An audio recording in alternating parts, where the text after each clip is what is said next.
מבחרב ומבחיה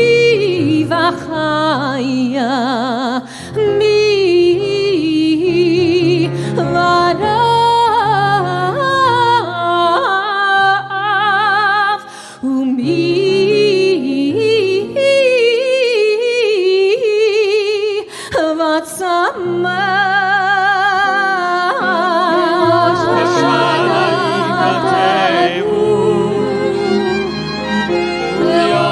Kippur yechatemu Berosh Hashanah yikatemu Uvyom Kippur yechatemu Mi shafel u'mi yarub U'teshuva u'tefila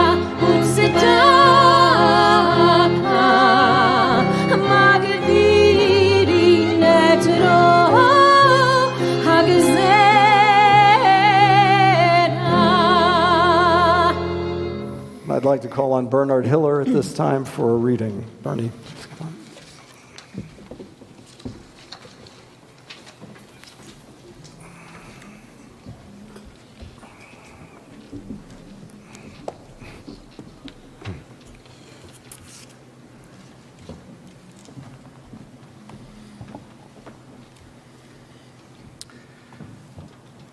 I have plenty of time. I went out, Lord. Men are coming and going, walking and running. Everything was rushing. Cars, trucks, the street, the whole town. Men were rushing not to waste time. They were rushing after time, to catch up with time, to gain time. Goodbye, sir. Excuse me. You see, I haven't time. I must end this letter. I haven't time. I'd love to help you, but I haven't time. I can't accept having no time. I can't think. I can't read. I'm swamped. I haven't time. I'd like to pray, but I haven't time.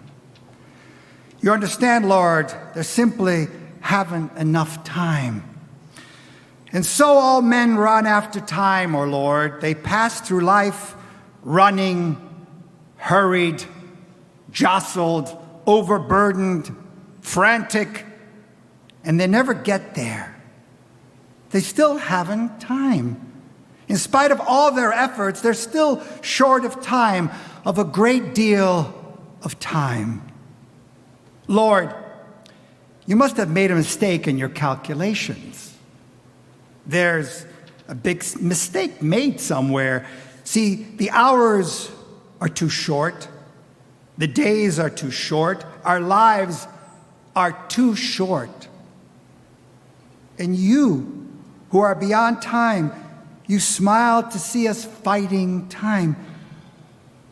And you know what you are doing. You make no mistakes in the distribution of time to all men. You give each one of us all the time we need to do what you want them to do. You must not deface time, waste time, kill time, for time is a gift that you give us, but a perishable gift, a gift that does not keep. Lord, I have time. I have plenty of time.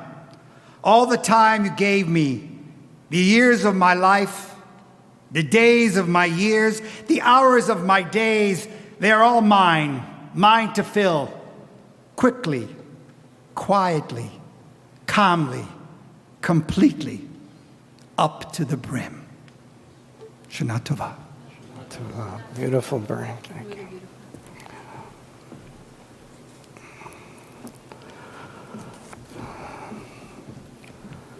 In the Torah, we're commanded to make a choice between good and evil, between life and death. And the prayer we're now going to chant is, therefore choose life, that you and your children may live. העידותי בכם היום את השמיים ואת הארץ. העידותי בכם היום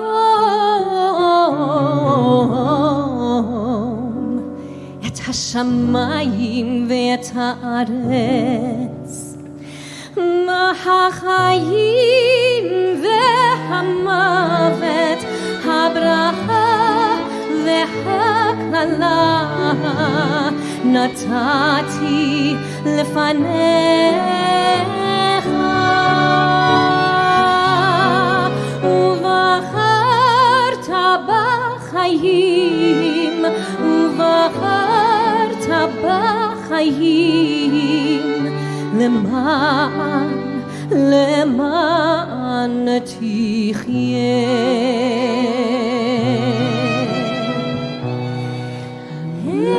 Therefore choose life, therefore choose life, that you and your children may live. Therefore choose life, therefore choose life, that you and your children may live. By loving the eternal God and heeding God's command and holding fast and holding fast and holding fast to God and holding fast and holding fast and holding fast to God. החיים והמוות, הברכה והקללה נתת לפניך,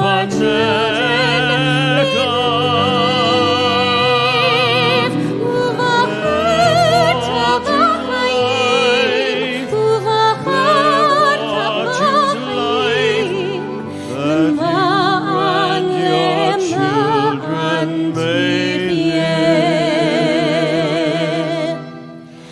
Therefore choose life, therefore choose life, that you and your children may live.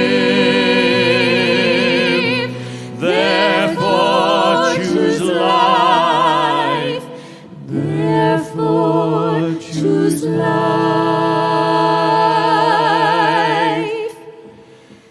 that you and your children may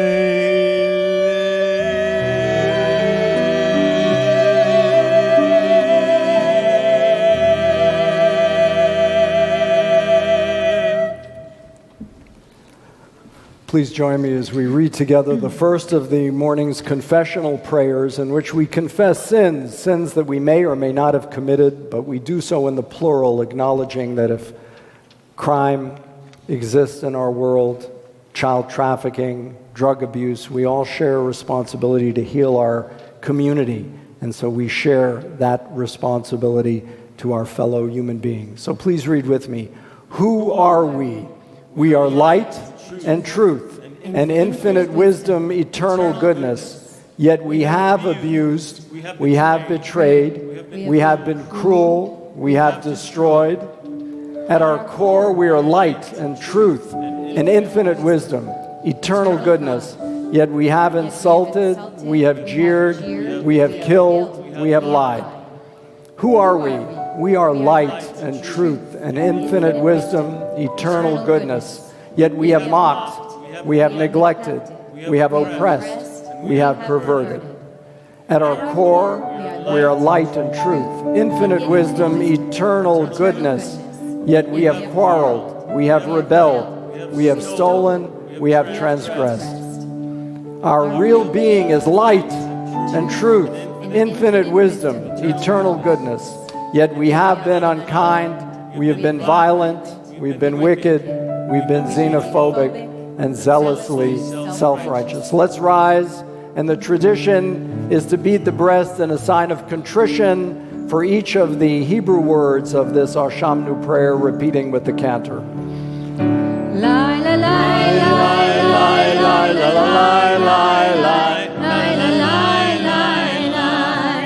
Ashamnu, Ashamnu, Bagadnu, Bagadnu, Gazalnu, Gazalnu, Dibarnu Dofi, Dibarnu Dofi, la la la la la la la la la la la la, Hevinu, Hevinu, Hirshinu, Hirshanu, Zadnu, Zadnu, Kamasnu, Hamasnu, Kafarnu Sheker, Tafarnu Sheker, la la la la la la la la la la la, Yatznora, Ya'atzmura, Kizinu, Kizavnu, Latnu, Latnu, Maradnu, Maradnu, Niatznu, Niatznu, Sararnu, Sararnu, Avinu, Avinu, Pashanu, Pashanu, Sararnu, Sararnu, Ishanu Oreh, Kishinu Oref, la la la la la la la la la Rashanu, Rashanu, Shichadnu, Shichadnu, Tiabnu, Tiavnu, Tainu, Tainu, Titanu. Titanu. Please be seated, everyone. And this is enumeration of all of the sins in these confessional prayers, which, as I said before, we confess to publicly. We do our private, personal confession during the course of silent meditation. But we also confess, as I said, because we're part of a city, a community, a state, a country, a world, and we have that responsibility to one another. So let's read responsibly for the sin. Please join me. For the sin of passing judgment without knowledge of the facts.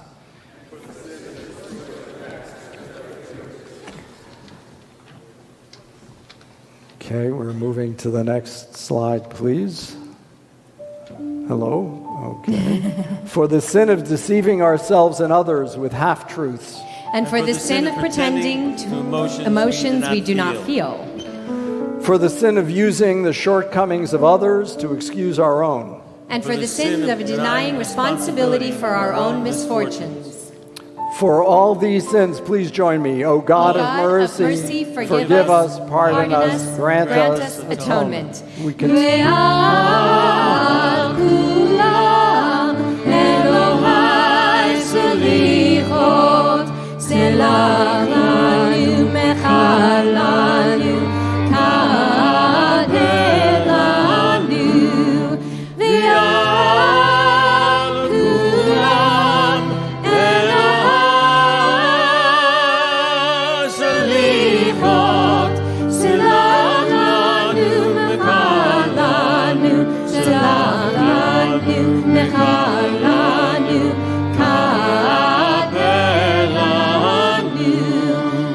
שחטאנו לפניך במוצא לב, על חטא שחטאנו לפניך בבלי דעת.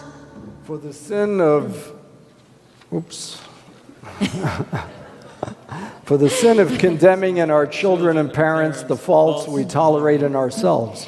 and for the sin of failing to recognize our inclination to transfer responsibility. For the sin we commit against ourselves when we're unwilling to hear the child within us and within others. For the sin of tolerating the condition of the homeless and the poor. And for the sin of turning a deaf ear to the cry of the oppressed. For all these sins, O God of mercy, forgive us, pardon us, grant us atonement. Ve'al kulam Elohai selichot selach lanu mechalanu kaper lanu Ve'al kulam Elohai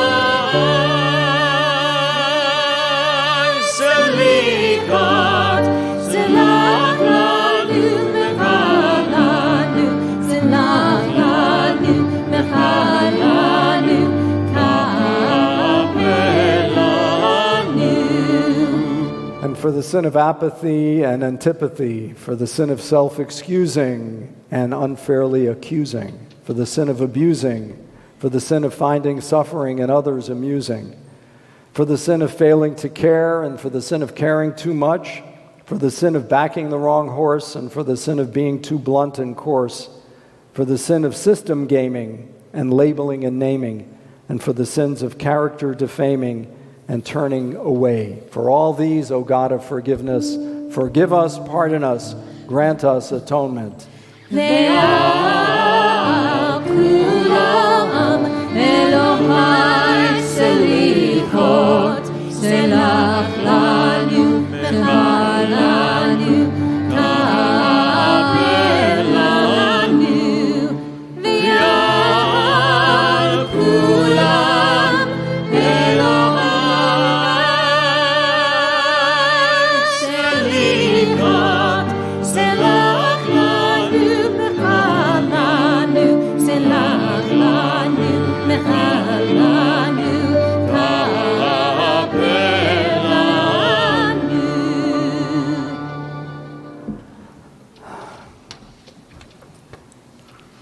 And there's a beautiful song which speaks about looking for direction, and all of us, in one way or another, seek direction. We look to our Creator to show us how to live, to show us the way. And now I'd like to call on Chloe Tucker for a beautiful song entitled, Show Me the Way.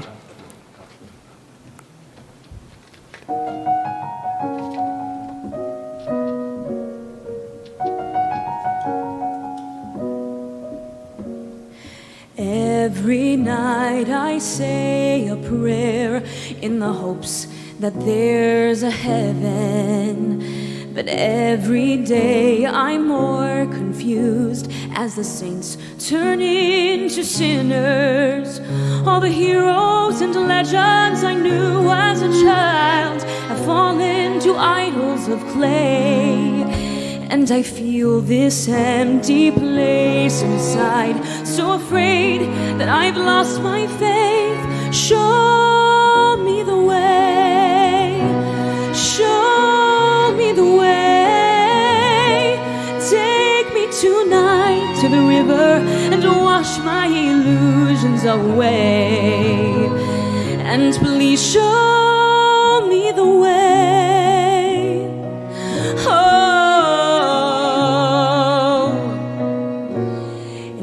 As I slowly drift to sleep for a moment, dreams are sacred. I close my eyes and know there's peace in a world so filled with hatred.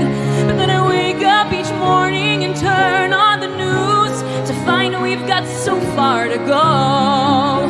But I'll keep on hoping for a sign, so afraid that I just won't know. Show me the way, show me the way. Take me tonight to the mountain and take my confusions away. And please show me the way. And if I see a light, should I believe? Tell me, how will I know?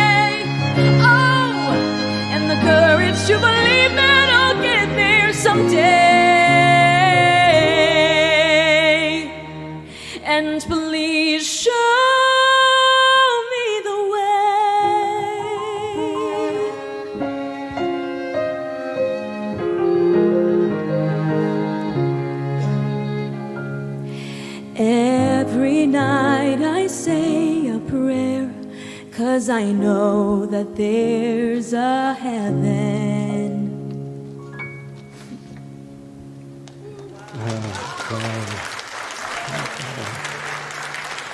I'd like to call on Chloe and Leon for a special blessing now. Chloe, you did that much better than your bat mitzvah, although your bat mitzvah was pretty good, I have to admit, but we saw the seeds in the future. And Leon and Chloe have had to delay their wedding a couple of times, twice because of COVID, and it's coming up very soon, and so we want to offer a special blessing for them. Misha Berach Avotenu, may God who blessed our ancestors, Abraham, Isaac, and Jacob, Sarah, Rebecca, Rachel, and Leah, bless both of you, grant you a long and healthy life, a life filled with good deeds, a life filled with loving companionship, and may all the desires of your hearts be fulfilled for good. And let us all say, Amen. Mazel tov. Simen tov, mazel tov, mazel tov, simen tov, mazel tov, mazel tov, simen tov, mazel tov, mazel tov, simen tov, yehelanu. Simen tov, mazel tov, simen tov, mazel tov, simen tov, mazel tov, simen tov, yehelanu.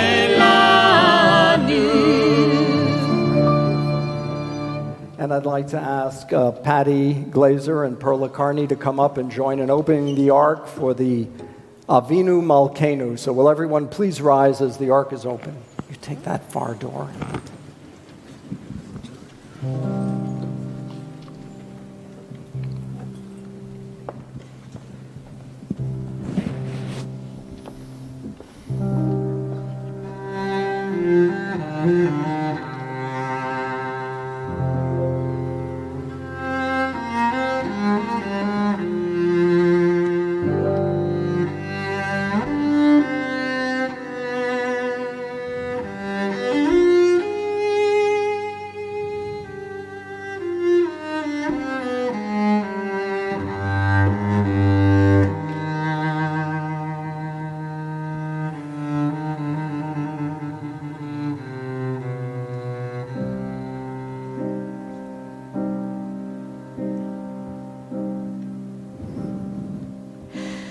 Avinu Malkeinu, Shema Koleinu. Avinu Malkeinu, Chatanu lefanecha. Avinu Malkeinu, Chamol aleinu.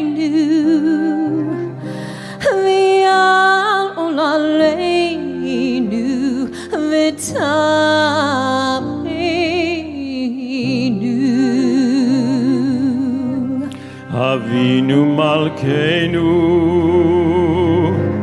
Kaledever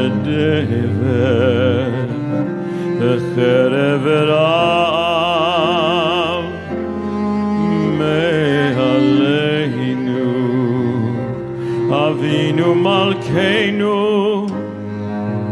Kalechol Tzar Umastin Me'aleinu Avinu Malkeinu, Avinu Malkeinu, Kotvenu Me'sefer Chaim Tovim. Avinu Malkeinu, Kadesh Aleinu, Kadesh Aleinu, Shana Tova. Avinu Malkeinu Avinu Malkeinu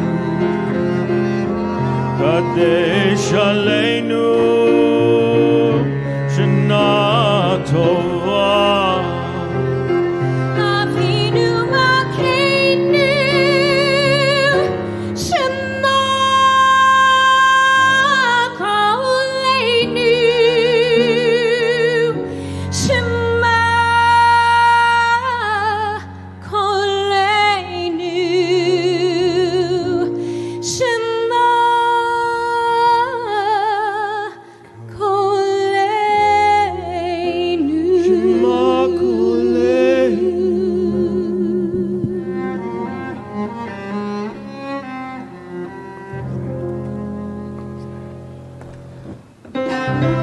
join in the congregational hymn, Avinu Malkeinu. Avinu Malkeinu, Chanenu Vaneinu. Avinu Malkeinu, Chanenu Vaneinu, Ki ein banu ma'asim. Aseh imanu, tzedaka v'chesed. Aseh imanu, tzedaka v'chesed, ve'hoshienu. Aseh imanu, tzedaka v'chesed. Aseh imanu, tzedaka v'chesed, ve'hoshienu. Avinu Malkeinu, Avinu Malkeinu, Chanenu Chanenu Vaneinu, Avinu Malkeinu, Chanenu Vaneinu, Ki ein banu ma'asim.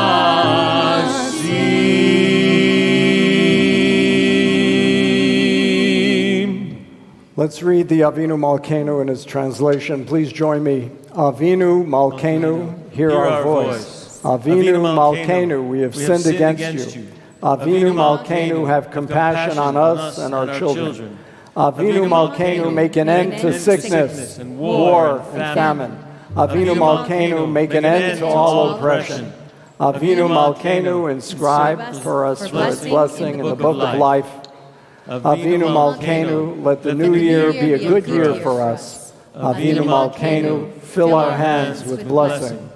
Avinu Malkeinu, be gracious and answer us, for we have little merit.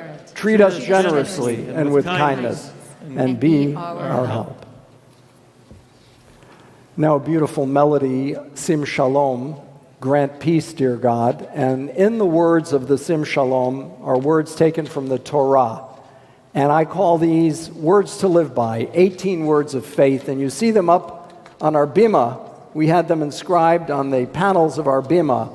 Zachor, to remember. Bracha, blessing. Da'at, knowledge. Mitzvah, command. Todah, thanks. Ahava, love. Rachamim, mercy. These 18 words, which are encapsulated in the prayer Sim Shalom, are also taken from the Torah. And when we think about what it means to be Jewish, to be a decent human being, they're contained within those biblical words that say so much in just one simple word. Sim Shalom.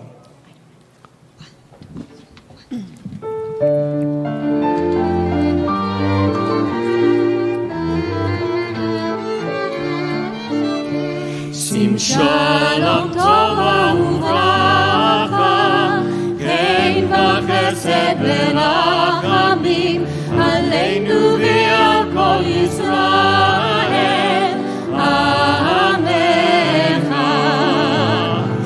Shalom Tova Uvracha, Chen v'chesed v'rachamim, Aleinu v'al kol Yisrael.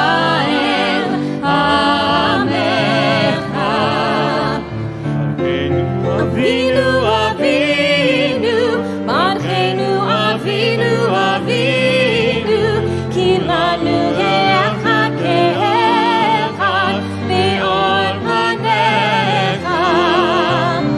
Avinu, Avinu, Avinu, Malkeinu, Avinu, Avinu, Kulanu ke'echad ke'echad be'or panecha.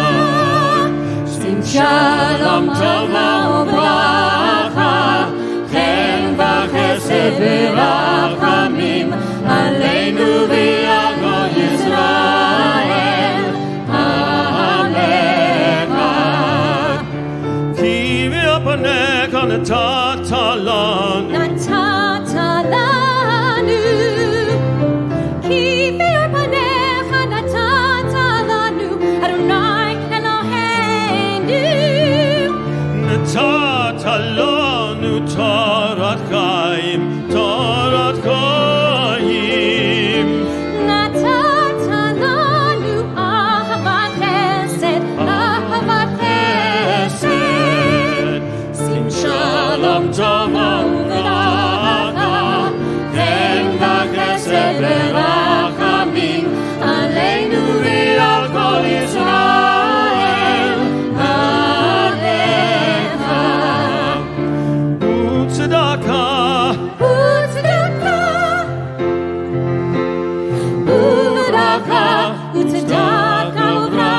ורחמים וחיים ורחמים וחיים ושלום וטוב בעיניך לברך את עמך ישראל בכל עת ובכל שעה בשלומך שים שלום טובה וברכה תן לך חסד ורחמים עלינו ועל כל ישראל עמך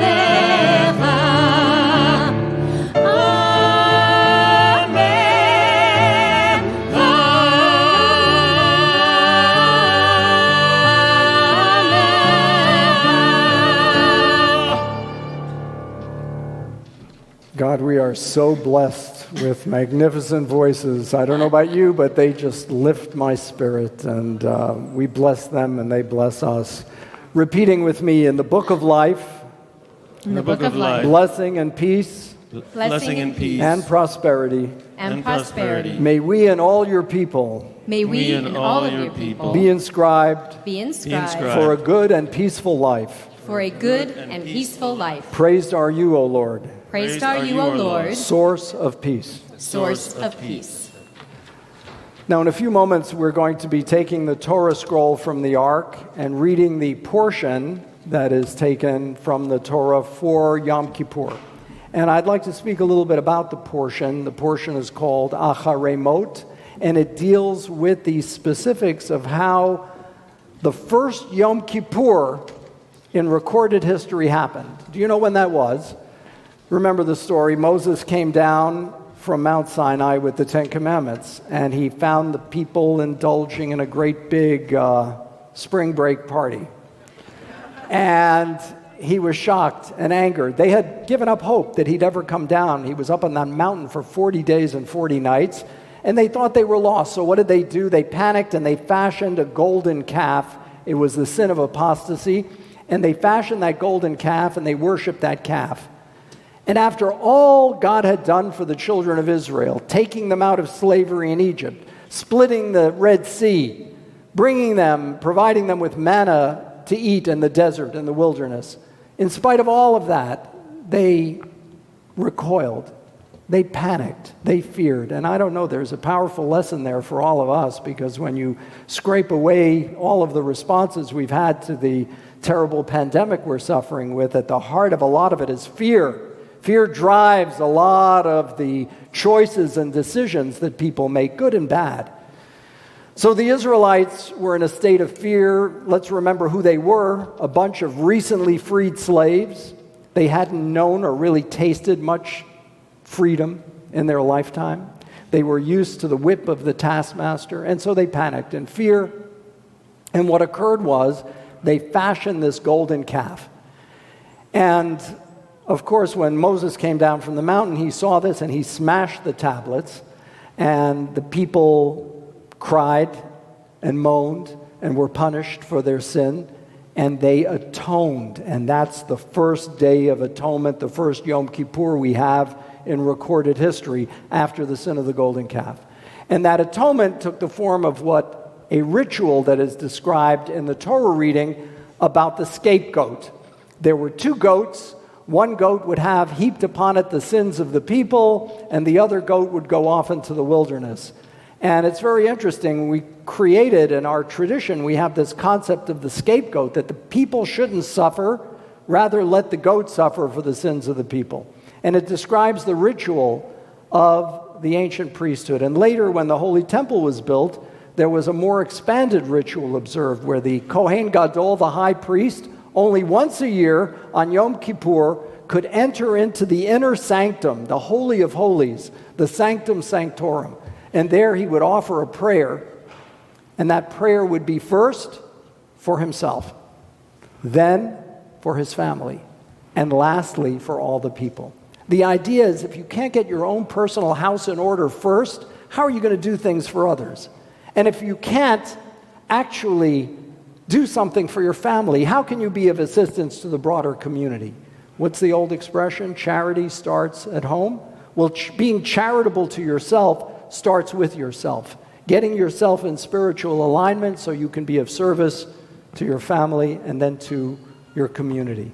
And that's how the high priest prepared himself, and he put on the white vestments, and he made atonement for all of the people so that no one would have to suffer. And one of the great ironies of history is that the Jewish people who invented this concept through divine direction of a scapegoat became so often the scapegoat of persecution for so many centuries.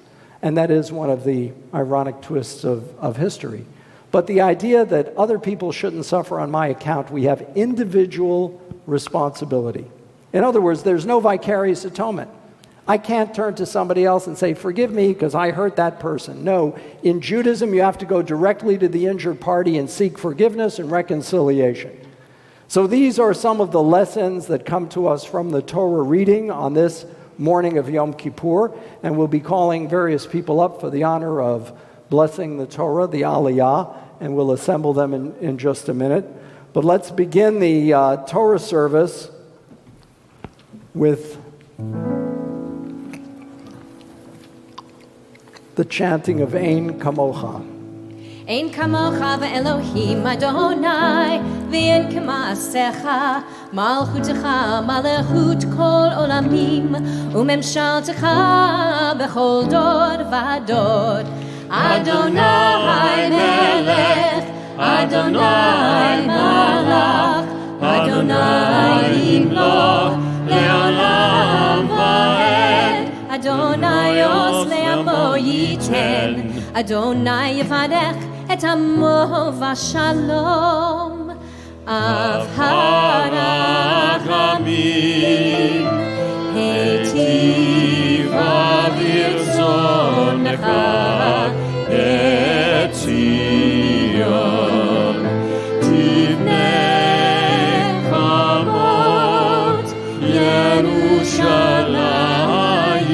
ירושלים, תבנה חומות ירושלים,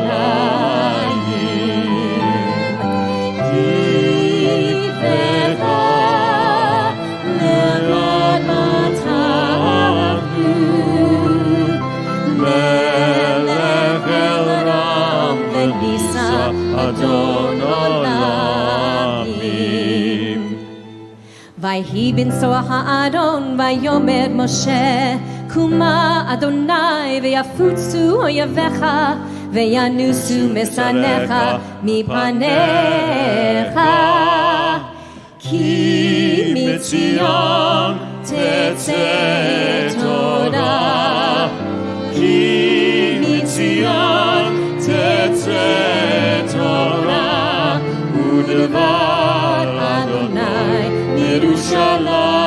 ירושלים, ברוך שנתן תורה תורה, ברוך שנתן תורה תורה, לעמו ישראל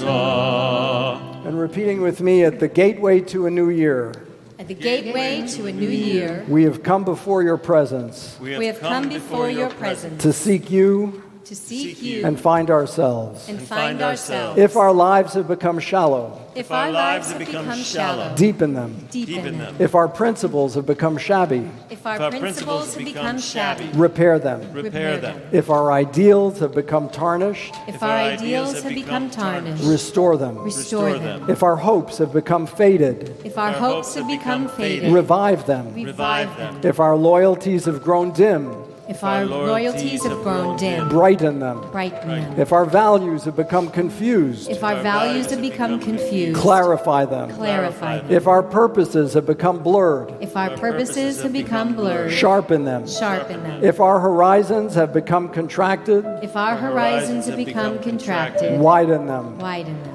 If our hearts have been chilled by If our- indifference, If our hearts have been chilled by indifference, warm them warm them. with your mercy With your mercy and the glowing spirit and the glowing spirit of your holy Torah. Of your holy Torah. Amen. Amen.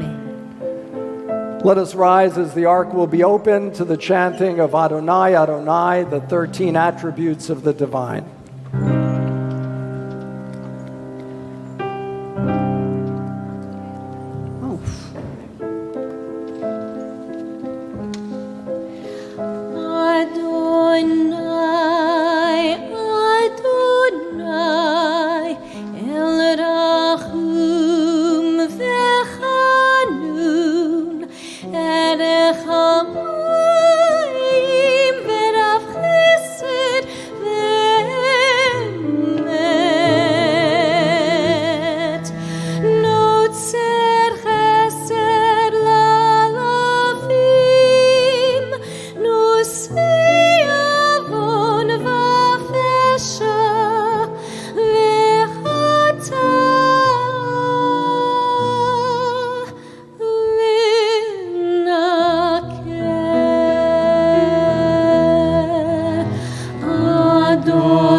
we join in chanting the Shema responsively.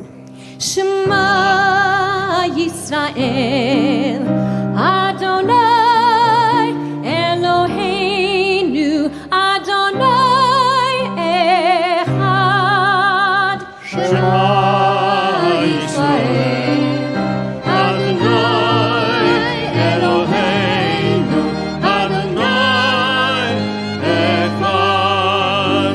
Echad Eloheinu Gadol, Adonenu Kadosh, V'nara Shemo. Echad Eloheinu Gadol, Adonenu Kadosh, V'nora Shemo. Gadlu Adonai iti uneromemo shemo yachdav. Lecha Adonai hagedula, hagevura, hateveret, hanetzach v'chachad. Ki kol bashamayim uvaretz, ki kol bashamayim uvaretz. Lecha Adonai hamamlecha v'hamishna haseh lechol rosh. רוממו השם אדונו, רוממו השם, רוממו השם אלוהינו, השם אלוהינו רוממו, רוממו השם רוממו.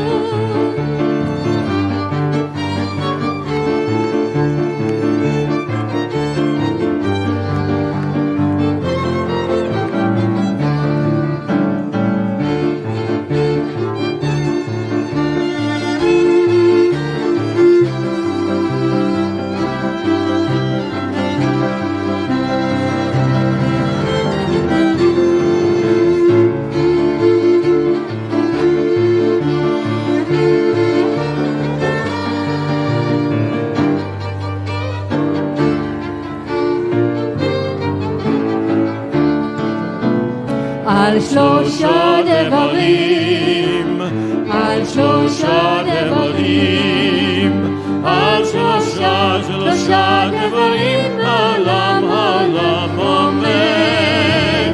על שלושה דברים, על שלושה דברים, על שלושה דברים, העולם עומד. על התורה ועל העבודה ועל גמילות חסדים, על התורה ועל העבודה ועל גמילות חסדים. ישראל, ישראל, ויורית אחדו, ישראל, ישראל, ויורית אחדו. תורה, תורה, הללויה. תורה, תורה, הללויה. תורה,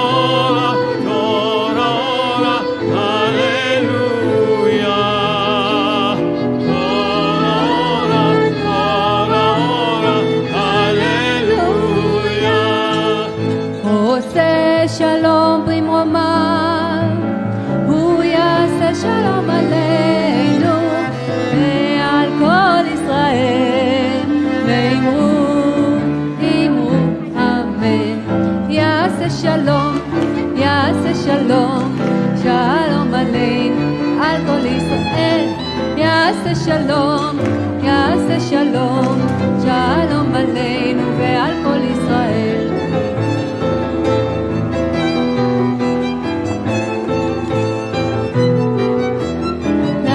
שלום, יעשה שלום, שלום עלינו ועל כל ישראל. יעשה שלום, יעשה שלום, יהלום עלינו ועל כל ישראל.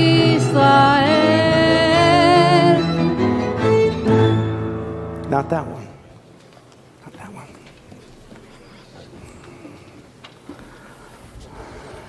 Somebody said, Rabbi, you don't know when your microphone is on, so you better not release any bombs. So I said, well, I'm trying to control my anger. You know, that's one of my important challenges on Yom Kippur, so hopefully I'm able to follow through. Again, we welcome all of you who are here today, and it means so much to have everyone gathering together and seeing one another, masked and unmasked, so we can recognize that this is an experience that we all crave, we hunger for. And we welcome all of those who are live streaming on our templelivestream.com, and some of you from different parts of the world, across the United States and around the world, and we encourage you to become virtual members of our Temple of the Arts. And you can click on a donation button and support all of our work all year long and be a part of our greater outreach in the community. So we welcome all of our viewers who are live streaming as well today. And I'm going to begin by calling a group to assemble up here as they come up for the Aliyah. And Ed and Marie Lewis, Josh Flagg, the Bilak family, and the Jeff and Macy Green family. Please come up and assemble over here so that you can come up for your Aliyah when we call you up.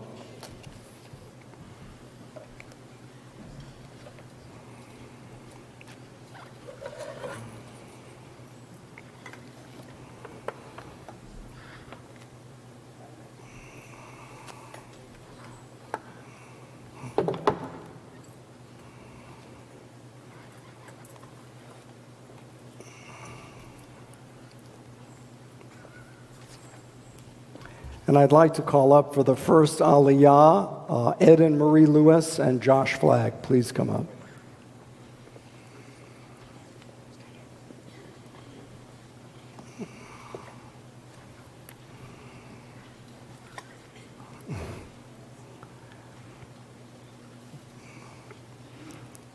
So are Ed and Marie Lewis and Josh Flagg. Please come up.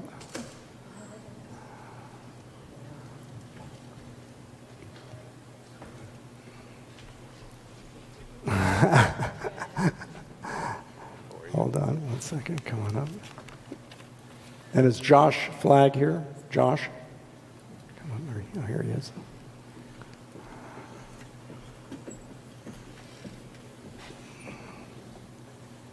Josh, come on, man. We're going to chant this blessing together. Ready? 1, 2, 3. Baruch Hu et Adonai HaBarach. Baruch Adonai HaBarach. Baruch atah Adonai, Eloheinu melech haolam, asher bachar banu mikol hamim, v'natan lanu et Torato.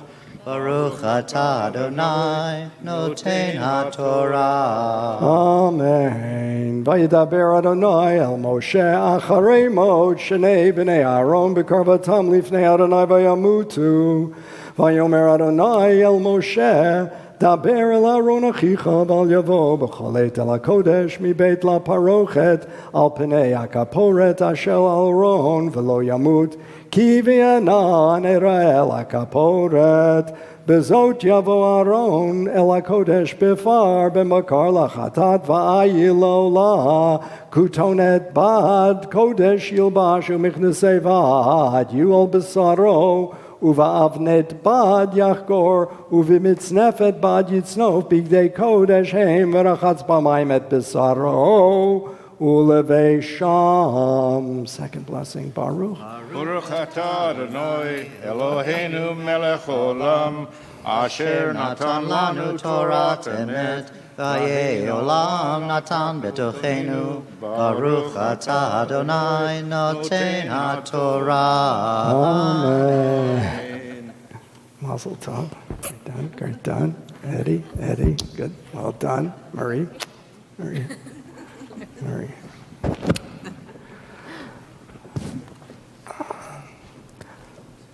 We call up to the Torah for the next Aliyah. The Bilak family, please come up. All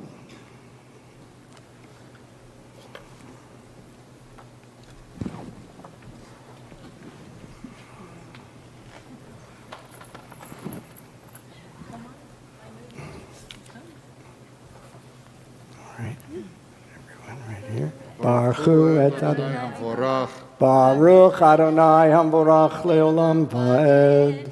Baruch Adonai Hamvorach Leolam Vaed. Baruch atah Adonai Eloheinu melech haolam asher bachar banu mikol ha'amin v'natan lanu et Torato. Baruch atah Adonai Amen. Umeyet adat b'nei Yisrael yikach shnei sirei zim lachatat v'ayilachad lo'olah v'yikriv Aaron et parachatat asher lo v'chiper ba'ado v'yad beito. Second blessing. Baruch atah. Baruch atah Adonai Eloheinu melech haolam asher Torat emet v'chayei olam natan b'tocheinu. Baruch atah Adonai. Amen. Shana tova. Shana tova.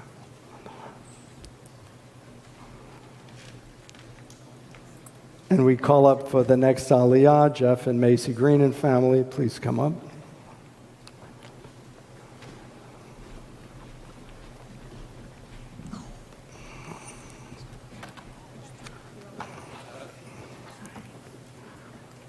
Baruch. Hu et Adonai Hamvarach. Baruch Adonai Hamvarach Leolam Vaed. Baruch Adonai Eloheinu melech haolam asher bachar banu mikol ha'amim v'nachatan lanu et Torato. Baruch atah Adonai noten haTorah. Amen.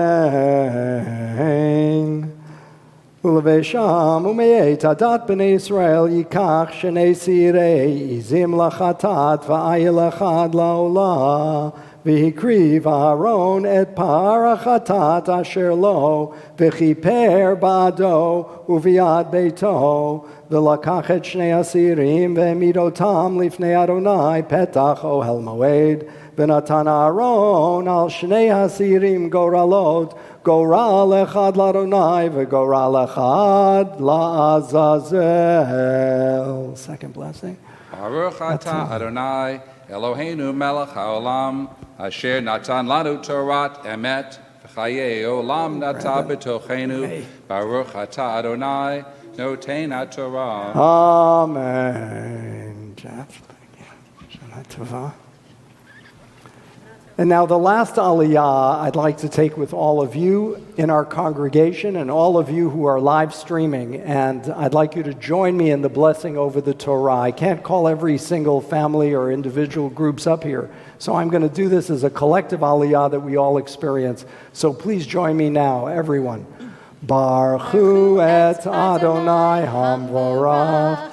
Baruch Adonai Hamvorach Leolam Vaed. Baruch atah Adonai Eloheinu melech haolam asher bachar banu mikol ha'amim v'natan lanu et Torato. Baruch atah Adonai noten haTorah. And this reading describes that on this month, the 7th month, in the 10th of the month, you shall afflict your souls, fasting, no form of work shall you engage in, both the resident and the alien resident in your midst. For this will be a day of atonement for you, a Sabbath of Sabbaths throughout the generations.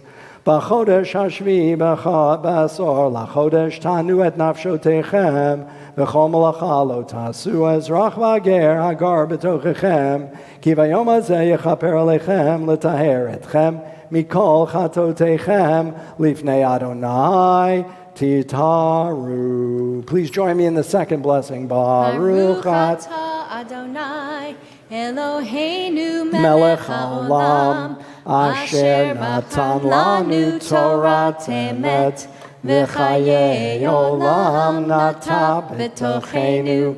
Baruch atah Adonai Noten HaTorah. And we're going to recite a prayer now for healing, but before we do so, I'd like to call on Dr. Malcolm Lesevoy to come up for Hagbah. Please come up. And this healing prayer is known as the Misha Berach, and it's on your screens, and we'll ask you to sing it with the cantor, but take a moment to allow someone you love to enter your mind and consciousness, someone who's struggling with an illness or a disease. Could be COVID, could be pneumonia, could be someone who's undergone a recent hospitalization or recovering from a surgery. It can be an emotional trauma, someone who's suffering from some traumatic event in their life. We want to take them into our heart chamber and into our minds and pray that Hashem, the almighty source of healing, grant them a healing of body and soul. Restore them, O Lord, to their tasks and loved ones, whole and heal as we pray for them on this Yom Kippur. And among them, we offer a prayer for those of our congregation and community who are suffering with an illness, Pat Lesevoy and Stanley Black, and all of our dear ones whom we recall today. May God watch over and protect them, as we all say, Amen. Amen. Please join in the Misha Berach. Misha Berach Avotenu Mekod HaBracha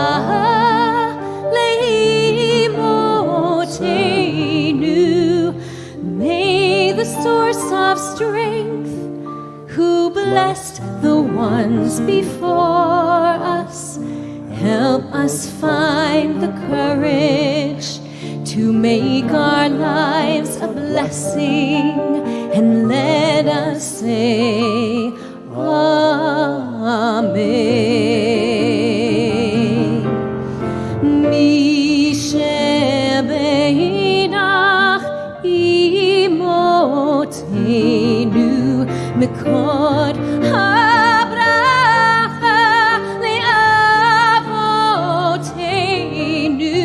Bless those in need of healing with refuah shelema, the renewal of body, the renewal of spirit, and let us say, Amen.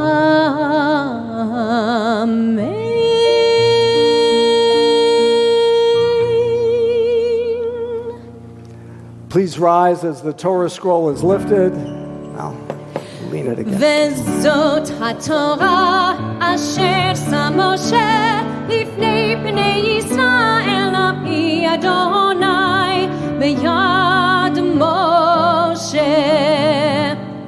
Please be seated, everyone. Please see, and all the items are there. Here's the cover. You need the cover. Where's the Torah cover? Not sure. Right. There.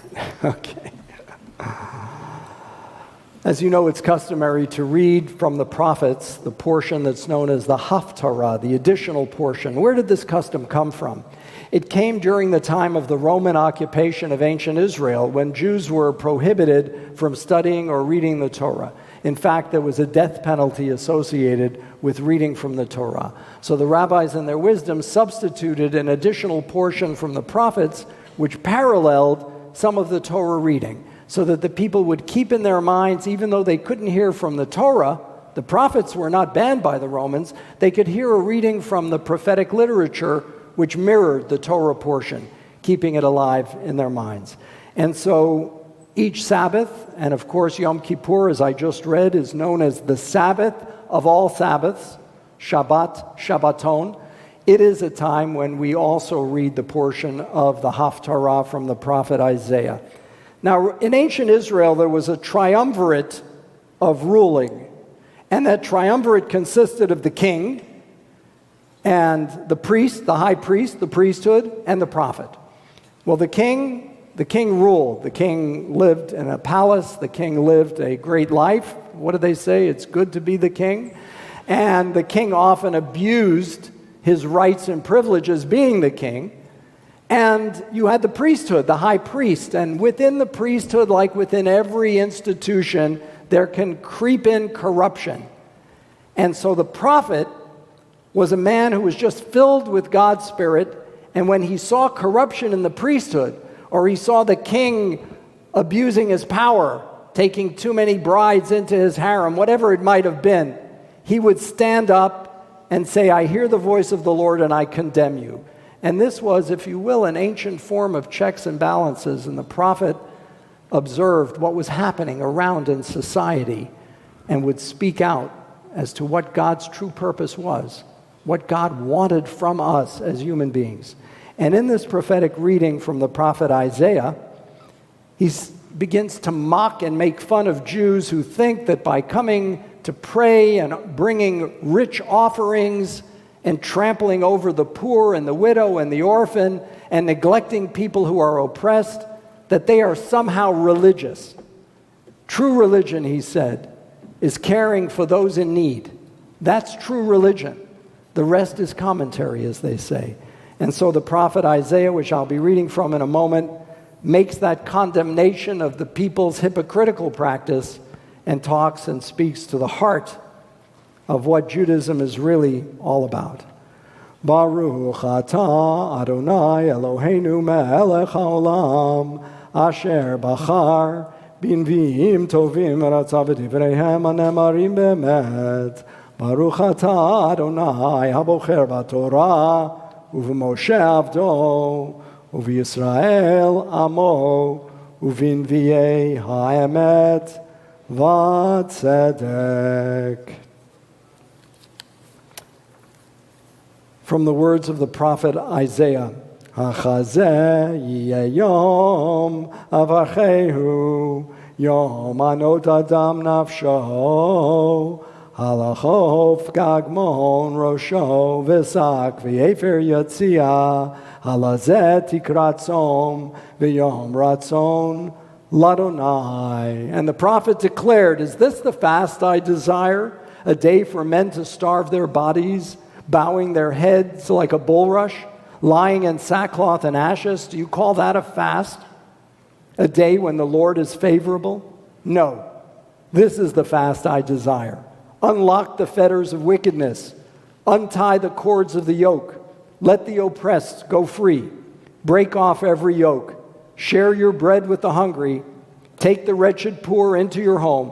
When you see the naked, clothe them. And do not ignore your own kin. Then and only then shall your light burst forth through like the dawn, and your healing spring up quietly, and your vindicator shall march before you. The presence of the Lord shall be your rear guard. Then when you call, the Lord will answer. Al ha-Torah v'al avodah v'al anvim v'al yom ha-kippurim hazeh. And we offer the closing prayer for the Torah, for the service, for the prophets, and for this Day of Atonement. Shenatata lanu Adonai Eloheinu limechila l'slicha u'l'chapara. That you have given us, O Lord our God, for healing, for forgiveness, for atonement. Lechavod ultifaret ala kol Adonai Eloheinu anachnu modim lach.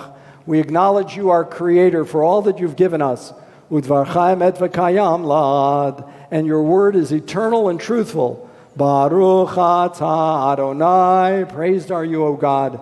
Melech mochel v'soleach lavonotenu, the God who forgives our sins, ulavonot amo bet Yisrael, and to the sins of the household of Israel, uma'avir ashmotenu b'chol shana v'shana, and causes our guilt to pass before us each year. Melech al kol haaretz mekadesh Yisrael v'yom ha-kippurim. Praised are you, O God, who we acknowledge as the one who sanctifies the people and the Day of Atonement. Amen. Please rise as we return the scroll to the ark.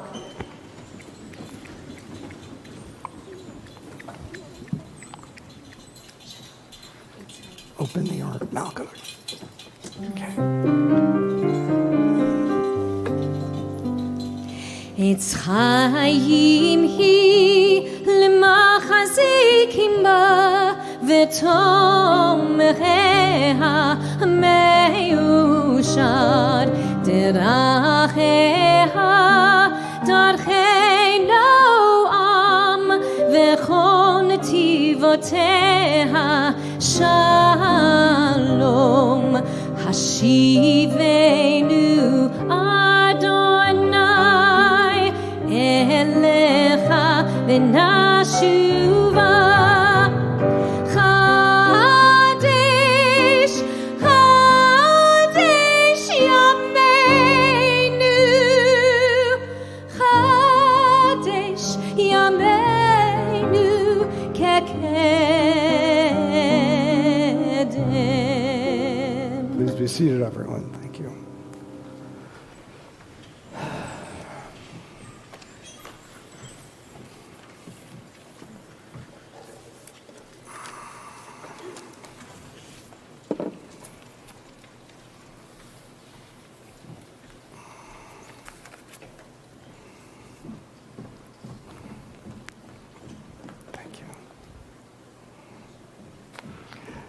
And I'm going to ask the stage crew to bring the piano center stage for a moment. Thank you.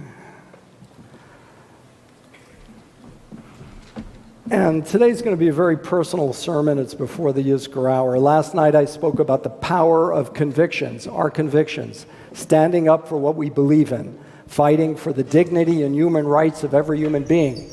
And my guest was magnificent, Masih Alinejad, who has led single-handedly the women's rebellion in Iran against the mullahs, against their tyranny, against their autocracy, that women have a right to be heard, that they have a right to wear their hair openly, that they have certain basic rights. And we spoke about the power of what one person can do to inspire others. And her story, I don't know, for all of us, was just inspirational. She's taken great risks, great personal risks, and suffered a great deal as a result of her commitment to the power of her values and ideals. And today on Yom Kippur, I want to speak about a different kind of power. I want to speak about the power of memory. Memory is such a powerful force in our lives. You know, Yom Kippur is actually a day of memory. We think back on all the things we did wrong, all the memories of the past year, where we could have improved as human beings, how we could have lived a better life, all our trials and tribulations. That's the power of memory. It lets us go through those times and remember them. It also lets us recall our resilience and our survivorship. That's another powerful memory for the Jewish people. There's a beautiful Hasidic saying that says, forgetfulness leads to exile, but remembrance leads to redemption. And it's important for us to remember because we have to teach our students to become custodians of the memory. Because think about how powerful memories are. They can shape and define you. The memories of an experience somewhere you were, the memories of a parent or grandparent, the memories of music, where that music, that song you hear in your ear puts you right back into that place. I know it's happened for me. It's had to have happened for many of you. This year I lost my dad. If you'll lower the screen, I want to tell you an interesting story of what happened with my dad. And you can take a look at a picture of my mom and dad on their wedding day. They're both gone now. My mom died over 20 years ago. My dad just died last year. I think we have to drop that screen a little more, guys. There we go. Thank you. My mom looked happy. My dad looked a little frightened, actually, in that picture. Now that I look at it a little more closely, blown up.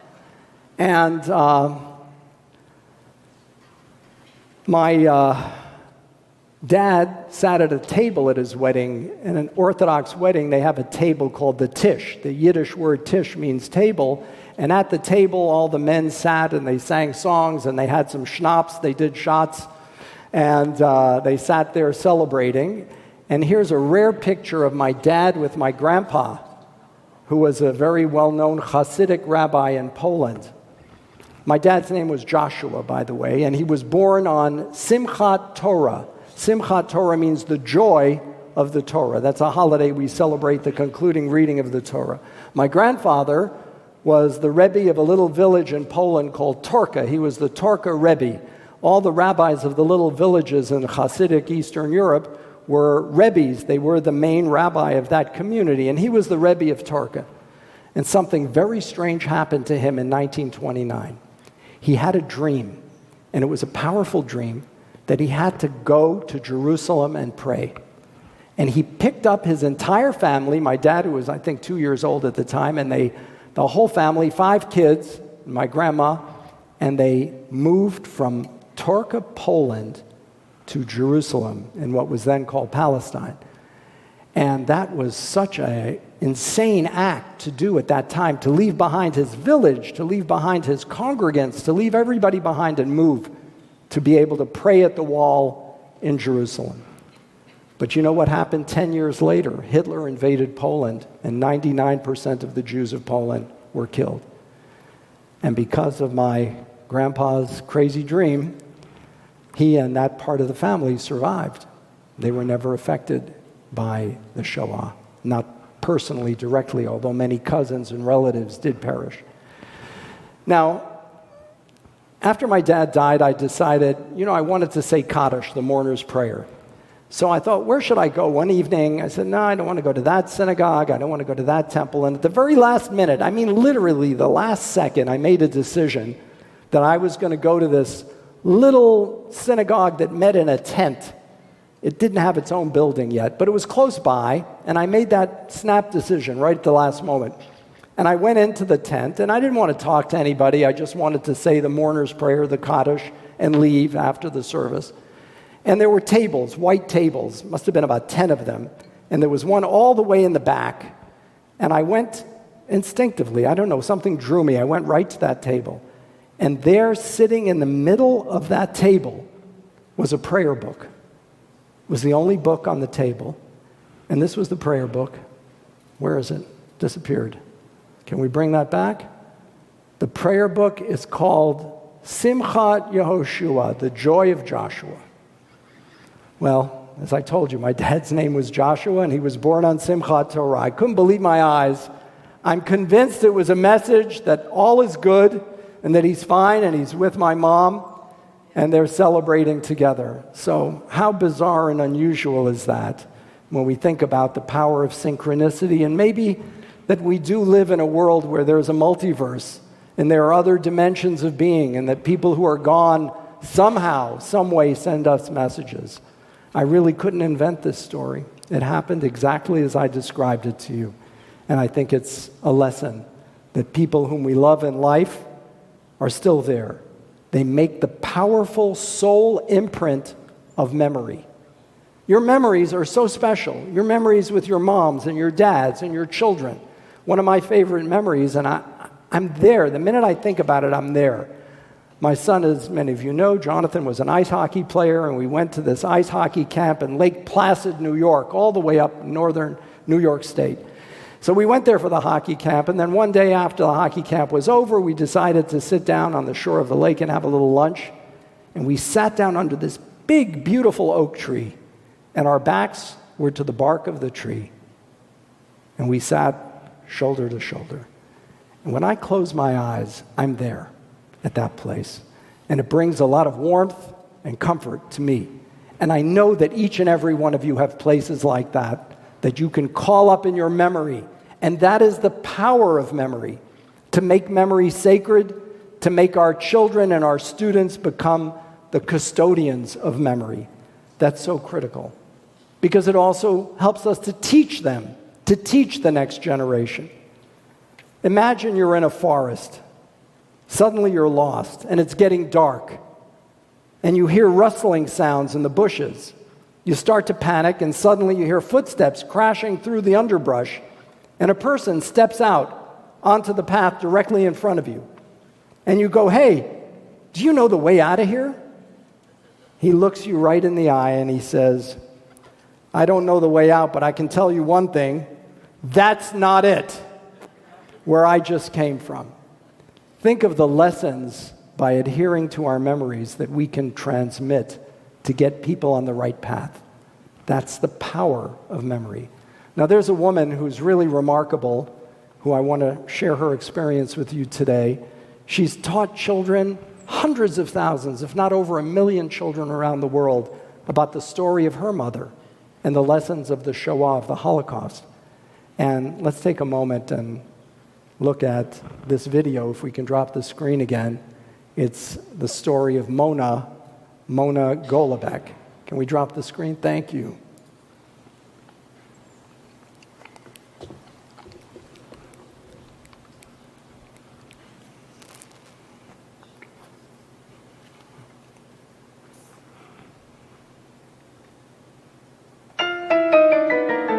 It's an unforgettable tale of resilience, survival, and hope. Lisa didn't care about any rules.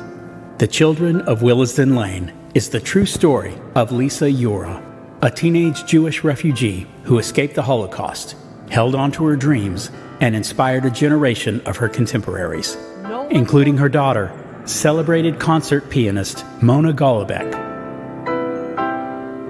who has shared Lisa's story with more than 1 million students around the world.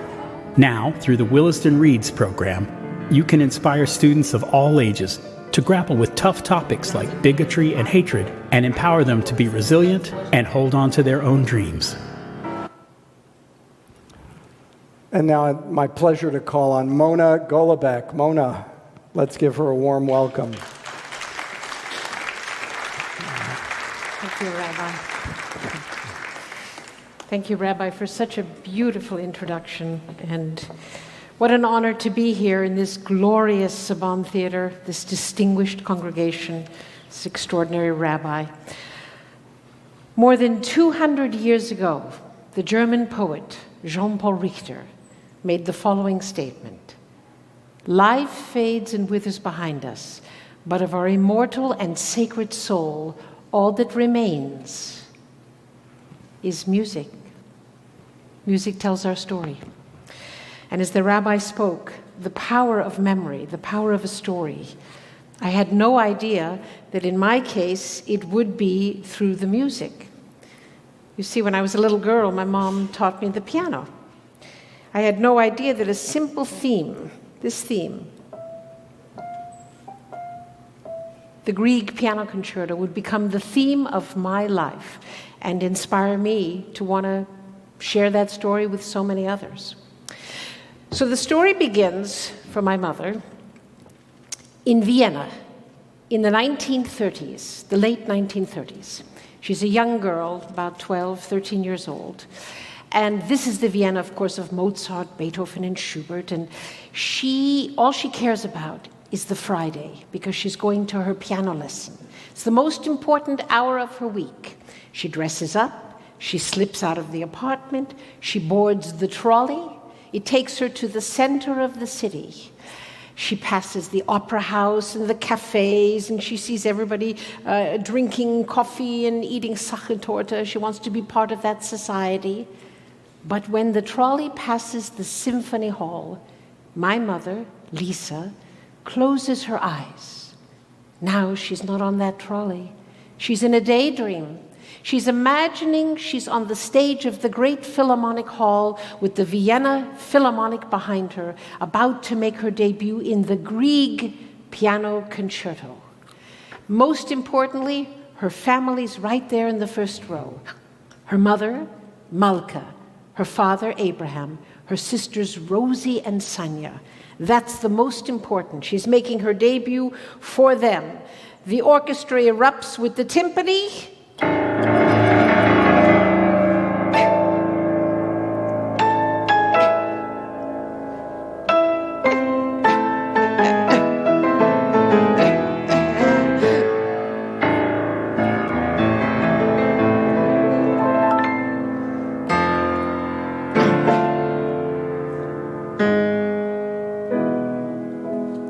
And then the orchestra plays the theme that will become the theme of her life. And one day, years later, she'll teach it to me.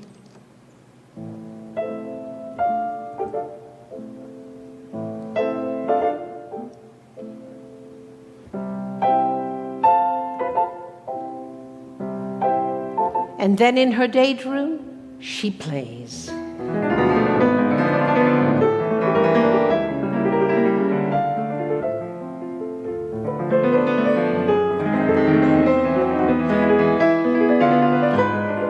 Meistersingerstrasse. She opens her eyes and she sees that the street sign, which was always called Malerstrasse, had been changed now to a German opera.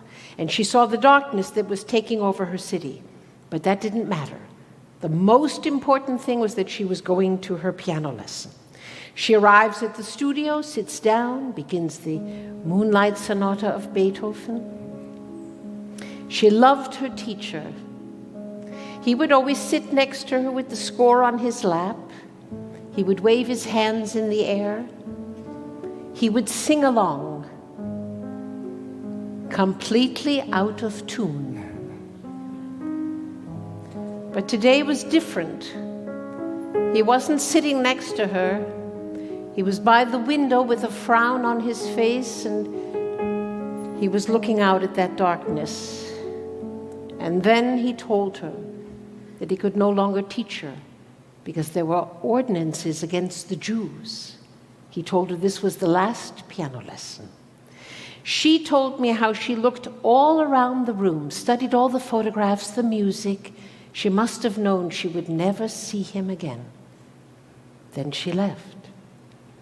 Well, now the magic of the ride was gone, and she arrived home to her apartment, went straight to the piano, plucked out this Grieg theme that I told you. My grandmother Malka came out of the kitchen, knew what had happened, sat down at the piano, started a Chopin nocturne to calm her. And the music was so beautiful that Lisa joined her mother at the piano and they played together.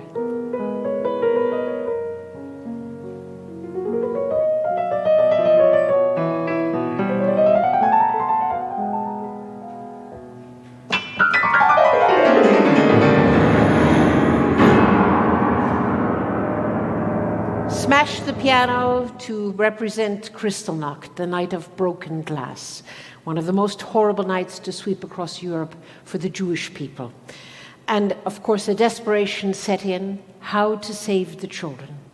Far away in England, a clarion call went out over the BBC radio, imploring Jews and Christians to come together to create the Kindertransport. And now the most horrible decision awaited the Yura family. 3 daughters, 1 ticket. Would they choose Rosie? Would they choose Sonia? Or would they choose my mother, Lisa, who had her music?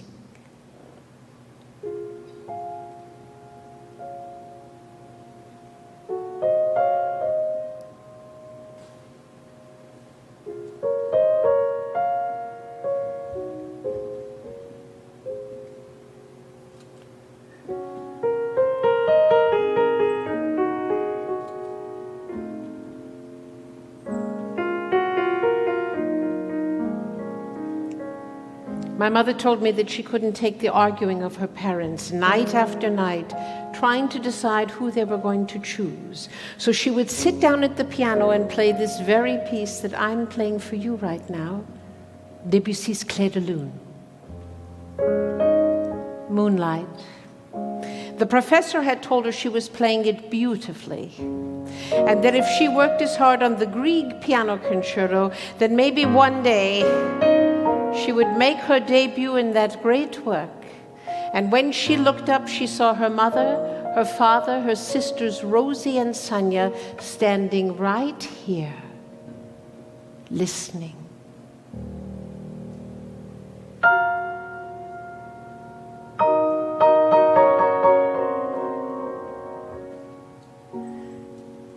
Malka came over. Lisa saw the tears in her eyes. And she knew they had chosen her. She started to cry. She was terrified.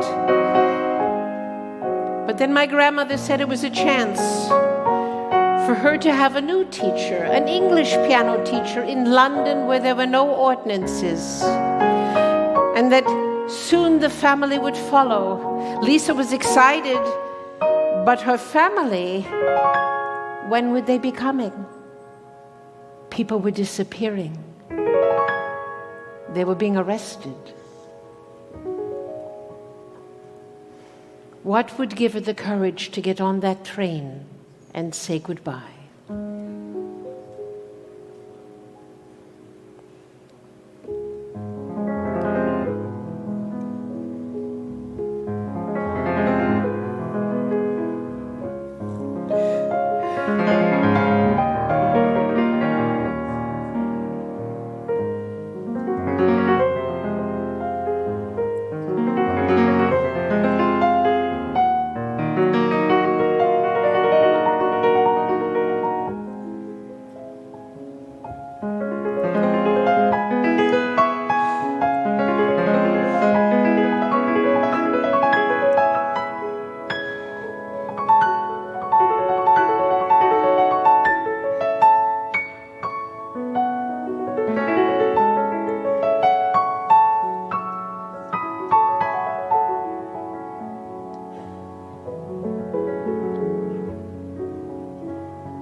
The Westbahnhof train station was so crowded. Hundreds of desperate families, panicked, pushing. My mother said goodbye to her father and her sisters, and then my grandmother Malka walked her for the final goodbye. And this is the moment that she shared with me that caused me to want to write the book. My grandmother took Lisa's face in her hands and said, "You must make me a promise. Never stop playing the piano. Hold on to your music. I'll be with you every step of the way through the music, with every beat, with every phrase, with every note, my darling. I will be with you, and never forget that I love you." And then my mother was swept away onto the train, and the heavy brakes gave way, and the steam came through the tracks. She told me how she waved frantically. She thought she could see her family somewhere, but wasn't sure. As the train rode out of the station, she looked one last time at everything that she loved and had left behind. The power of memory, as Rabbi talks about, the power of the stories that we need to honor. Well, my mom had an incredible journey as she made her way to England. Ultimately, she arrived at a Jewish hostel on a street called Willesden Lane, where 30 other children just like her were living and had left families behind. And the war broke out, as you all know. And she would tell me how when the Blitz started, night after night, the kids would scramble to the bomb shelter next door. The matron would push them out. But in the commotion, no one noticed that my mother had stayed behind to go down into the basement where the piano had been placed for safekeeping. The bombings began. She pounded out the Grieg piano concerto, determined to keep her promise to her mother.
Memory.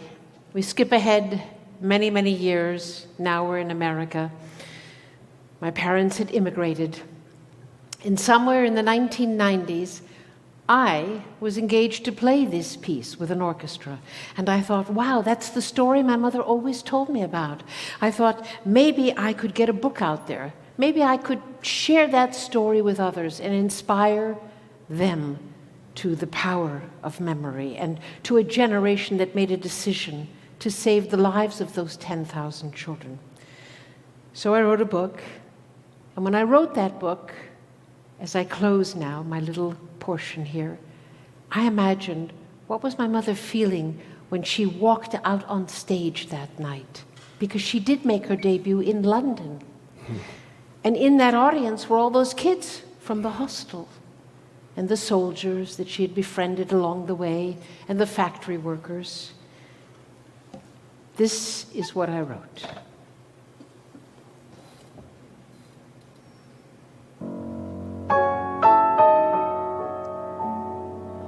Lisa's chords were somber yet noble.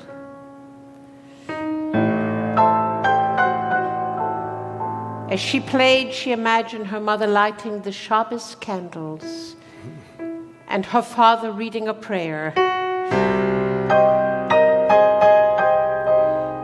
Then she sent her music across the footlights into the hearts of all who had come that night, all her friends from Willesden Lane.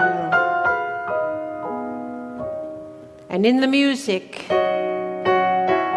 she built a hymn of gratitude to her parents' love. And to the brave people of England and their indomitable spirit, their victory under the bombing.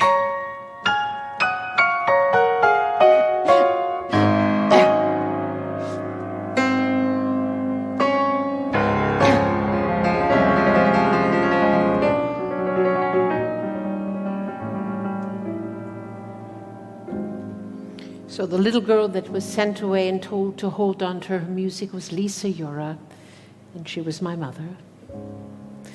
And as I told you when I was a little girl, she told me this story. She told me how she made her debut that night in England, and in the audience, in a miracle, were her sisters, Rosie and Sonia. Several years after the war, my mother immigrated to America.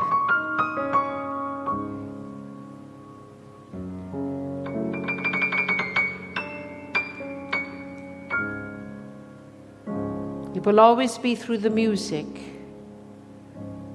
that I pay tribute to my parents' love, to the grandparents that perished and that I never knew, and to every mother and father who had the courage to save their child by saying goodbye.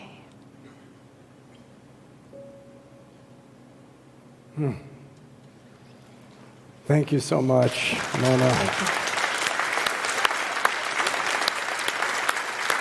Thank you, Reverend. Thank you. Your hug. Thank you, Reverend.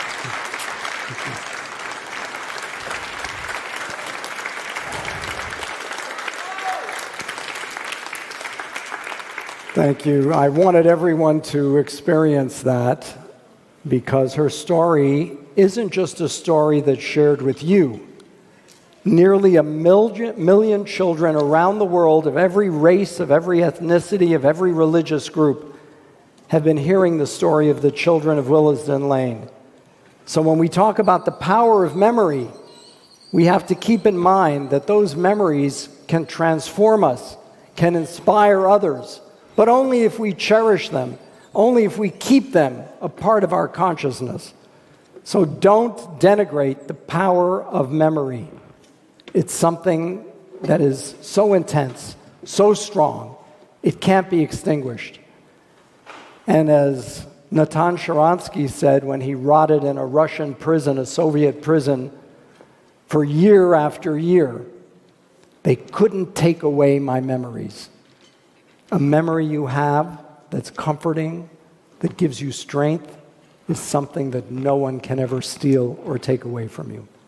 The power of memory. Our collective memory as a Jewish people, everything we went through, how we transformed these events and found meaning in them, and how it depends on us for our survival to transmit that to the next generation.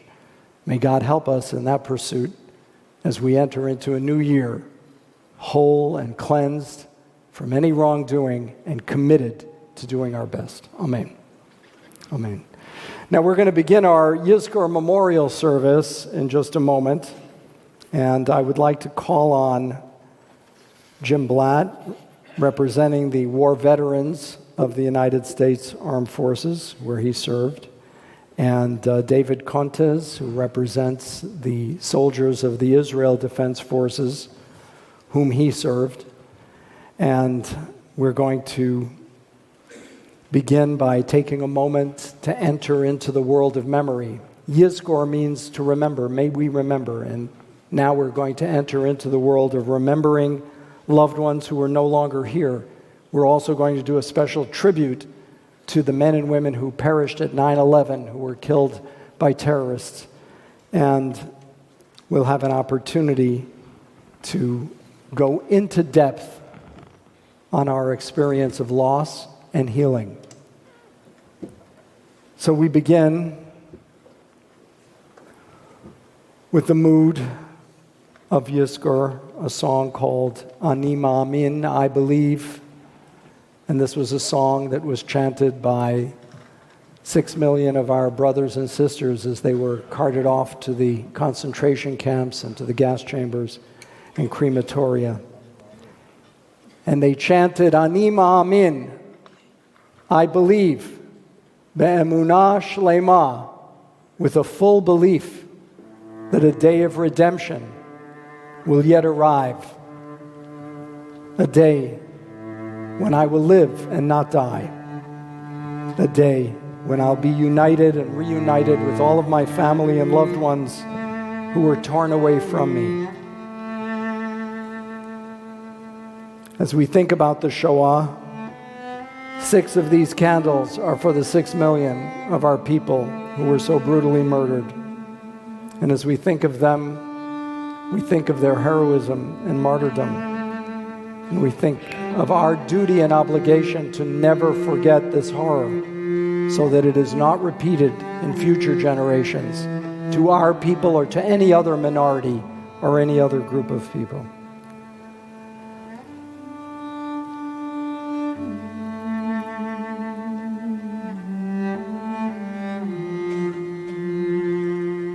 I believe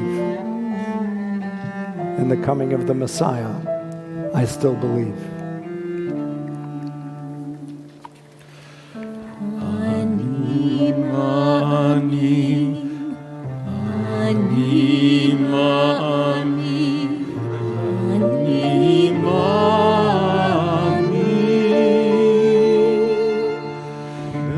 Emunah shlema,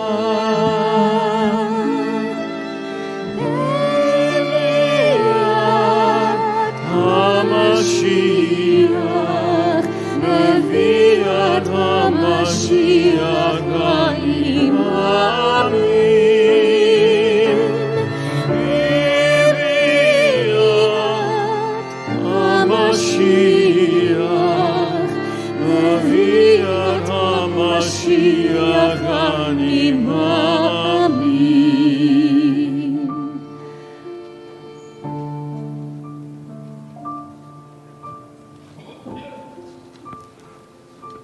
And now we remember the men and women of the armed forces of our country who fought so heroically throughout the years. And as we drop the screen, I'd like to call on Adrian to sing a song that speaks about that brotherhood, that band of brothers who fought in the greatest war, were part of that greatest generation. And also all the soldiers, men and women, who fought in subsequent wars, defending America, keeping us free. We think of them at this hour. I'll call on Jim Blatt as a veteran to place a candle in honor of those fallen troops, those fallen soldiers. Place that right on the table.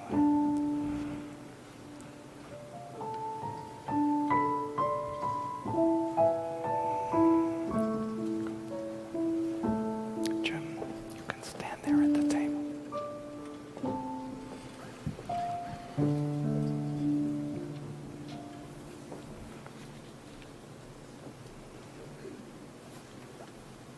Mm-hmm.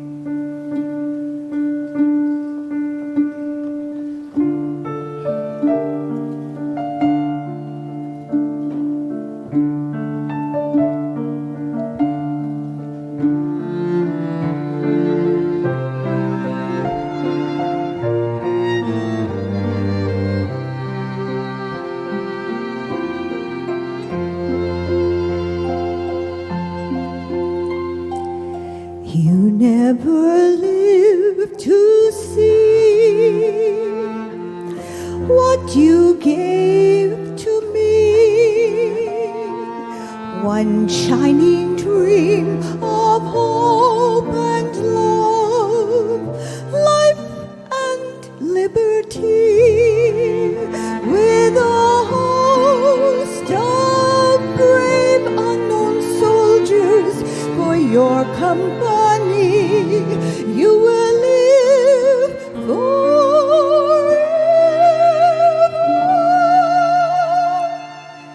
here in our memory.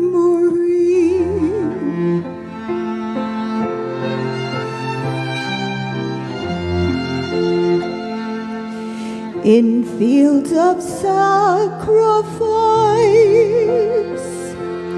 heroes paid the price. Young men who died for old men's wars, gone to paradise.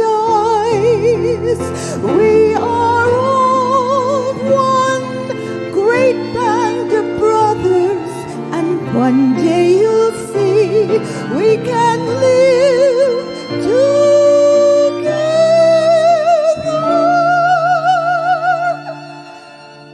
when all the world is free.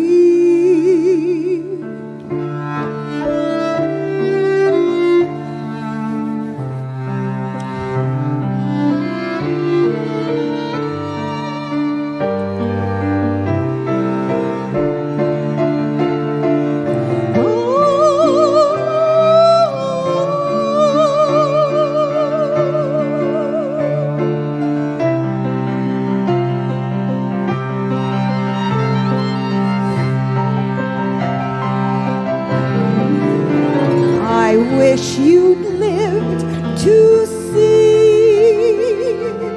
all you gave to me, your shining dream of hope and love, life and liberty.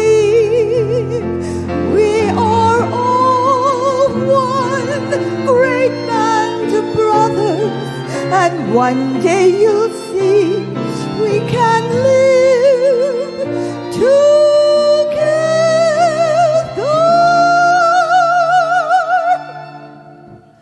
when all the world is free. When all the world is free.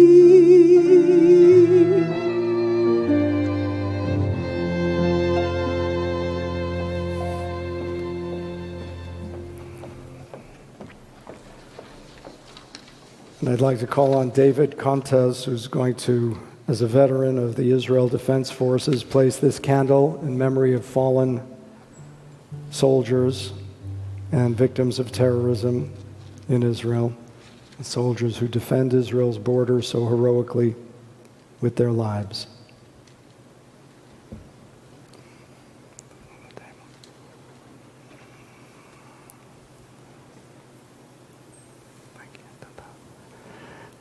And I'd like to call on Eden now for a song entitled Eli, Eli, my God, may these things never end.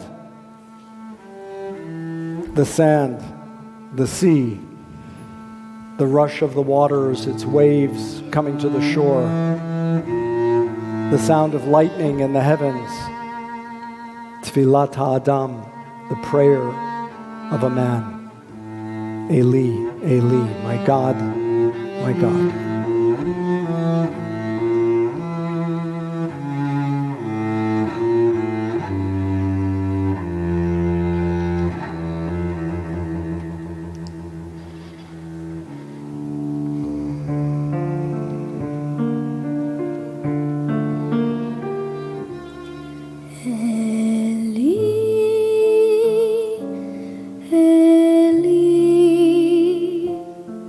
Shalom.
As we remember the men and women of our armed forces and the soldiers of Israel and all of those who defend freedom around the world and make the ultimate sacrifice, leaving behind families and loved ones who no longer have a dad or a mom to come to.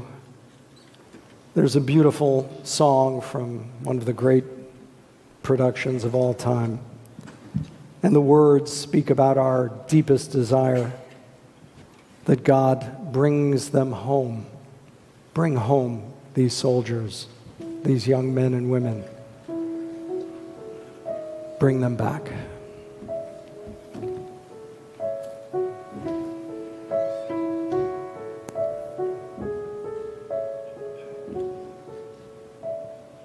God on high,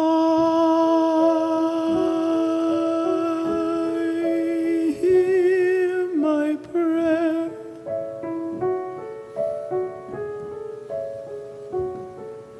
In my need, you have always been there. He is young, he's a friend.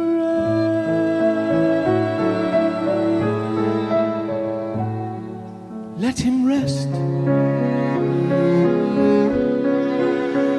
Heaven blessed.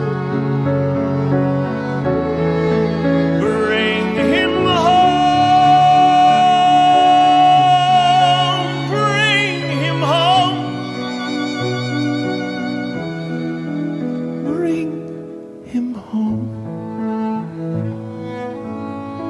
He's like the son I might have known if God had granted me a son. The summers die one by one. How soon they fly on and on.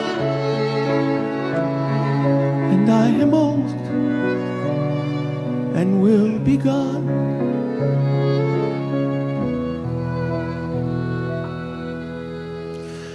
Bring him peace,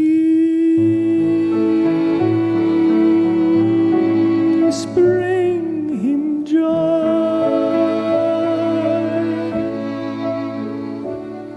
He is young, he is only a boy. You can take, you can give. Let him live. Let him live. If I die, let me die. Let him live. Bring him home. Bring him home. Bring him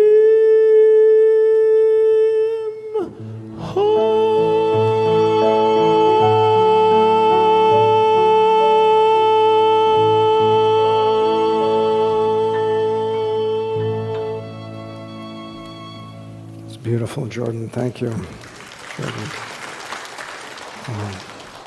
Now, you know you're not supposed to applaud in synagogue, right?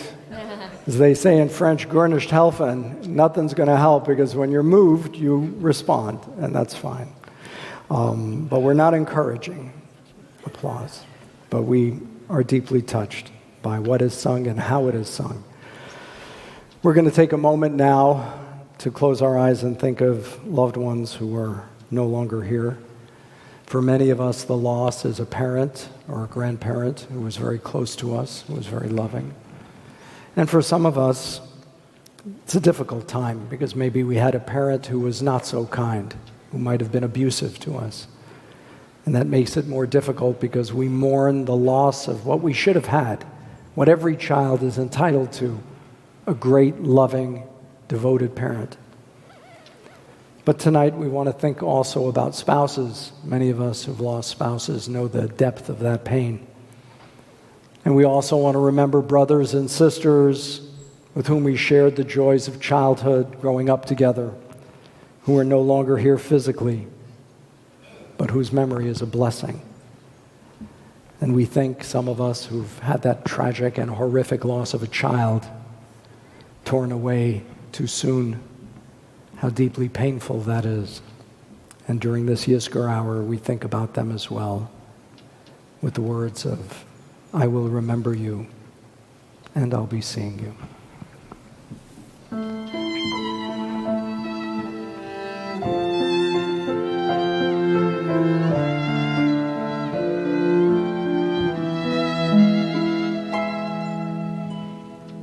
You were once my one companion. You were all that mattered. You were once a friend and father. Then my world was shattered. Wishing you were somehow here again. Wishing you were somehow near. Sometimes it seemed if I just dreamed, somehow you would be here. I will remember you. Will you remember me? Don't let your life pass you by. Weep not for the memories. Wishing you were somehow here again. Knowing we must say goodbye. Try to forgive, teach me to live, help me say goodbye.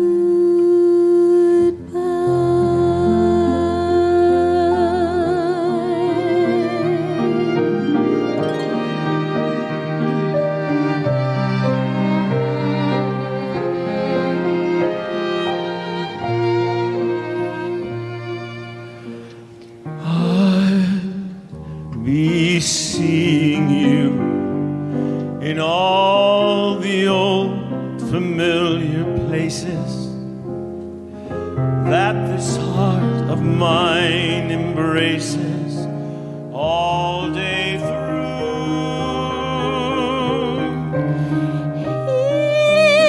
In that small cafe, the park across the way, The children's carousels, the chestnut trees, the wishing wells, I'll be seeing you in every lovely summer's day. in everything that's light and gay. I'll always think of you that way. I'll find you in the morning sun, and when the night is through, I'll be looking at the moon. looking at the moon. But I'll be seeing you. I will remember you.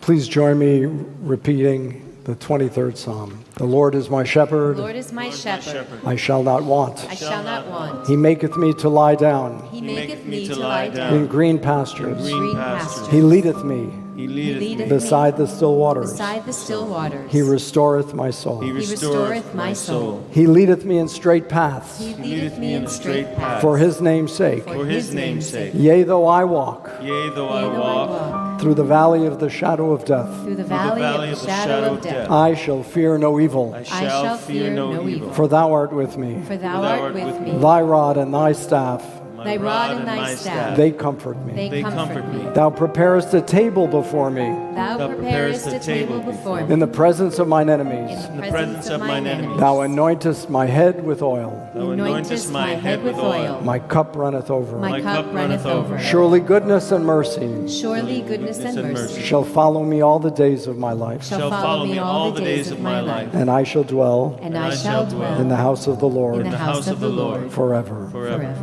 Now we're going to lower the screen for a memorial to the victims of terrorism on 9/11. 20 years ago, our congregation suffered that loss deeply. Two of the members of our synagogue's families, one was in the towers, Twin Towers. Another was former wife who was a flight attendant on Flight 93. But this pain and loss reverberated throughout the country. It was a time that united us. So let's pause for a moment. And this beautiful poem reminds us what unity can look like in the face of tragedy.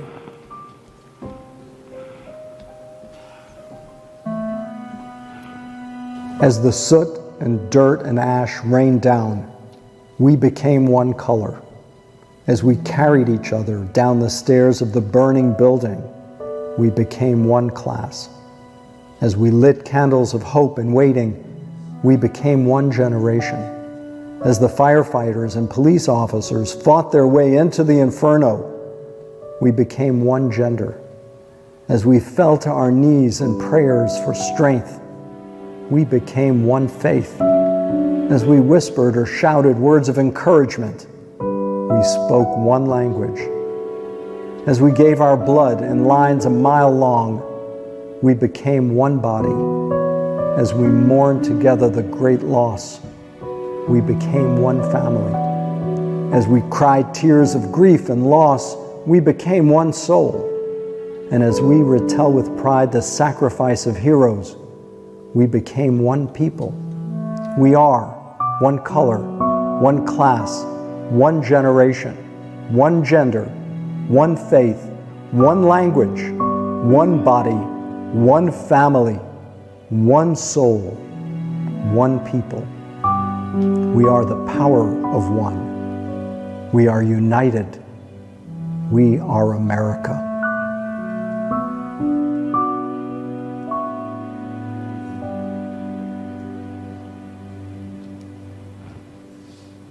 Those of us who've lost mothers know the expression, the word mamala. Mamala means mother dear. And for many of us, our moms, our grandmothers, our great-grandmothers possessed certain qualities, and as they aged, it pained us to see them growing older and knowing that one day they wouldn't be there to love us and tend to our needs and express their encouragement. And so we dedicate this song in tribute to all the moms and grandmas, Mamala.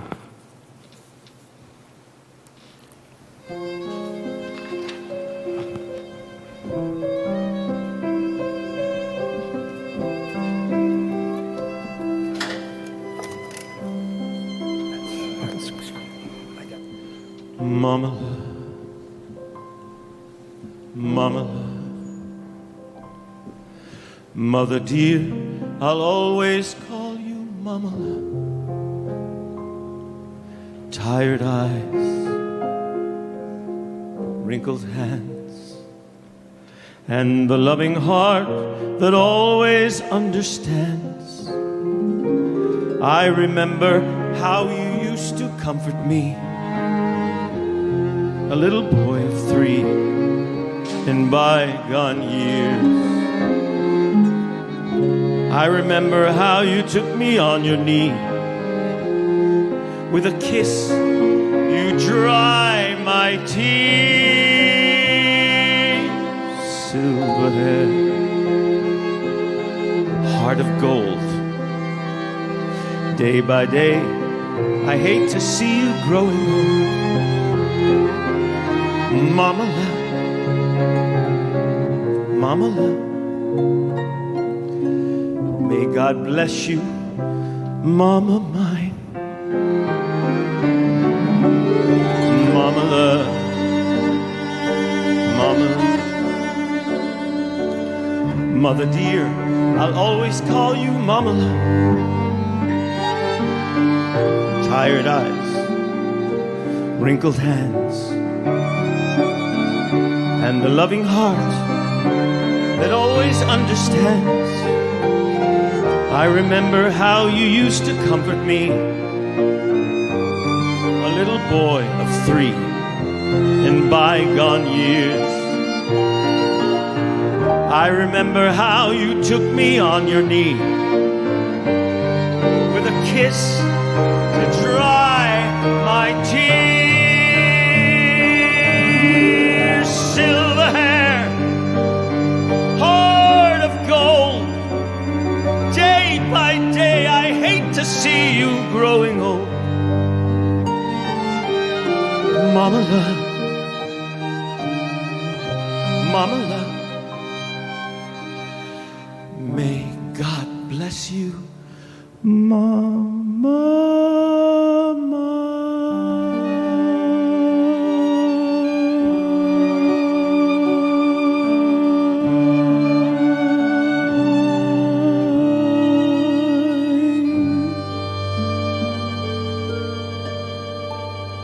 And for many of us, it was the loss of a father who was the breadwinner in our family, who sheltered us, provided for our needs, was there to care for us, maybe teach us to ride a bike, drive a car. Those memories of fathers are very precious, very dear.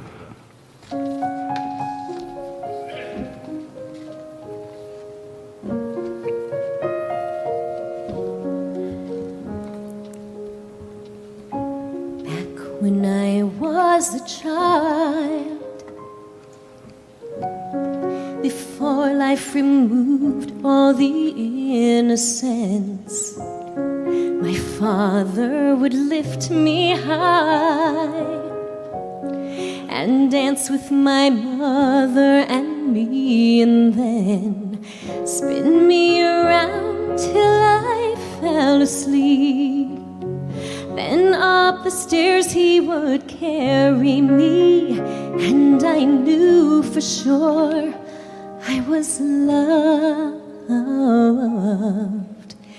If I could get another chance, another walk, another dance with him, I'd play a song that would never ever end. 'Cause I'd love, love, love to dance with my father again.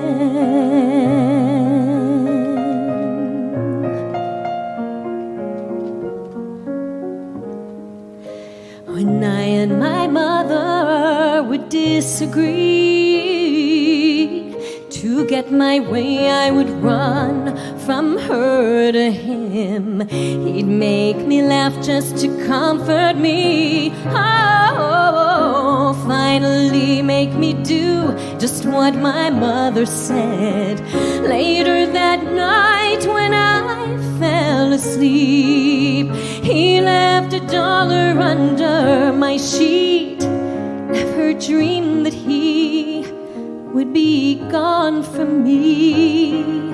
If I could steal one final glance, one final step, one final dance with him, I'd play a song that would never ever end.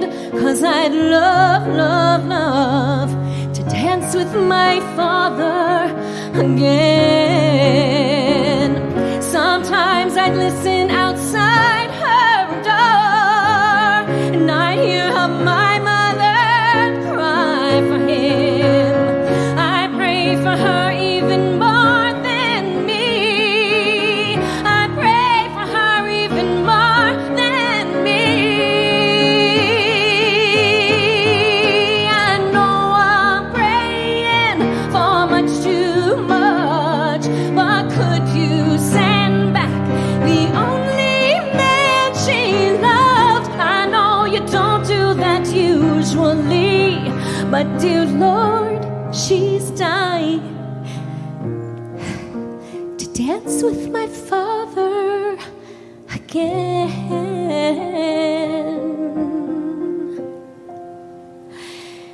Every night I fall asleep. This is what I dream.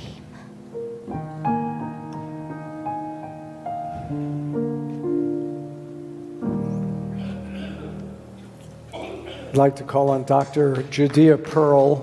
Dr. Pearl, see here, here's Yehuda. We send our condolences to him on the loss of his beloved wife, Ruth Titnachamu. And he's going to deliver a special song, Mi Ha'ish, Who is the Man, dedicated to his son Daniel. Many of you know Daniel Pearl was the Wall Street Journal reporter. And talk about the power of memory and how we transform events, which is the only thing we can do, as Dr. Viktor Frankl said, transform the events, reframe them, try to make meaning, create a Daniel Pearl Music Day that is celebrated by people around the world in memory of his son. And here's the song dedicated to Danny's memory and to Ruth too, Mi Ha'ish.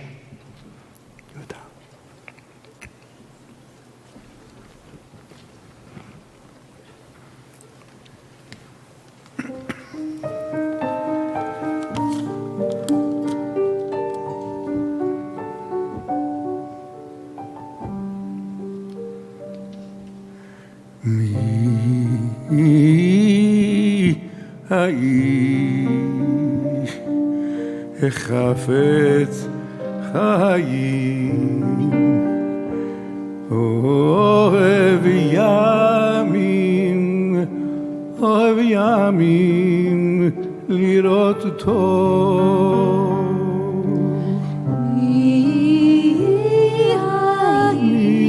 האיש החפץ חיים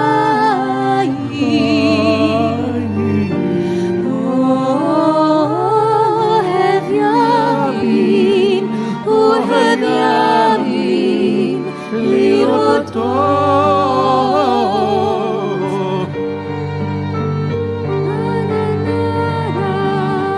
וסתר מדברי מה סור מרע ועשה טוב בקשרו ורופאו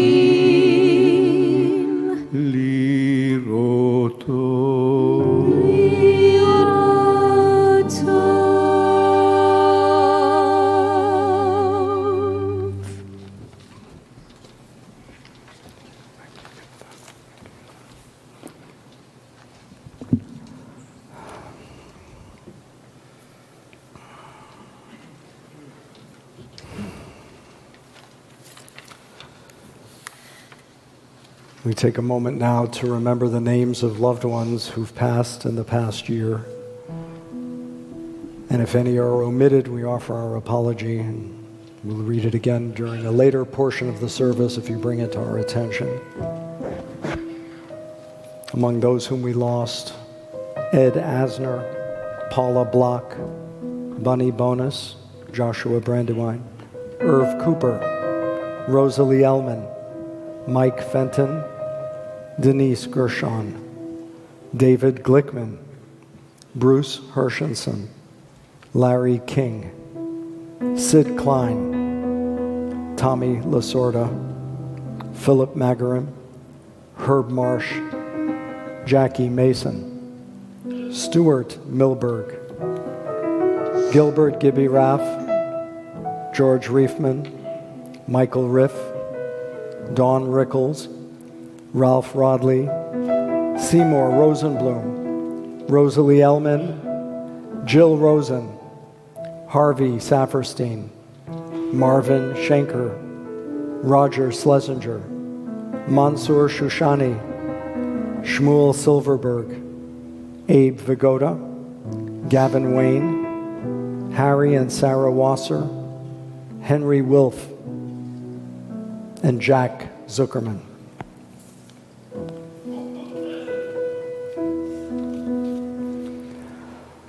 Let's rise to recite a silent Yizkor prayer. Dear God, at this Yizkor hour, remember the soul of my beloved one. May their memory be a blessing in my life. I shall cherish and never forget them. May I perform mitzvot, deeds of charity, in their memory, and deeds of goodness.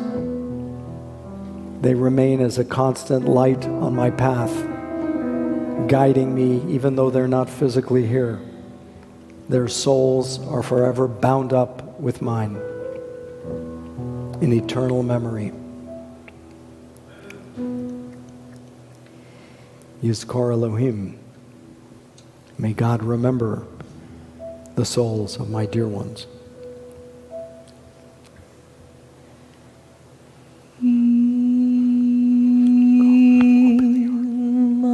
Rachamim Shuchin Bamromim Hametzin Nuchan Chona Tachat Kanafi Hashchina Bima'alot Kedoshim U'Tahorim Kezohar Harakiya Mazhirim Et Nishemot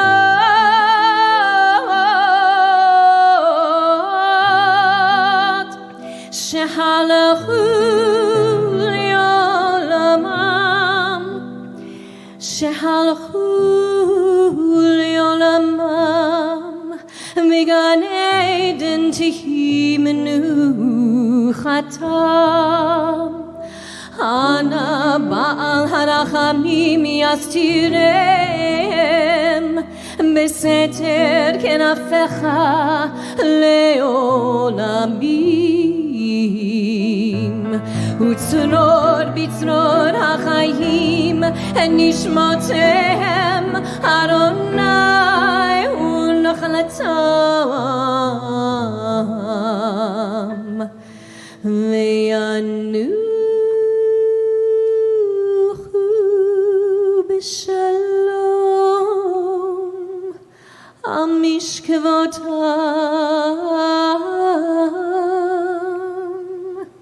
V'nomar Amen. Dear God, exalted and full of compassion, grant perfect peace in your sheltering presence among the holy and pure who shine for us as the brightness of the firmament to the soul of our beloved dear ones who have gone to their eternal home. O God of mercy, we beseech you, remember the worthy and righteous deeds, the mitzvot they performed while with us in the land of the living. May their souls be forever bound up in the bond of eternal life. A blessing in our midst, and let us say, Amen. Amen. The ark is closed, but we remain standing to recite together the mourner's Kaddish. Yitgadal, v'yitgadash, Shemei Rabbah, bi'alma, divra, chirutei, v'yamlich, malchutei, b'chayechom, Uvyomecho, Uvchaye, Dechol, Bet Yisrael, Ba'agala, Uvizman Kariv, V'imru, Amen. Yehei, Shemei, Rabbah, Mivarach, Le'alam, Ulalmei, Almaya, Yitbarach, V'yishtabach, V'yitpar, V'yitromam, V'yitnaseh, V'yitador, V'yitale, V'yitalal, Shemei Dekudsha, Berichu, Liela, Min Kol, Birchata, V'shirata, Tushbechata, V'nechemata, Da'amiran, Bi'alma, V'imru, Amen. Oseh Shalom, Bimromav, Huyaseh Shalom, Aleinu, V'al Kol Yisrael, V'imru, Amen. May God who creates peace in the heavens above, grant peace here on earth. To Israel, to all who mourn, to all mankind. Amen. Please be seated, everyone. Now, I'd like to bring Eden back because she just brings a lot of joy to my heart. And she's going to sing a song that speaks about what we yearn for. And at the end of the song, there's one you'll know that you can join her in. Let there be peace on earth.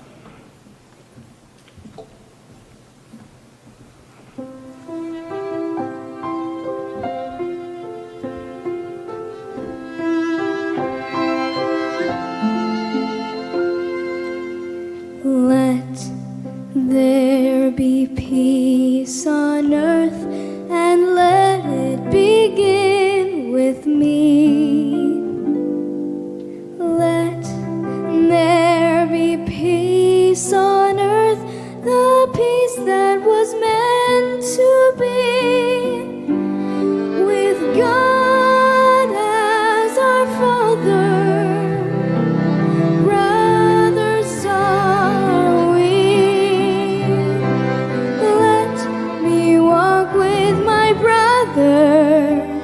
In perfect harmony,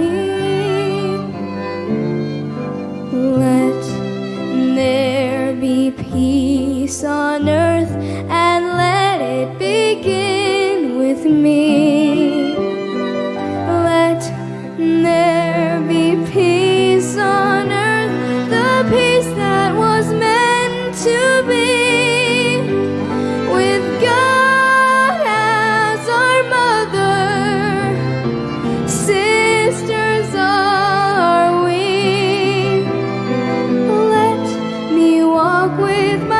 sister in perfect harmony.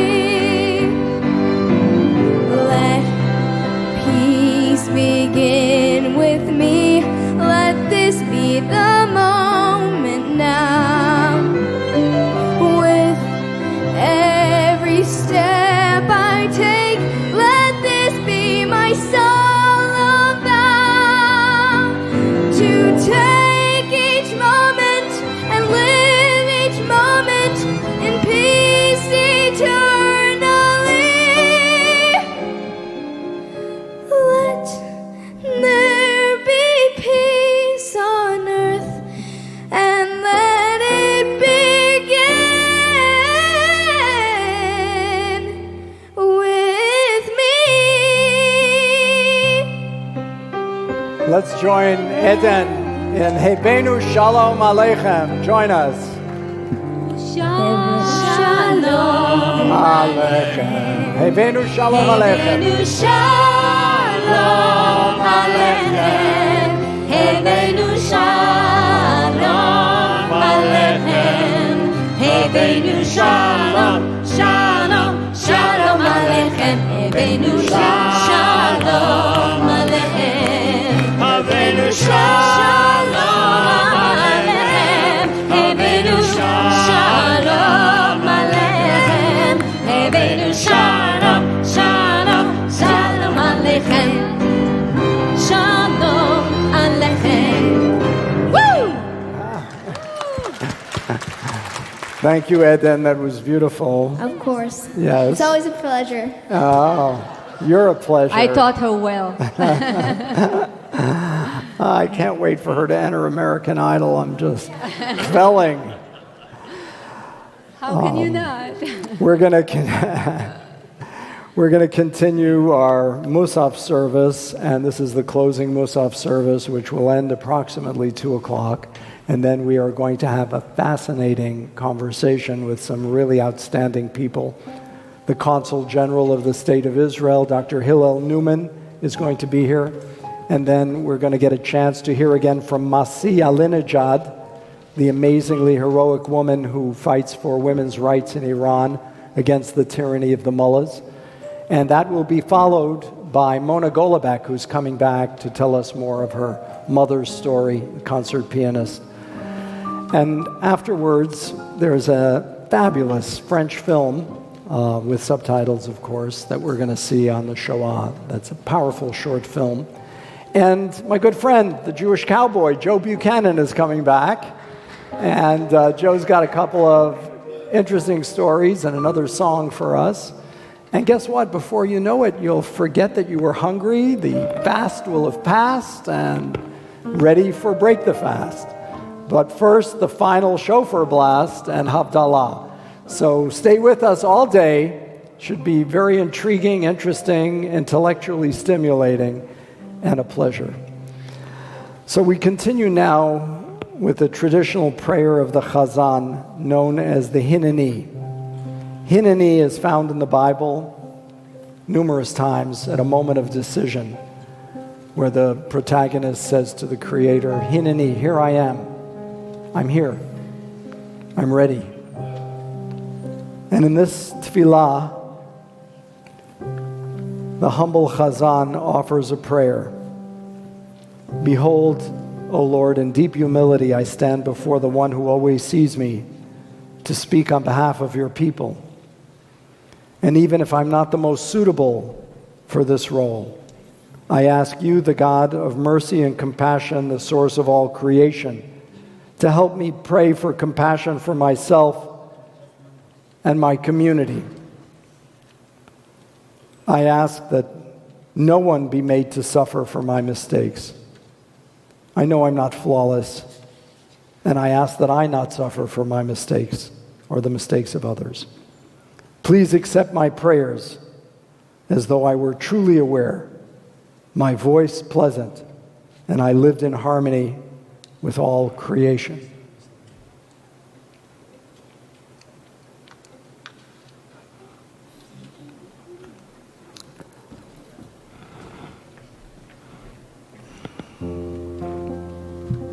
I will pray for you to help me overcome all that blocks my ability to see you in love. And I will pray that you may, O Lord, in your limitless love, transform all of our tsuras, all of our troubles and misfortunes, into joy and happiness, into life and peace.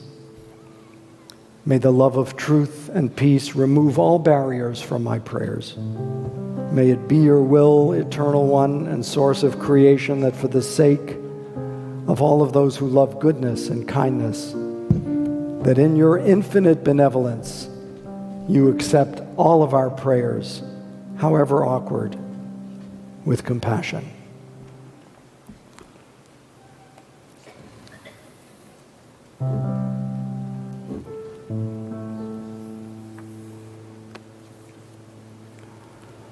So when you have a live service, you get hiccups. So bear with us, please, for a moment.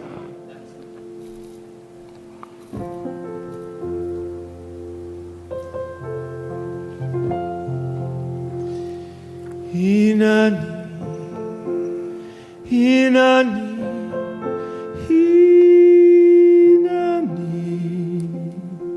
Heoni, Mimas,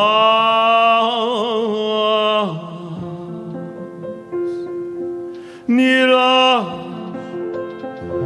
V'nifkah,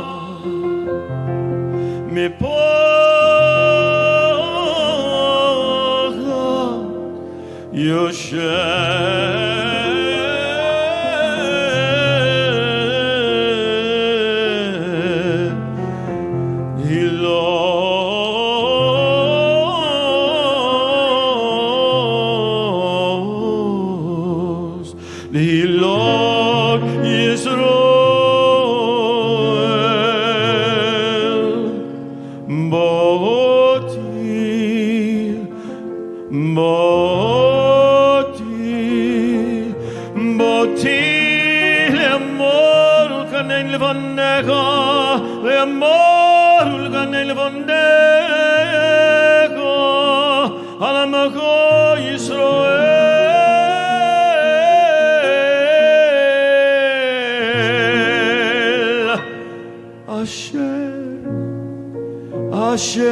Asher shlachuni v'yav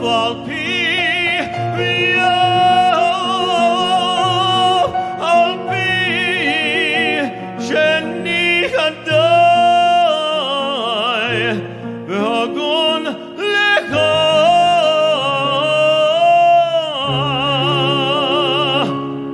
al kein avokeshka Elohei Abraham Elohei Yitzchak Elohei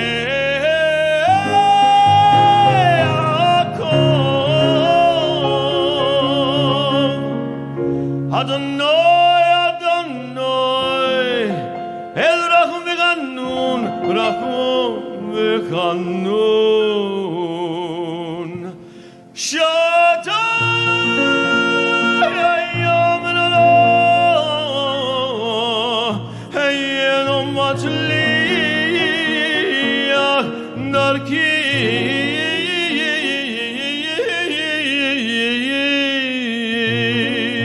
Asher ani golech halech lamor ukesh regamim halech al shochai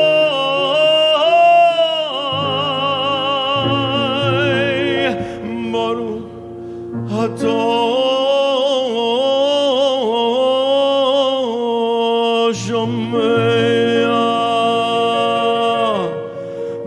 atah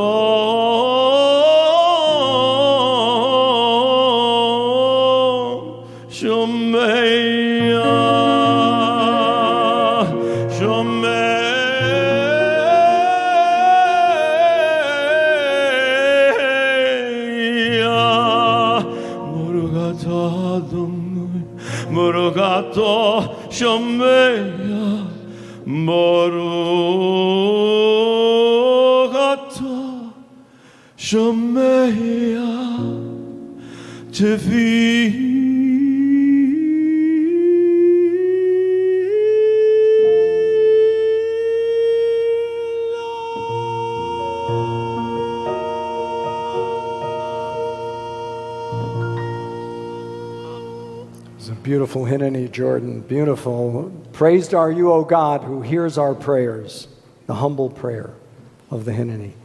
We continue with the Unatana Tokef, one of the most powerful prayers in our liturgy during the holidays. It's chanted with deep feeling on both Rosh Hashanah and Yom Kippur.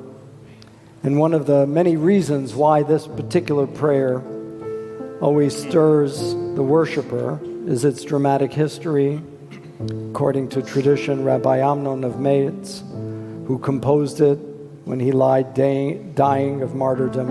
And Rabbi Amnon refused to forsake his Judaism and expressed his love for God and his faith in God's justice. Repeating with me, let us declare Let us declare the grandeur of this day's holiness. the grandeur of this day's holiness. A solemn day A solemn day filled with awe. filled with awe. This day proclaims This day proclaims God's exalted reign exalted reign exalted reign, based on mercy and truth. based on mercy and truth. We acknowledge you are our judge, We acknowledge you are our judge, to whom everything is known, to whom everything is known. all of our deeds, All of our deeds, even those we forget, even those we forget, are remembered and recorded by you. are remembered and recorded by you. You open the book of remembrance, You open the book of remembrance, and each deed recorded and each deed recorded tells its own tale. tells its own tale. Each deed Each deed is sealed by its author's hand. is sealed by its author's hand. The great shofar is sounded, The great shofar is sounded, and a still small voice is heard. and a still small voice is heard. Even the angels Even the angels are stricken with trembling are stricken with as they proclaim, as they proclaim, "This is the day of judgment, This is the day of judgment, in which all mortals in which all pass in review." passing.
Repeating with me, on the new year it is written, On the new year it is written, and on the fast of Yom Kippur it is sealed.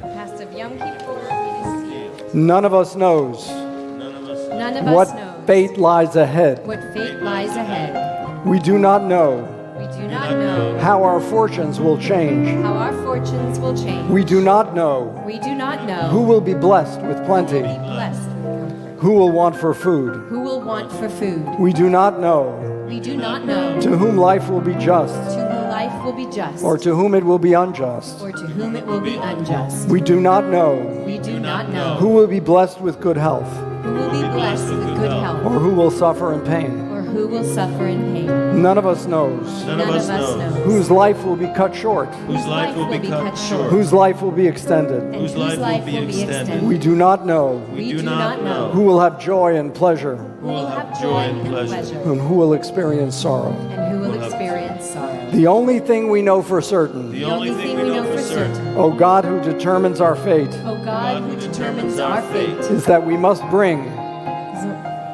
teshuvah, Teshuvah, repentance, tefillah, tefillah, prayer, prayer, and tzedakah, tzedakah, to ask for your continued blessing to ask for your continued blessing, and to avert and to avert the severity the severity of our decree. of our decree. B'Rosh Hashanah. בראש השנה ייכתבו וביום סוף כיפור ייכתבו בראש השנה ייכתבו וביום סוף כיפור ייכתבו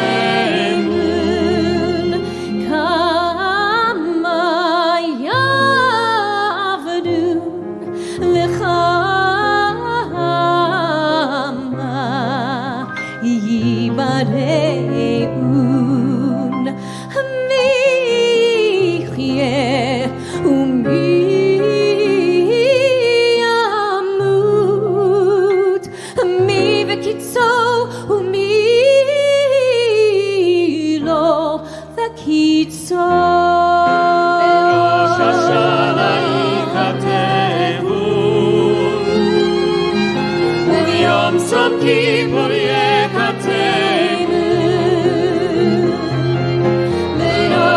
Shana yikatevu Uvyom Sov Kippur yikatevu Mi va'esh umi v'mayim Mi v'cherev umi v'chaya Mi v'ra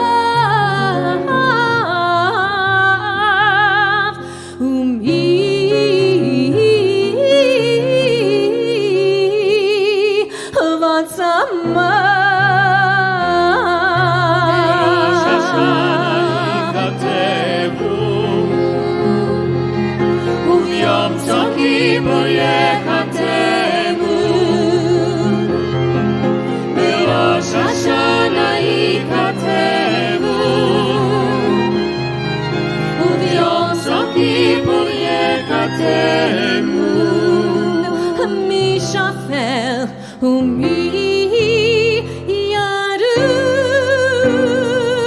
yarum Uteshuva utefila utzedakah Ma'ari nedro hagazeh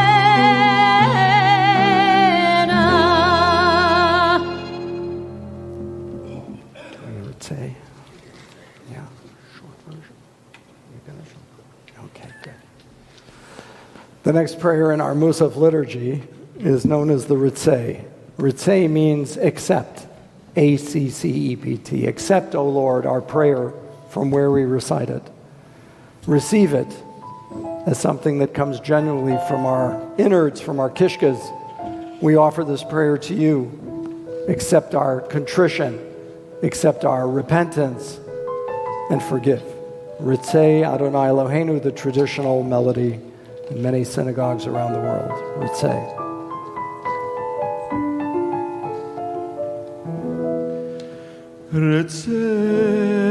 Ritzeh, Ritzeh,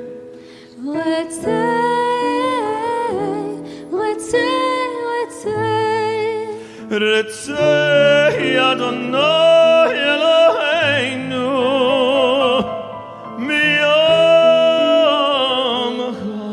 miyamcha Yisroel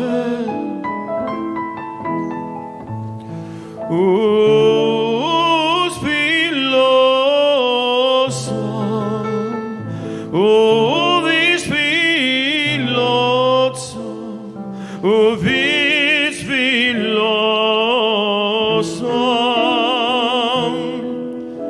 והושע es avoda לדביר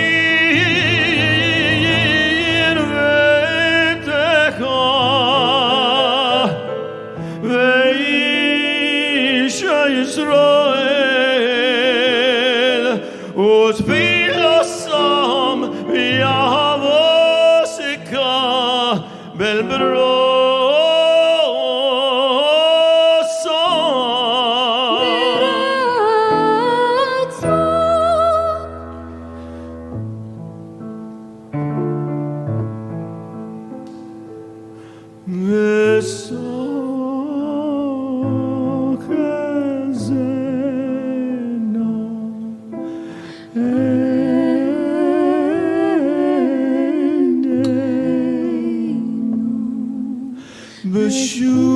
בשובך לציון בשובך לציון בשובך לציון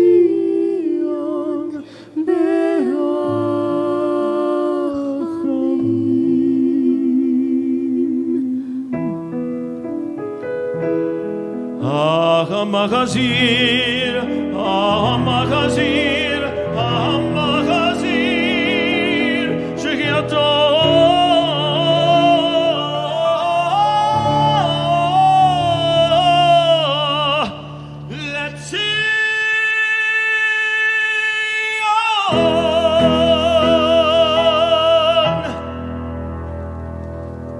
May the spirit of my devotion inform and fill all of my actions in this world, whether I'm in a high state or a low state, or struggling to overcome some obstacle in my path.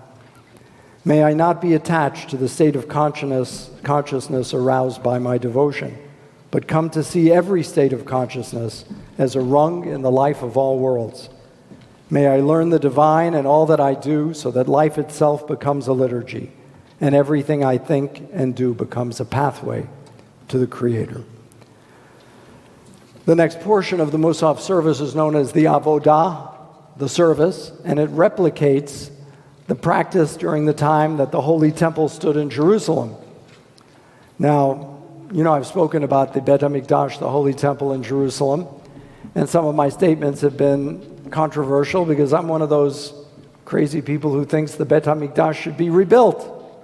And I don't want to wait for 400 rabbis to debate the size and scope. And then there's the question of the mosque. You can't tear down the mosque. So an elevated platform, I discussed this with an architect, and he said it's very feasible. An elevated platform to build a Bet HaMikdash over the Har HaBayit, the Temple Mount, where it belongs. Don't touch the mosque. Of course, it would create such controversy you can never imagine. First of all, how can you get rabbis to agree on the size, the scope, the architecture? But at any rate, we replicate the Avodah service that was conducted by the high priest. As I mentioned, it was only once a year on Yom Kippur that the Kohen Gadol, the high priest, could enter into the inner sanctum, the Kodesh Kodashim. And actually, they tied a rope around his waist, and he would go in and offer a prayer for the people, and if he fainted or passed out because of the awesome holiness of the place in which the two angels, the Kruvim, stood facing each other, and of course, the platform of the altar, and the parochet, the cover, all of the religious symbolism. And very interestingly, the rabbis have a commentary. The commandments were in there, and they say, Luchot v'shivrei luchot munachot ba'aron, which means both the original 10 Commandments and the ones that Moses smashed, the broken tablets, were in there. Why? To teach us a lesson. That our devotion has to be filled not just with joyous and uplifting moments, but with broken moments as well, that we emerge from. And so, in that holy temple, the priest entered, and because he may be overcome, he may faint, he may be stricken dead. A rope was tied around his waist, and he was pulled out from the inner sanctum of the holy temple. And he was dressed in his white linen vestments, with the avnet, with the belt of linen, and in full resplendency. And we remember this because when he bowed fully prostrate before the presence of God in the inner sanctum of the holy temple. And we replicate that with the way the Aleinu prayer is chanted now by the cantor, the great Aleinu, as remembered during the time when the holy temple stood and the high priest would enter into the Holy of Holies. So please rise as we open the ark for the Aleinu.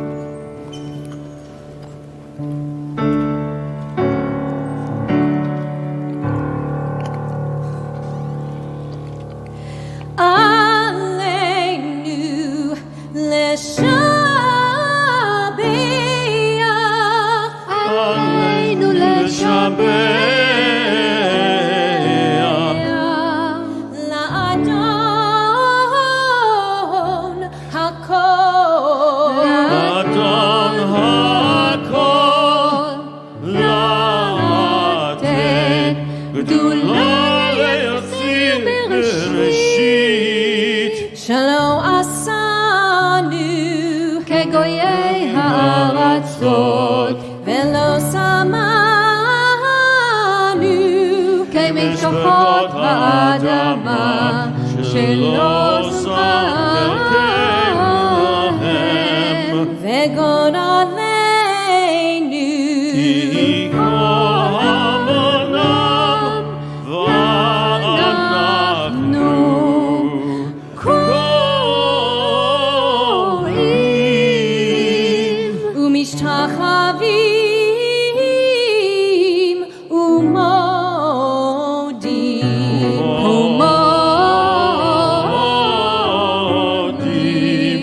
לפני מלך מלכי המלכים, הקדוש ברוך הוא, ונאמר והיה אדוני למלך על כל הארץ ביום ההוא יהיה אדוני אחד ושמו אחד.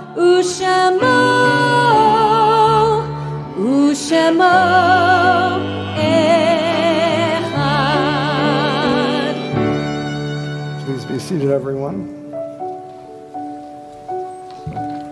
And another name we'd like to add to the list of those who departed ones, loved ones, Stanley Mores.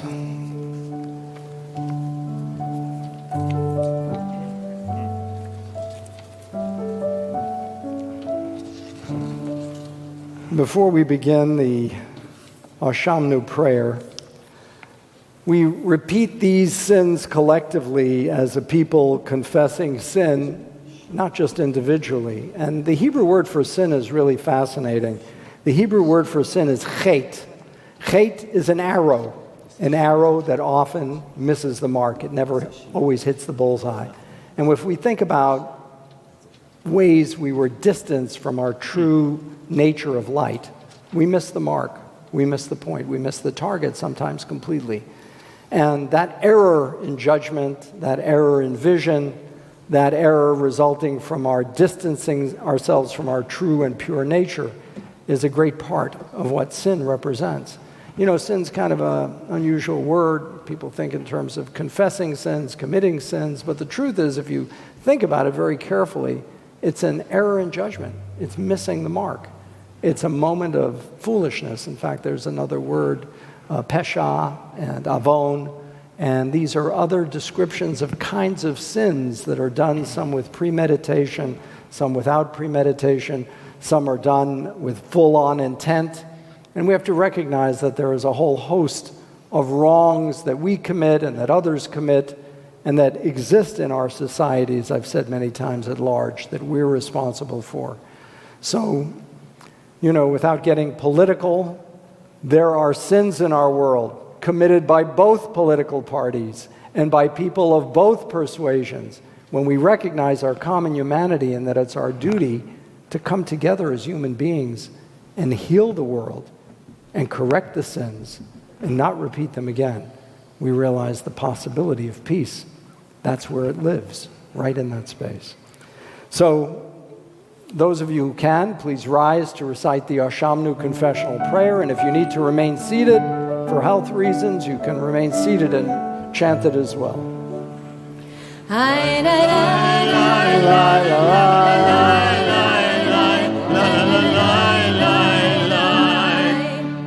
Ashamnu, Ashamnu, Bagadnu, Bagadnu, Gazalnu, Gazalnu, Dibarnu Dofi, Dibarnu Dofi, Hai la la la la la la la la la la la.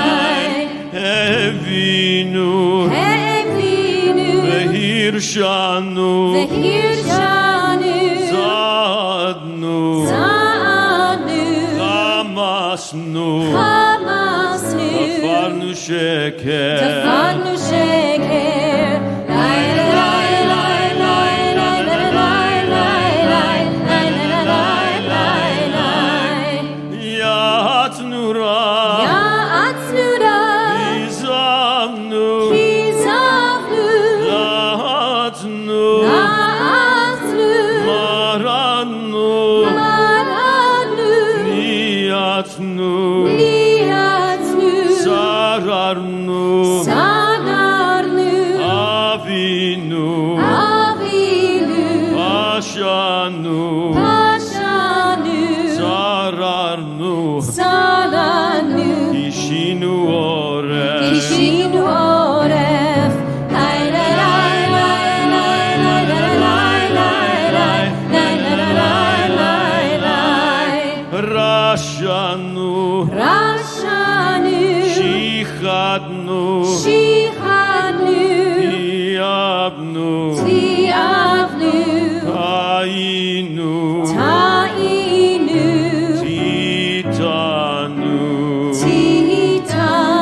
Titanu. Please be seated, and please repeating with me, for the sin For the sin of failing to begin, of failing to begin, and for the sin and for the sin of not carrying things out, of not carrying things out, for the sin of causing despair, For the for sin of causing despair, for the sin of polluting the water and air, for the sin of polluting all our air, for the sin of confrontation, for the sin of confrontation, and the sin of disinformation, for the sin of disinformation, for the sin of causing consternation, for the sin of causing consternation, and blind infatuation, and infatuation, for the sins we do unknowingly, for the sins we do unknowingly, for the sins we do unwittingly, for the sins we do unwittingly, for the sins we do unthinkingly, for the sins we do and the unthinkingly, sins for which we're not ashamed, for the sins for which we are not ashamed, for the sin of apathy, for the sin of apathy, and for the sin of antipathy, for the sin of antipathy, for the sin of self-excusing,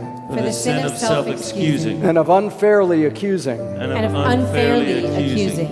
For all these sins, For all these sins, O God of forgiveness, O God of forgiveness, forgive us, forgive us, pardon us, pardon us, grant us atonement. grant us atonement. Ve'al kulam Elohai selichot selach lanu mechalanu kaper lanu Ve'al kulam Elohai selichot selach lanu mechalanu selach lanu mechalanu kaper lanu. One of the great closing prayers of our Musaf liturgy is Hayom, the day. You know, in fact, Yom Kippur is referred to in the Talmud. There's an entire Masechet Yoma, an entire tractate of the Talmud called Yoma, the day. And it contains the laws related to Yom Kippur. The prohibitions against eating, drinking, sexual relations, wearing leather garments, all of those are contained within that tractate of Yoma. Very interesting, I remember we laughed when we studied this tractate in yeshiva, is there actually something that is permissible to be eaten on Yom Kippur? That's the good news. The bad news is it's pepper. Because pepper is a condiment, not a food, and so you are permitted. And I hope none of you will take advantage of that exclusion and partake in pepper today. So this great day, Hayom, please respond to Amen after each verse. This day, give us strength. Hayom, hayom, Hayom, hayom, hayom, hayom, hayom, hayom te'ahamteinu. Amen. Hayom, hayom, hayom, hayom, hayom, hayom, hayom, hayom, hayom, hayom, hayom, hayom, hayom, hayom, hayom, hayom, hayom tevarechenu. Amen. Hayom, hayom, hayom, hayom, hayom, hayom, hayom, hayom, hayom tegadlenu. Amen.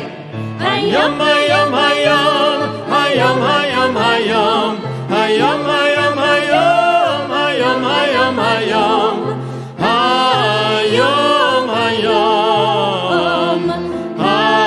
hayom, hayom, hayom tedashenu letova. Amen. Hayom, hayom, hayom, hayom, hayom, hayom, hayom, hayom, hayom tetkvenu l'chaim tovim. Amen. Hayom, hayom, hayom, hayom, hayom, hayom, hayom, hayom, hayom, hayom, hayom, hayom, hayom, hayom, hayom, hayom tishma shavatenu. Amen. Hayom, hayom, hayom, hayom, hayom, hayom, tekabel bracha mimenu, uvratzon tetflenenu. Amen. Hayom, hayom, hayom, hayom, hayom, hayom, hayom, hayom, hayom, hayom, hayom, hayom, hayom, hayom, hayom, hayom, hayom tetmechenu metzidkecha.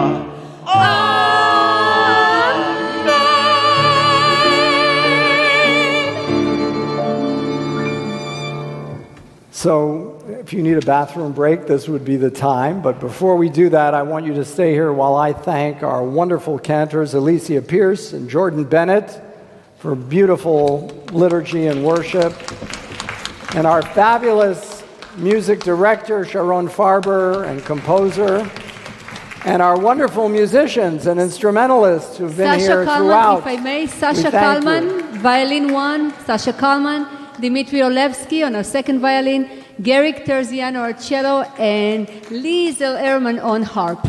And they are the best of the best. Thank you, guys. Thank you, everybody. And I want to add a thank you to all of those members of the crew and staff here. I want to thank Brett Backman, who's been working behind the scenes, as has Bobby DeLuca. And I want to thank all of the members of the live stream team. And we're going to continue this live stream through the discussion. So your friends and neighbors at home who aren't here will be able to hear from my fabulous and fascinating guests. So the first will be Dr. Hillel Newman, the Consul General of Israel to this region of the United States, to California, actually the whole Pacific Southwest. And he'll be here in just a moment, so it's a good time to take a quick break. As you know, there are bathrooms in the rear, and in about 5 minutes, we're going to resume with Dr. Newman. You know, I'm very proud that our congregation, Temple of the Arts, is holding both live and live stream services.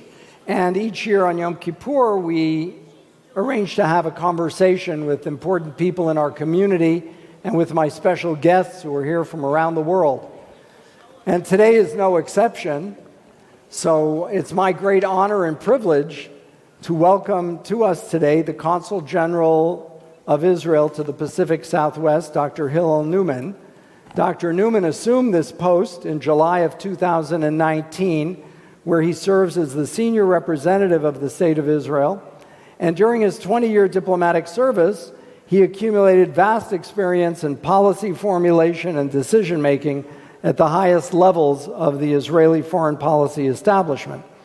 He served in several influential and critical positions, including policy advisor to 3 foreign ministers and ambassador of Israel to Tajikistan and Uzbekistan.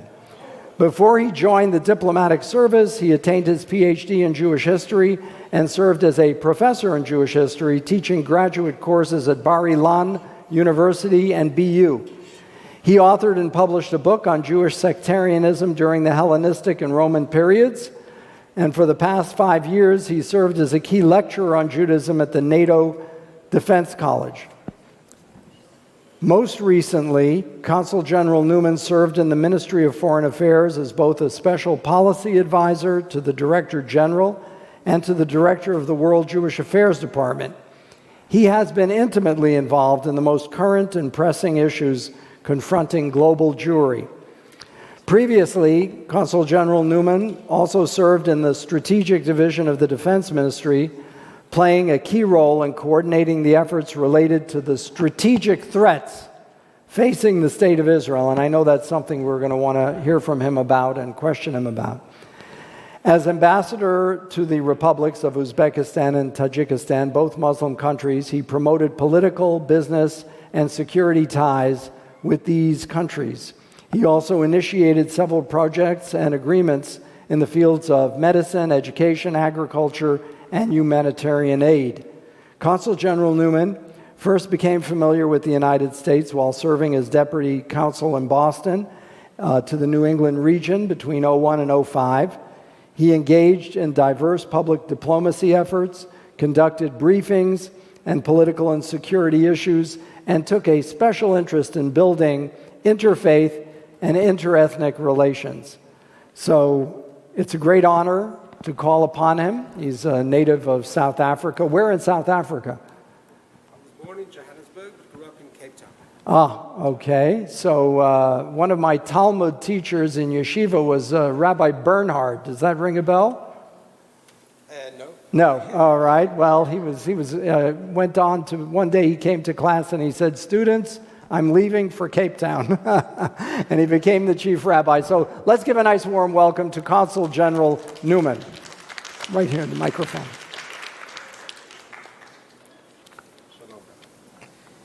Shalom, Rabbi Baron. Thank you so much for inviting me and hosting me in this magnificent temple. It is really my pleasure and honor to be with you on this most holy day of Yom Kippur and to wish you all a Gemar Chatima Tova. And may you all be sealed in the book of life. And may the people of Israel be sealed in the book of life and contentment and satisfaction and no war and more peace. Amen. Amen. So, Consul General, based on your expertise, I know many of us wanted to hear from you. I'm personally interested in Greco-Roman Jewish history, but that's a personal interest. But I know we've been very concerned, many of us have been reading, that Iran will be developing a nuclear weapon within weeks, if not months. And what strategic preparations has Israel been making that you can discuss with regard to this ominous development? And is there coordination between this administration and the Israeli administration on this imminent threat? Thank you. The threat of Iran holding a nuclear military capability is, in the eyes of Israel, an existential threat. Not only to Israel, but to the Western world. You know, we all build ourselves on checks and balances that we have between countries. But a country like Iran doesn't have those checks and balances. In a country like Iran, you cannot be confident and rely on their checks and balances, and you have to make sure, and that is the decision of the State of Israel, policy of Israel, that Iran will not have nuclear military capability. That is the policy of Israel. I'm glad to say that this policy is aligned with the United States administration. I think President Biden himself even said, while our Prime Minister Bennett visited less than a month ago, they discussed the issue of Iran, and that is the agreed policy by both the United States and Israel, that Iran should not have nuclear military capability. I just want to add one thing, that is that Iran, of course, is not limited only to the issue of nuclear capability. Iran is like an octopus with many tentacles. And the biggest problem of Iran, one of the biggest problems of Iran, is terror and their support. They're the number one state sponsor of terrorism in the world. And they are those that keep the borders of Israel with the north and the south hot borders. Because we have Hezbollah, which is supported by Iran on our northern border. And we have the Hamas on our southern border, again, supported by Iran. So Iran is like an octopus with many tentacles, and we have to deal with all of these threats at the same time. But the number one threat is definitely the nuclear issue. And now there can be differences of opinion between Israel and other countries and allies on, okay, how do you implement this policy of preventing Iran from having nuclear military capability? There are some who say that you can go along with the JCPOA agreement, the nuclear agreement that was signed. It was Israel's opinion from the beginning that the JCPOA agreement as it was unacceptable. Because instead of preventing Iran having nuclear capability, it paved the way for Iran to have nuclear capability. Because there was what's called a sunset clause, which enabled Iran after X amount of years to have nuclear military capability. That was unacceptable, and therefore we had differences of opinion. But differences of opinion between friends must be discussed between friends, and that's what Israel is doing.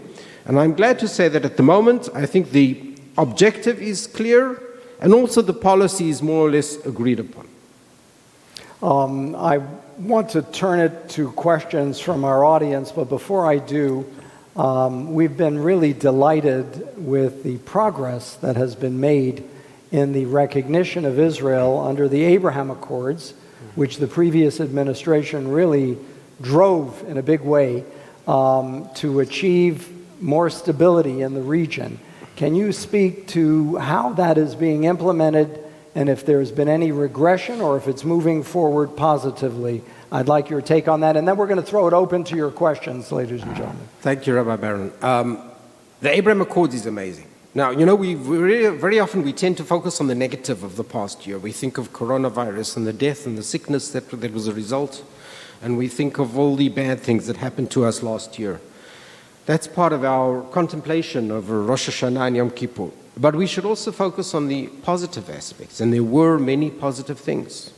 If we just look at the human ingenuity with the development of the vaccinations, within a year, humanity managed to develop a vaccine that defeats the virus. We've had so much innovation coming out in relation to the coronavirus and other challenges, I'm glad to say much of it born in Israel. And then, of course, we also have the Abraham Accords, forging of relations between Israel and 4 additional Arab countries.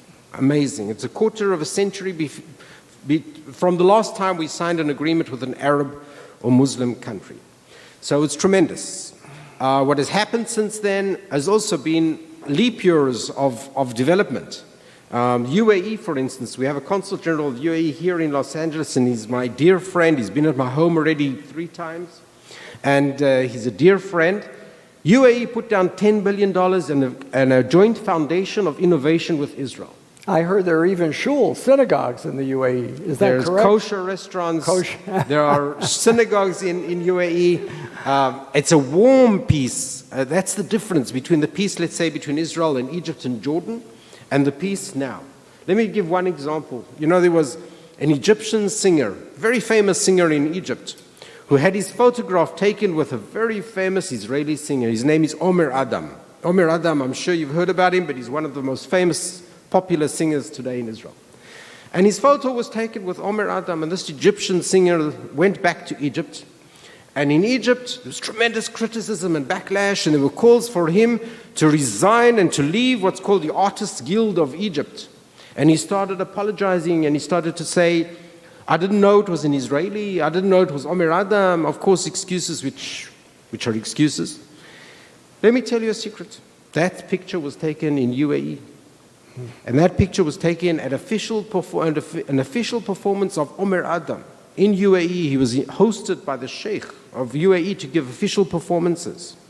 And the Egyptian was there at one of his performances. So here you see the gap between what we call the environment of peace that is developing now between Israel and the Persian Gulf and the Arab states that we're in the Abraham Accords, and what's the old school of those that belong to that cold peace, that cold era of peace, which unfortunately still prevails. And one more secret is that I visited myself UAE in 2019. I had the privilege of visiting together with our foreign minister at the time. It was one of the last high-level meetings, high-level not because of me, high-level because of the foreign minister. And we had meetings with the leadership of UAE where we discussed kind of the last issues before declaring peace. So I had the privilege. Thank you very much. Are there any questions? I know a few people are very intrigued. Yes, Daphne. I wanted to ask you about President Sisi of Egypt, because from what I hear, he's very progressive and prone towards a much better peace treaty with Israel. I'm going to repeat Daphne's question. Because not everyone can hear. Is everyone hearing, by the way, okay? Everyone able to hear? No? You're not hearing it? Oh, you can hear the consul and myself, but not the question. So the question is, what is your opinion of President of Egypt, al-Sisi? And he appears to be someone who is very moderate and open-minded. Actually, I think he made statements, Daphne, about a more moderate Islam. What have the state of relations been currently between Egypt and Israel? Yes, thank you for the question. President al-Sisi is a friend of Israel. And you know, we've been through difficult periods with Egypt. Sadat, after he was assassinated, we were glad that Mubarak came in and he upheld the peace accords. But this peace never got instilled, never trickled down to the people. And there's a strong opposition in the parliament of Egypt against Israel and against the relations. And anything that happens in the region, they call for disconnecting the relations, cutting the ties with Israel. So there's a strong group of opposition, we could call it, in Egypt, which is still very alive and kicking. But al-Sisi, you know, and then there was the overturn, and we had the Muslim Brotherhood took over as the president. And we were quite concerned about that, because that would have meant the end of our relations with Egypt. You know, there's a lot of calls for Israel to give territory for peace. But this is part of our problem. You give territory and you don't know what will happen the next day. If Morsi, who was the head of the Muslim Brothers, would have maintained control of Egypt as the president of Egypt, who knows what situation we would have been in, and then we were without the Sinai Peninsula, right? Today there is terrorism in the Sinai Peninsula, and I'm glad to say that there is cooperation between Israel and Egypt in trying to mitigate this terrorism. Not Israeli forces on the ground, not Israeli boots on the ground, and we don't talk about it much in order to give Egypt the leeway and the independence of activity, but I can tell you that there is cooperation. And just 2 days before Yom Kippur, our Prime Minister Bennett visited Egypt, and one of the rare visits that they allowed pictures to be taken and publishing of the meeting. So al-Sisi is a good friend, there's strong cooperation, but there are still problems. Are there any other questions here? Yeah, I don't think it's the first time, because there have been meetings before, and usually when there's a meeting they put both flags. But this is one of the first times that they allowed full publication of the meeting while it was happening, and that's very rare. What are the countries that have been recognizing Israel after the Abraham Accords, the initial Abraham Accords? Well, the countries that belong to the Abraham Accords, of course, are UAE, Bahrain, Sudan, and Morocco. Sudan is very symbolic, because Sudan, the capital of Sudan is Khartoum. In Khartoum in the 60s, the entire Arab League convened and came to what's called the 3 No's resolution. No recognition of Israel, no peace with Israel, no negotiations with Israel. And that decision, that resolution was taken in Khartoum. And Sudan was one of the first countries to come forward and make peace, normalize its relations with Israel. So we're talking about a revolution, a new era in the Middle East, where other countries of the Arab League we hope will follow suit. We have a short list of the countries that could be like next in line. Like? We don't like naming them because sometimes, just by naming them, you give them a reason why not to, because then they watch their population and they see what's going on. But I can say there are countries that were mentioned in the news that already renewed in one way or another their relations, like Oman and other countries that we're let's say there's a short list, and we're hoping that other countries will follow suit. We must give tribute to the previous administration, the Trump administration, that moved this forward, and we're hoping that under Biden we'll move it further. There's no reason why it shouldn't happen in Biden's period, and we need other countries to come forward. They also need the assurances of the American policy in relation to Iran. That is also a key issue. So if you ask some of these countries, will you come forward? A lot of it depends on what is the policy towards Iran. Any other questions? Yes, over here. And can we dim that light, the second light? It's very blinding for us in this position. If we could dim it 50%. Yes, your question. Well, I hear there's secret negotiations perhaps going on with Saudi Arabia. Can you speak to that? Well, if they're secret, then I can't speak about it because it won't be secret anymore. What I can tell you is that, as I said, I visited UAE in 2019. That was confidential visits. They were not published, right? And we visited in 2019 before the declaration of the normalization of relations, and we discussed issues. And in many cases, what you see in the end as normalizing of relations or a big ceremony, before that there's what we call track 2 talks. Track 2 talks is where you start engaging, you start discussing, you start talking, and you try to reach understandings. It was the same with Oslo. The Oslo process, the signing of agreements between Israel and the Palestinians, it began in what we call track 2 talks in Oslo. So very often, such understandings, big understandings, they start off with discussions. And I can just say that with many of these Arab countries, Muslim and Arab countries, there are discussions, there are deep understandings. Sometimes we even have understandings through third parties on different issues. And there's a lot of understanding with many countries, including also Saudi Arabia. Saudi Arabia, there were times that people thought that Saudi Arabia will be the last country that makes peace with Israel. Why? Because of their special Islam ideology. Today we know that's not the fact anymore. If we build a list of the countries that are in line, then Saudi Arabia is amongst them from our point of view. And there are different conditions that need to be made or met in order for real peace to come true. But we hope for it. I have to share with you a little Temple of the Arts and Saudi Arabia story.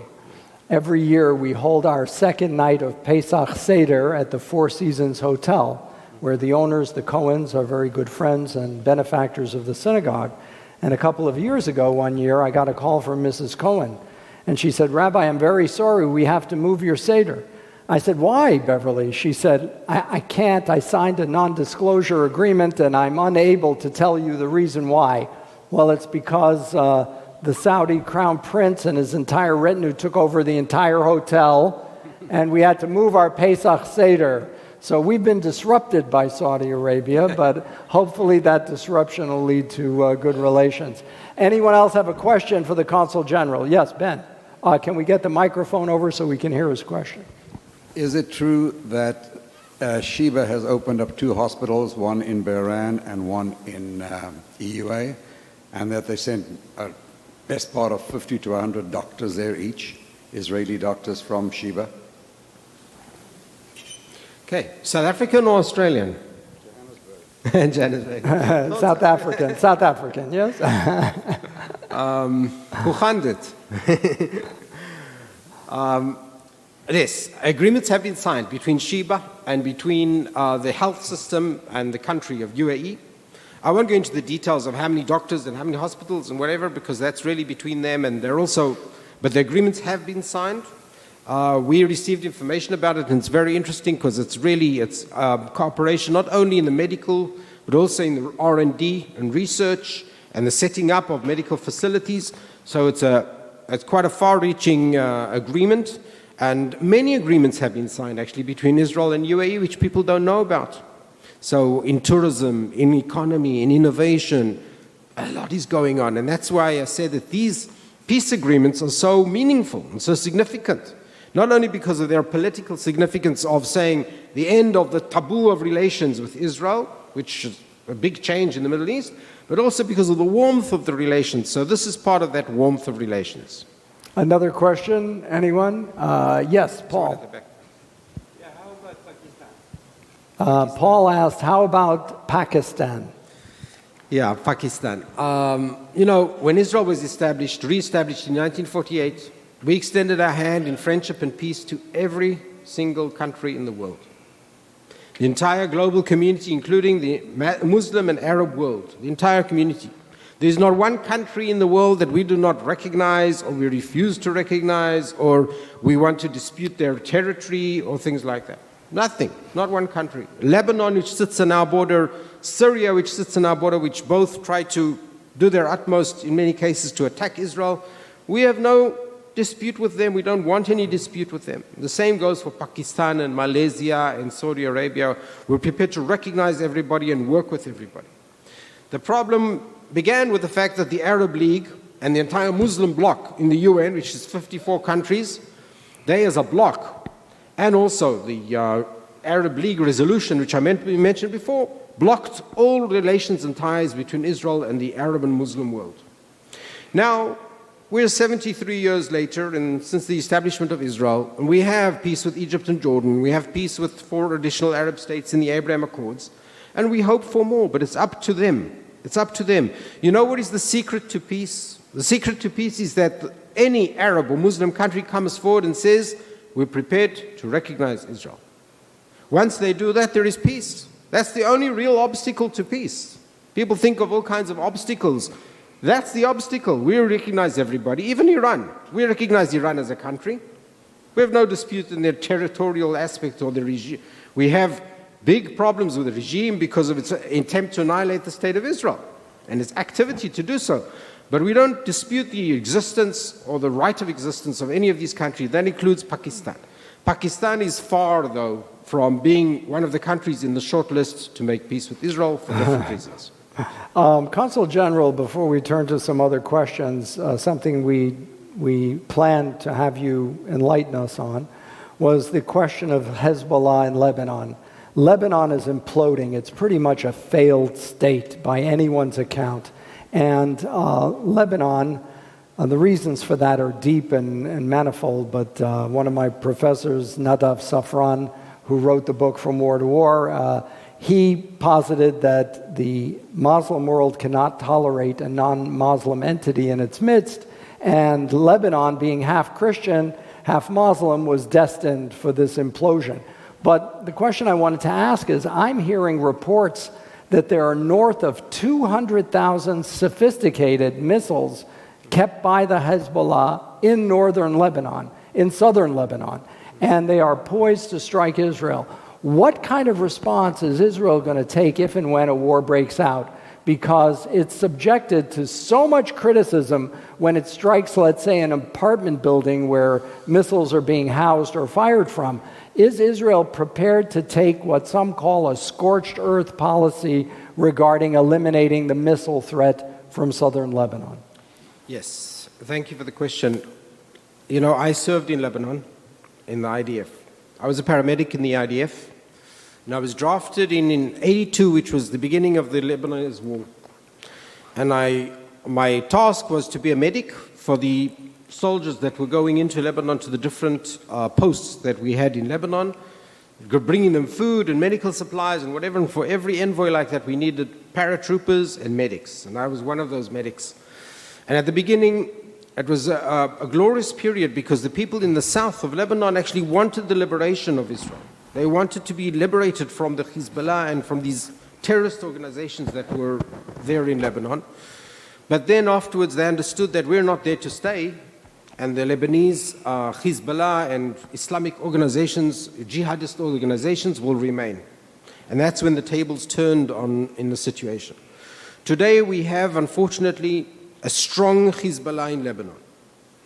Just should add that there were periods of time that we were on the brink of signing peace with Lebanon, with Bashir Gemayel, who was the leader of Lebanon, and he agreed to formalize peace with Israel, and then he was assassinated because of that decision. So, amongst other aspects. So the Hezbollah is now entrenched in Lebanon. They enjoy the massive support of Iran, militarily, financially, and in all ways. And they've actually entrenched themselves also into the government of Lebanon. They're part of the government. They're ministers in the government of Lebanon. So it's very difficult to see a breakthrough in the relations in the near future with Lebanon. Now the problem is that Hezbollah amasses rockets, as you mentioned. And when Israel is attacked, then Israel has to justify its right of self-defense. Any country in the world, if they were attacked by rockets, it is their right to react. You're even allowed to react into mosques and churches and synagogues if you're attacked from such places. When Israel is attacked, then everyone disputes the right of Israel to defend itself, which is just another way of what we could say BDS or discrimination.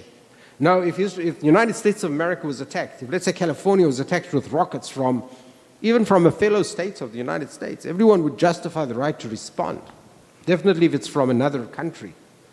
So this right of self-defense must be preserved also for Israel. And when Israel, left Gaza, everyone said, well, once you leave the territory, then everyone will justify your action if you're attacked from that territory. And we see what happens in Gaza. The Hamas sends hundreds of rockets against innocent population of Israel, and when Israel responds, then everyone disputes the right of defense of the state of Israel. That's what we saw in the Hamas-Israel war recently. Now, we do know that they are amassing rockets, and all I can say directly to the question is that it's all a matter of checks and balances. I can tell you that if they continue sending rockets, which are not precise rockets, and they don't do massive damage, then we'll have to continue and manage the situation and do what's called damage control. And sometimes we respond to the source of fire and we move on. But if they develop and send what we call precise rockets, which they're trying to do from Iran, which means that every rocket just about hits infrastructure, hits population centers, will have casualties, then that's a situation which is a game changer. And Israel will not be able to allow such a situation. It's incumbent upon any government to ensure the safety and security of their people. And then you can assume that Israel will do what is necessary in order to stop all launching in the future. Yes, any other questions? Ed. Counsel General, one of the great concerns I have is that anti-Semitism is now at an all-time high. I believe that it emanates from our colleges and universities. They preach this BDS. They teach these young people that the Palestinians are being abused, that they're being tortured, that they're this, that, and the other. And it's these far-left professors that continue around the world to preach this stuff. And they're gaining a chokehold. At UCLA, the commencement speaker this year was one of the founders of Black Lives Matter, one of the most blatant anti-Semites in the country. Public university, and my alma mater is USC. They've gone so far to the left now, I'm ashamed to even say I have anything to do with it. We need to stop this at the college and university level. It started with Arab countries making these professorships and putting, tremendous amounts of money in the 60s and 70s. Well, it's taking root, and we're losing the battle, and Jewish students are being intimidated. They don't want to wear the kippah. They're afraid. And if they speak out any kind of conservative message at all, they are criticized and condemned. So let's hear the Consul General, if you'll respond to Ed's insightful question about rising anti-Zionism, anti-Semitism. Yes, sure. Please. We are deeply concerned about the rise of anti-Semitism and hate crimes in general. We've seen a rise. All reports show that there's a rise in anti-Semitism and hate crimes, even here in California. ADL came out with a report. The State Department came out with a report. The reports are clear. Part of this is not only the hatred of Jews, classic anti-Semitism, but also anti-Zionism. We had Jews attacked on the streets of LA during the conflict between Israel and the Hamas, and they were attacked just because they're Jews. And this should bring it closer to heart that when Israelis are attacked indiscriminately in Israel by rockets, by Hamas, you should not be surprised that Jews are attacked indiscriminately on the streets of LA. Because there's a direct connection between anti-Semitism and anti-Zionism. Anti-Zionism is just a new form, manifestation of anti-Semitism. So we are deeply concerned about both forms and manifestations and all manifestations of anti-Semitism. Synagogues were vandalized, graffiti was drawn on synagogues. Pat's restaurant, the kosher restaurant, was vandalized. I did a dinner 3 weeks ago together with the mayor and the chief of police in the Pat's restaurant, of solidarity with the Pat's restaurant with religious figures. So we try to reach out. We try to bring people and allies closer so that we all stand together and we fight hate crimes and anti-Semitism, anti-Zionism together. All the moderate communities should come together and stand together. But I agree with you, it's a concerning phenomenon. Yes. Yes, another question. Yes, Jill. Along the line of what was just said, a rabbi spoke on Rosh Hashanah about people being held accountable. Okay, so I understand what you're saying, but where are we holding people accountable? I understand you're trying to be proactive about it, but how are we holding these people accountable? Okay. Well, there are different levels of accountability, I would say. Accountability of the perpetrators of such attacks, it must be done by the law enforcement authorities here in LA. Okay? Not Israel nor the Jewish community is given the trust of enforcement of law. So it must be the law enforcement authorities, and we engage with them, we speak to them. I speak to the mayor, I speak to the LAPD, and I try and make sure that not only will they apprehend the perpetrators, but also bring them to the correct justice. What does it mean, correct justice? You can apprehend, like they did, some of the people that attacked the Jews on the streets or the vandalizer of Pat's. They arrested them. But then the question is, will they indict them as a hate crime? Because if they indict them just as any casual, coincidental crime, there's a different measure of justice completely.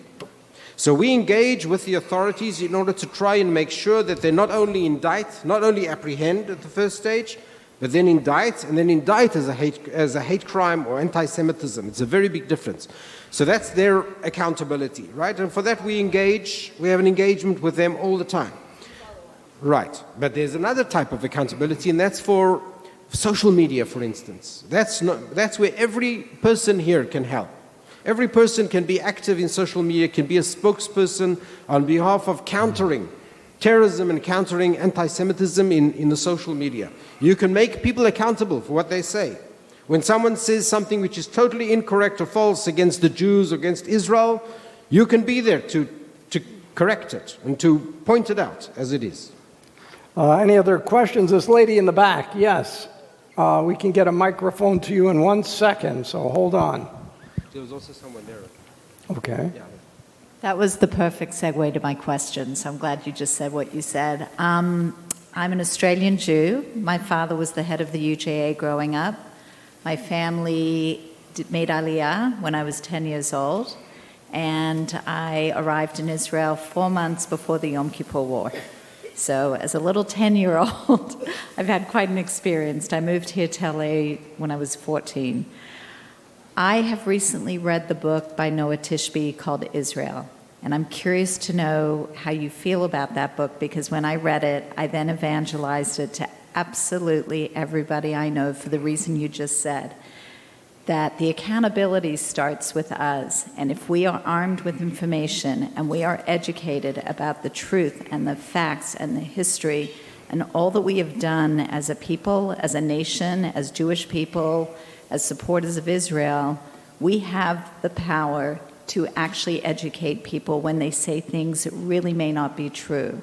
So I'm curious to know, because I think her book is amazing. I'd love to know if you agree and if you support just how she portrays the story of Israel. Sure. I think the Noah Tishby's book is an excellent book. It is especially geared for more progressive audiences, which I think is a very positive thing.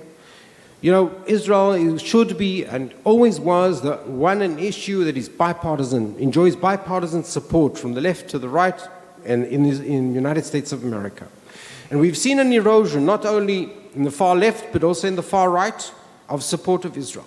And many of the people that, I'm not talking about those who deliberately, who have an agenda, they usually come from a pro-Arab Muslim agenda, which we can't really deal with. But there are many innocent people that are swept up in this. They don't even realize what they're supporting. When they support BDS, they don't understand that they're not supporting criticism of Israel, which everybody knows Israel is full of criticism. They're supporting an agenda of the annihilation of Israel. They're not supporting a two-state solution. They're supporting a one-state reality of Palestine. When they chant from the river to the sea, Palestine should be free, they don't understand that what they're actually calling for is the annihilation of the state of Israel. So there are many innocent people that are swept up in these movements. And that's why a book like Noah Tishby's book and also The Case for Israel by Alan Dershowitz, there are many very good books out there. But I agree with you that we need to educate the people. We need to engage ourselves with the younger generation to tell them the truth. All they need to know is the truth. That's it. Well, there was a question back here. Yes, this gentleman all the way in the back. Give us a minute to bring you the microphone.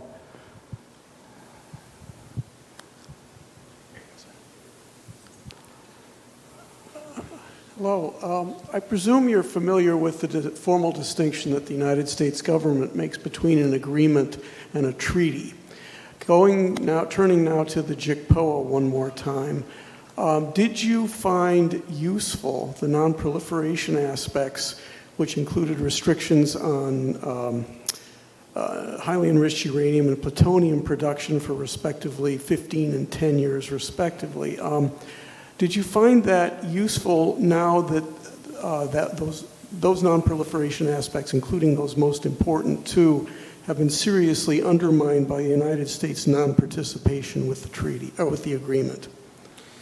NPTs, non-proliferation treaties, are on one hand they're a good thing because they're supposed to limit and curb the proliferation of mass destruction. But they have big faults. And one of the faults is that it's really up to the country to decide if they belong or they don't belong, and the people can withdraw from the NPT whenever they want, just like Iran used to belong to the NPT for many years, and once they decided that they're going on the route of developing nuclear military capability, they just announced that they're withdrawing from the NPT. So the NPT it hasn't got much teeth, if a country doesn't want to have these teeth against them. So it's really for those that really have goodwill. The NPT is really for countries that have the goodwill. But what do you do about the countries that do not have the goodwill? So I would say that there are a lot of weaknesses to the NPT as well, along with its positive aspects of curbing mass destruction, there are also a lot of weaknesses to the NPT, and we can't go into that in depth here. Any other questions? Yes, right here.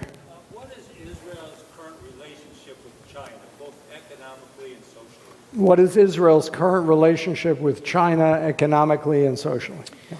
I can tell you that we have a very enhanced relations with China. And China is an important rising power in the world, which no one can ignore. Even the United States cannot ignore China and its economical ramifications. Israel has also forged strong relations with China. We've signed innovation agreements with China. China seeks our innovation, Israel's innovation. We seek the markets of China. We seek the commodities of China. So we have mutual interests. China also offers a lot in the aspect of infrastructure. Sometimes they're prepared to take over the building of infrastructure, and you pay off over many years. So weren't they at one point, I'm sorry to interrupt, entertaining taking over the port of Haifa? Yes, they have some of the contracts of infrastructure, including also the port of Haifa, parts of the port of Haifa. They also have contracts here in the United States, in some of the ports of the United States.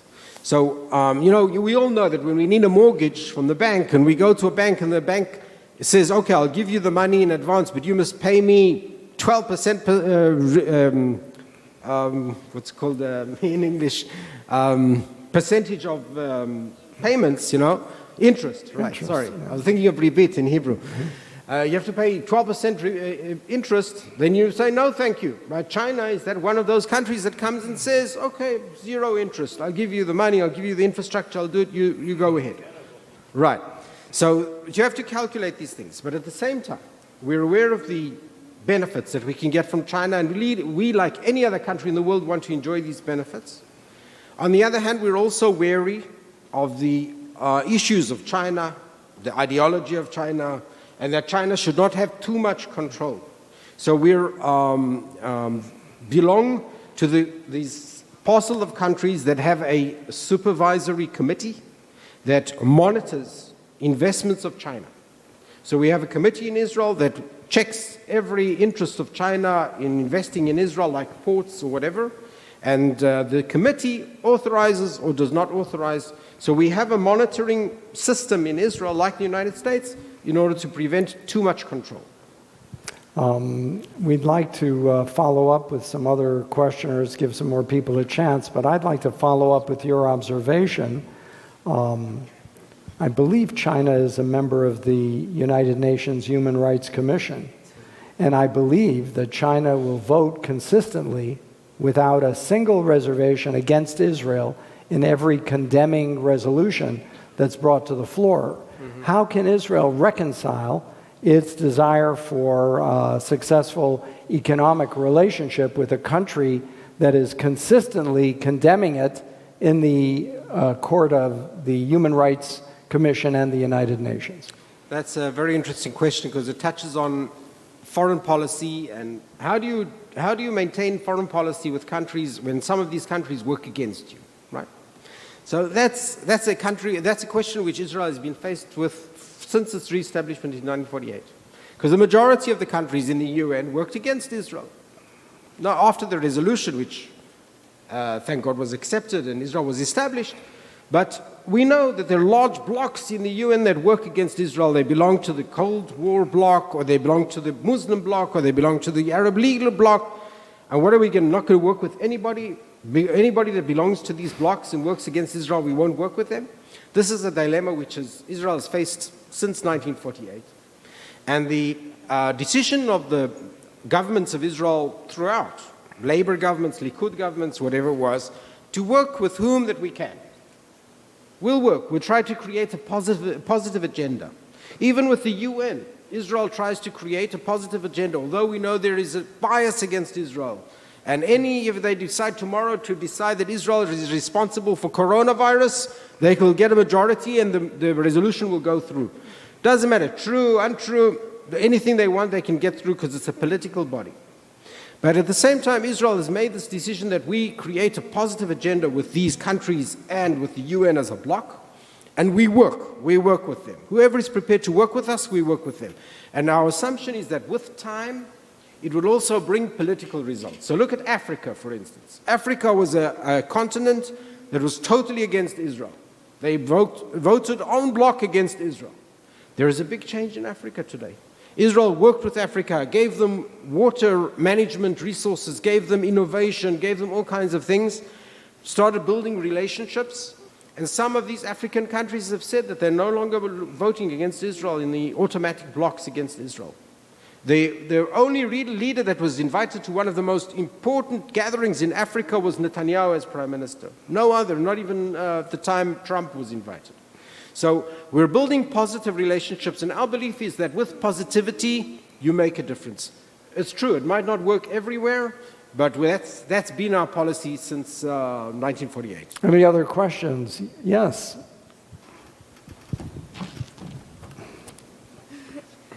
Okay, why do people listen to the fake news about Jews instead of the truth about Jews? That's a very interesting question. Why? Why is let's say it straight out. Why is there such a bias against Jews and against Israel?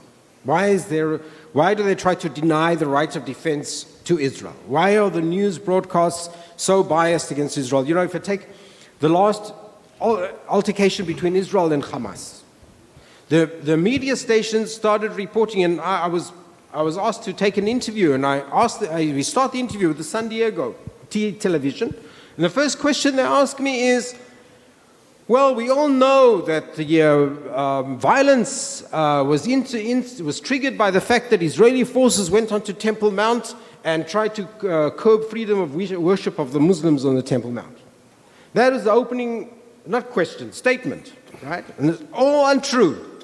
The Israeli forces only went onto the Temple Mount when they had no other another option, because they were pelting rocks on the worshippers at the Kotel, and they were already burning things on the Temple Mount. So the forces were not the trigger, they were just one of the elements in order to bring calm to the situation. Or for instance, I was asked by one of the stations, well, we all know that it was all triggered by the eviction of Palestinians from their home in Sheikh Jarrah. Again, untrue. Israel did not evict Palestinians from their homes. It was a court case, and the court ruled that the homes belonged to Jews and not to the illegal Arab squatters. So why do the media stations buy up and take up these falsifications about Israel and about the Jews in general and just spread them as if that's the truth? So that's a big question. Some would say that it's a bit of classic anti-Semitism. Some would say, in the past we would understand it in Israel. When I was living in Israel, we used to try and explain, why is the world against us? Then we would say, well, it's obviously the Arab oil. It's obviously the interest, the economical interest. I mean, Israel is one small country, small country, right? Look at the Arab League, which has countries like Saudi Arabia and Bahrain and these countries which have gas reservoirs and oil, so there are a lot of interests involved, economic interests. Some make their decisions according to economic interests. You should check media stations where they get their money from, right? Who are their investors? You've got one gentleman here asked about the academic institutions. You've got Qatar and you've got Saudi Arabia channeling millions of dollars into what are called think tanks, right? So these think tanks started thinking in a specific way because of the money, right? So we have different influences which play in here. But slowly I think that the world is changing. If you look at the Arab Accords that we've signed, the Abraham Accords, here you have countries like UAE and Bahrain which are rich in gas and oil, and they have made a calculated decision to go with Israel. Break the taboo, break the block, break the Arab League block, break the blind support to the Palestinians and go with Israel. Why? Because even though they've got this wealth, they understand that Israel is better as an ally, Israel is not their enemy, and there are tremendous benefits that they can get from this relationship with Israel, politically, economically, innovation-wise, etc. So my hope, my optimism on Yom Kippur is that we're going in a positive trend. I don't want to step into a political minefield. However, Jared Kushner, who was the son-in-law of the president, who helped do a lot of behind-the-scenes work in pioneering these Abraham Accords, recently made a statement or an appeal to President Biden and Secretary Blinken that they not retreat from some of the advances that were made. Are there any indications that a retreat is possible or underway? Well, we hope not. We've had close, intimate discussions at the highest level with the Biden administration. As I said, Bennett, our Prime Minister, came only less than a month ago, and he had very intimate discussions. Also, the heads of our security apparatuses have very close discussions. It is a matter, though, of policy. And that's why I say for other countries to join, they need to feel a confidence in the American policy vis-a-vis their wish list with the United States. Every country like this has a wish list with the United States. And that's why they need the United States to say, yes, we'll be forthcoming if you're forthcoming, right? The second thing is Iran, they need to know that they are not exposed. Let me tell you something confidential. We were asked earlier about secret conversations, but now it's not so secret anymore, so I can tell you. When I visited in 2019 UAE, we had high-level discussions at the time, totally confidential. Their concerns were not about the peace with Israel. They were confident about that. Their concerns were, what if we will be attacked? Iran will attack our tankers, our infrastructure, that's billions of dollars. Who will defend us? Who will pay us back for our losses, for making a step of peace with Israel? So this is part of their concerns, and they need the United States as a strong ally and a strong power that will stand by the accords and all future agreements that are signed. So I don't think there's a sign from the Biden administration that they're not in favor or they're going back on any of the agreements, but you do need a confident and determined administration in order to move the process forward. I'd like to thank Dr. Newman for coming here and enlightening us. I so appreciate it, Dr. Newman, and we wish you and your family a Gemar Chatima Tova, an inscription and sealing in the Book of Life, and we look forward to hearing from you again. Thank you, Rabbi Thank you Barron, so much. your entire community, Gemar Chatima Tova. Thank you. And we care. We care for diaspora Jewry, and we care for the synagogue, and that's why I'm here. Thank you so much. Thank you. You know, I just might add that on your way outside later this evening, we're holding our Break the Fast, and in doing so, there'll be some cards from the Israel Bond Organization. And that, of course, as you know, is the entity or the organization that supports infrastructure building in Israel in so many important projects. And when you think of investments, and all of us in our portfolios think of allocating a certain percentage of our investments, there's an opportunity to do so at very handsome rates with the Israel Bond Organization and make your connection. And by the way, if you purchase Israeli bonds, you can then use them to donate to other charitable causes here in our community. They're transferable in that way. So we urge you to give some thought to putting Israel bonds in your portfolio. Right now, before I call him Masi, I want to call my friend Joe Buchanan. Joe, get over here. And, you know, I called Joe my Jewish cowboy from Texas. Joe converted to Judaism. He married a Jewish woman and found the beauty of Judaism in the home, and eventually took the step of becoming Jewish himself and composed some beautiful songs, two of which we had a chance to hear over Yom Kippur, which was truly wonderful. And I wanted to call on Joe to share a little bit about his journey and maybe take some questions, and then maybe we can talk him into another song. Okay, Joe, come on up. Yeah, I appreciate that, Rabbi. Thanks so much for having me back, and it's good to be back here with the Temple of the Arts family. You know, it's really been like living two different lives. I'll give you kind of the Reader's Digest version of this whole thing. I grew up living outside my own life and not liking who I was, and everywhere I was going, I was finding validation for the idea that I just wasn't any good for the world, for God, for anything. And I kept looking for a book. I'm like, there's got to be some answers. Like, someone has an answer somewhere. But everything I was hearing was just flew in the face of what my grandfather taught me, which was live a good life. God wants you to have a great life. Do great things. That's the best thing you can do for yourself or the world around you. Couldn't find that anywhere, amazingly. Anywho, I met my wife, fell crazy in love. We were married 13 years, and then outside the Holocaust Museum in Washington, D.C., she looks at me and says she wants to get in touch with her people's faith. And I said, well, who are your people? Like, nobody.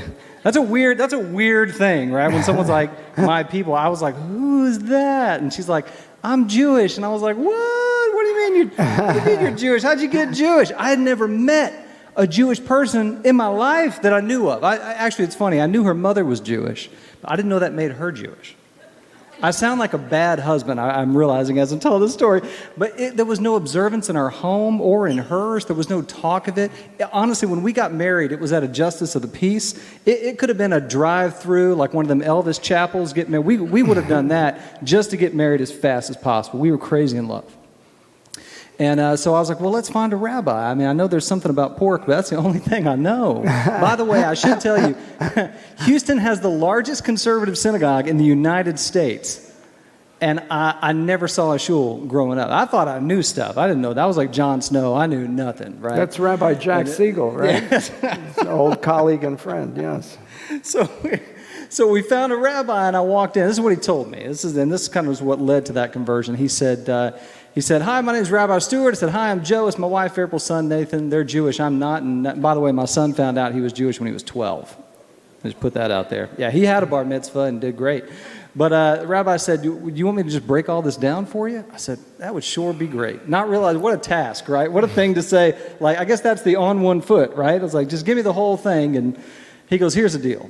And he looked me square in the eye and he said, there's one God and there's nothing wrong with you. He said, you're loved by your Creator exactly as you are. You don't have to do anything to be loved by God. You don't have to be Jewish. You don't have to be anything. You're already it. You're good just like this. He said, you're not paying for anything anyone else has done. You're responsible for your own life, and you got to live a good one. That's what God wants from you. Live a great life. This is the gift. We don't know what happens next, but we know what happens now. And it was like 30 years of therapy all at once. I didn't realize that my wife had been setting the table for the whole time we were married, and living these values.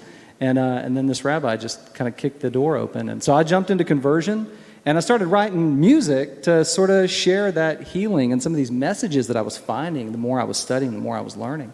And that was a handful of years ago, and it's been a different life. What a journey, what a journey. Anyone have any questions for Joe? Anybody? Anything. I'll take it. Anyone? Okay, well then, did I see a hand? Yes. Did you have a question? Who? I didn't see. Oh, here we go. I know we talked last night. Can you tell a little bit about your mikvah story? Sure, I'm happy to. So it's so funny you brought that up. So I had my mikvah in the ocean. We couldn't afford, the mikvah downtown, and it was just a whole thing. So my rabbi was like, we can go to the ocean. I'm like, yeah, let's do that. Well, I was much more buoyant at the time. I used to be close to about 300 pounds. I've lost, I'm half the man I used to be. And we go out to the ocean. I kept popping up out of the water. And, you got to go under and be fully submerged. Yeah, three times. So I got to tell you, Galveston, the slope is like this. You got to go way out there. So I'm going out as far as I can, going under, running all the way back. It's 62 degrees, by the way, which in Texas, we salt the roads like we don't know what to do with ourselves. It's so cold. And the rabbi's cracking up, and I'm cracking up and doing the blessing, run back out. Anyway, on the last one, I was shaking, I was freezing, I couldn't stay under the water, and the most wonderful thing happened. My wife ran out there with me, and she helped me. And she came back, and I remember my rabbi telling me, he was like, Joe, you're not going to notice a difference. It's just a line in the sand. It's just going from one thing to the next. Don't expect, rainbows and magic. I was bawling my eyes out. It was the most magical, wonderful moment. And my wife's crying, and my rabbi's crying. We're all crying on the beach, and it was great. It was a nice family bonding moment. So I'm going to ask you a little personal question. You ask me anything now, you I'm not soliciting a compliment here, but how do you find our services compared to other synagogues you have attended? Wow, that's quite a thing to ask. No, I love it. Everybody has their own kavanah. Right. I think that's one of the things that has been so big is the intention. The intention, right. The direction of their heart is so different. And it used to be, honestly, a world full of strangers. It really was. And now it's so different because it's just people I haven't had the chance to spend time with yet. And so every community has its own heart. Every community, I don't know how that, I don't mean to sound like, I'm not trying to sound corny, but every community has its own song. Right. And this is just magical, what you have here. It's stunning. I was saying earlier, when I finished and had the chance to spend time with y'all, I go backstage and I just started bawling. This community is so beautiful, and the intention that you bring to this day and these days of awe, it's stunning. It's just stunning, and it's family that does that. It's obviously something that's built together and supported together. And Thank you. Sorry, I get choked up thinking about it. Any questions? Beautiful. Any other questions here? Yes, in the back, Rio. First. After we heard you sing last night, I was trying to find your name on Pandora. I said, can you please spell your name for me? And then, just so I can log that into my phone. Sure. And then secondly, how did the country music community receive you in Texas and Nashville and across the country? Those are both great questions. So it's Joe Buchanan. Last name is Buchanan. My wife tells me if I did my job right, it should be the first thing that comes up. I found out that Siri knows who I am now, so I feel like that's kind of when you know you've arrived, I guess. But as far as the country music community, it's been kind of amazing. There's a huge push for more acceptance and wider arms, in the greater kind of, not just Nashville, but just country music all over in a big way. And they're embracing more and more of that. You've got folks like myself doing Jewish country. You've got Nefesh Mountain doing Jewish bluegrass, and all these different folks. So the arms are really wide open. And we actually, I got contacted by Texas Highways Magazine, which is a big magazine in Texas, and they said, we're doing a feature on Jewish cowboys. And so they had me in their magazine, and I was like, oh, this is so great. It's very exciting. So The arms are wide and warm, and it feels good. Great. It feels good to be representing. Yes, we have both another worlds. question back here. Wondering on a more personal level, people who knew you before you converted to Judaism, how have they responded to your conversion? People who knew you when you were a kid and when you were growing up. Yeah, well, that's the question, right? It's good. So I thankfully, I guess the friends that I made when I was young were really good friends because they're super cool with it. Like I have no friends that I had before that have any kind of issue. They've been very supportive and all of that. Your family is always different. A lot of the problems struggles you hear about with converts, and I say that word very proudly because although I get that I was there at Sinai, it still feels like two lives. But I'm very close to my wife's side of the family, I'll say that. Okay. And that's okay. All right. Yes, Sharon.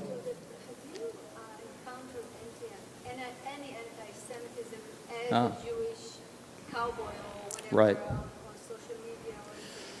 I've had people make comments that I just didn't tolerate and didn't feed. I learned early on not to feed trolls because they just get bigger and they just get stronger and they get louder. So people making veiled comments and things that I will either stay away from or I'll just block them from my page and stuff. My first experience was, by the way, growing up, I never heard anything anti-Semitic. I never heard anyone talk about the Jewish people. I never heard the Jewish people blamed for anything growing up.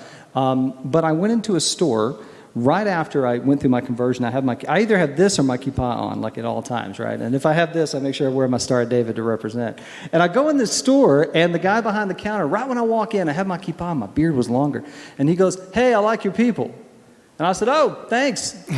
Thanks, man. I like your people too. Appreciate it." And I went and I was like, "I'm just here for the beer and M&Ms, And I get back up, I'm moving through the store, and he's like, "I'm okay with your people." I said, "Great, thanks." I have no clue what he's talking about.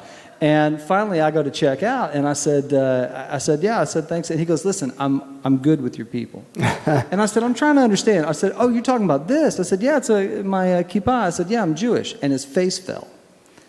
And I said, "Oh," and he goes, and then he just gave me the price, and he was like, "You can go." And I said, "I've never made a friend and lost a friend so fast in all my life." I said, "But I tell you, I'm still okay with your people. How about that?" And he was like, "That's fine. You can go." Well, thank you, Joe. We so appreciate it, and we appreciate you being here. It means a lot. Thanks so Thank much you for having me. Thank you, y'all. Thank you, Joe. Well, next, it's my great pleasure to bring back someone who has so much to share in terms of her personal story and struggle, and she's just amazing, and so I'm going to let her speak for herself, which she's very capable of doing. Masi Alinejad. Let's welcome Masi back. Let me bring this down for you. He was too tall, so this is... Drop it down a little bit. Yeah, great. Oh, that's good. Thanks. So, Masi, I want you to share with us, and then I want to give people a chance who want to ask you questions. You mean I have to be very short? No. It's not going to happen. No. That's not going to happen. Take your time.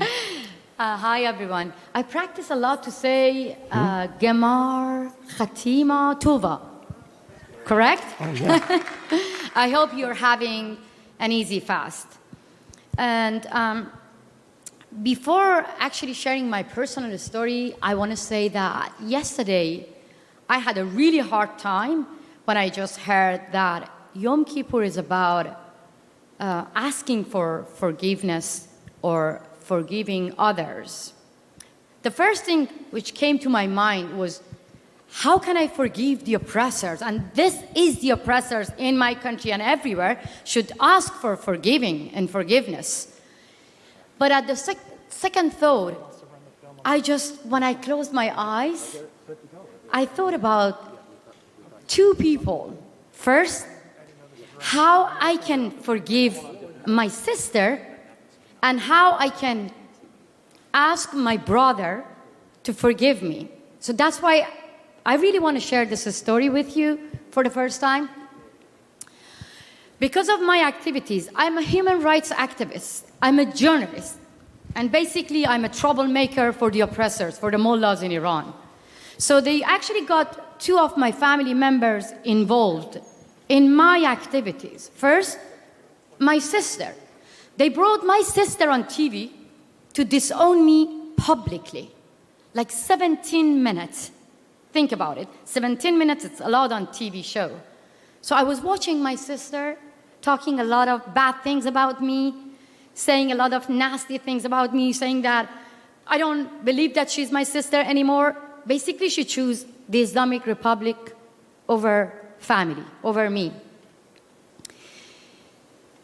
And a lot of people say that because she's scared. So why you not forgiving her? But I have my brother. My brother was forced to disown me publicly as well.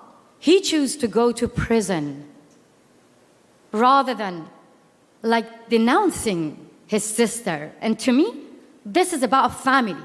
Of course, I put the blame on the Islamic Republic, which actually they have done to my family and millions of other family is beyond sad.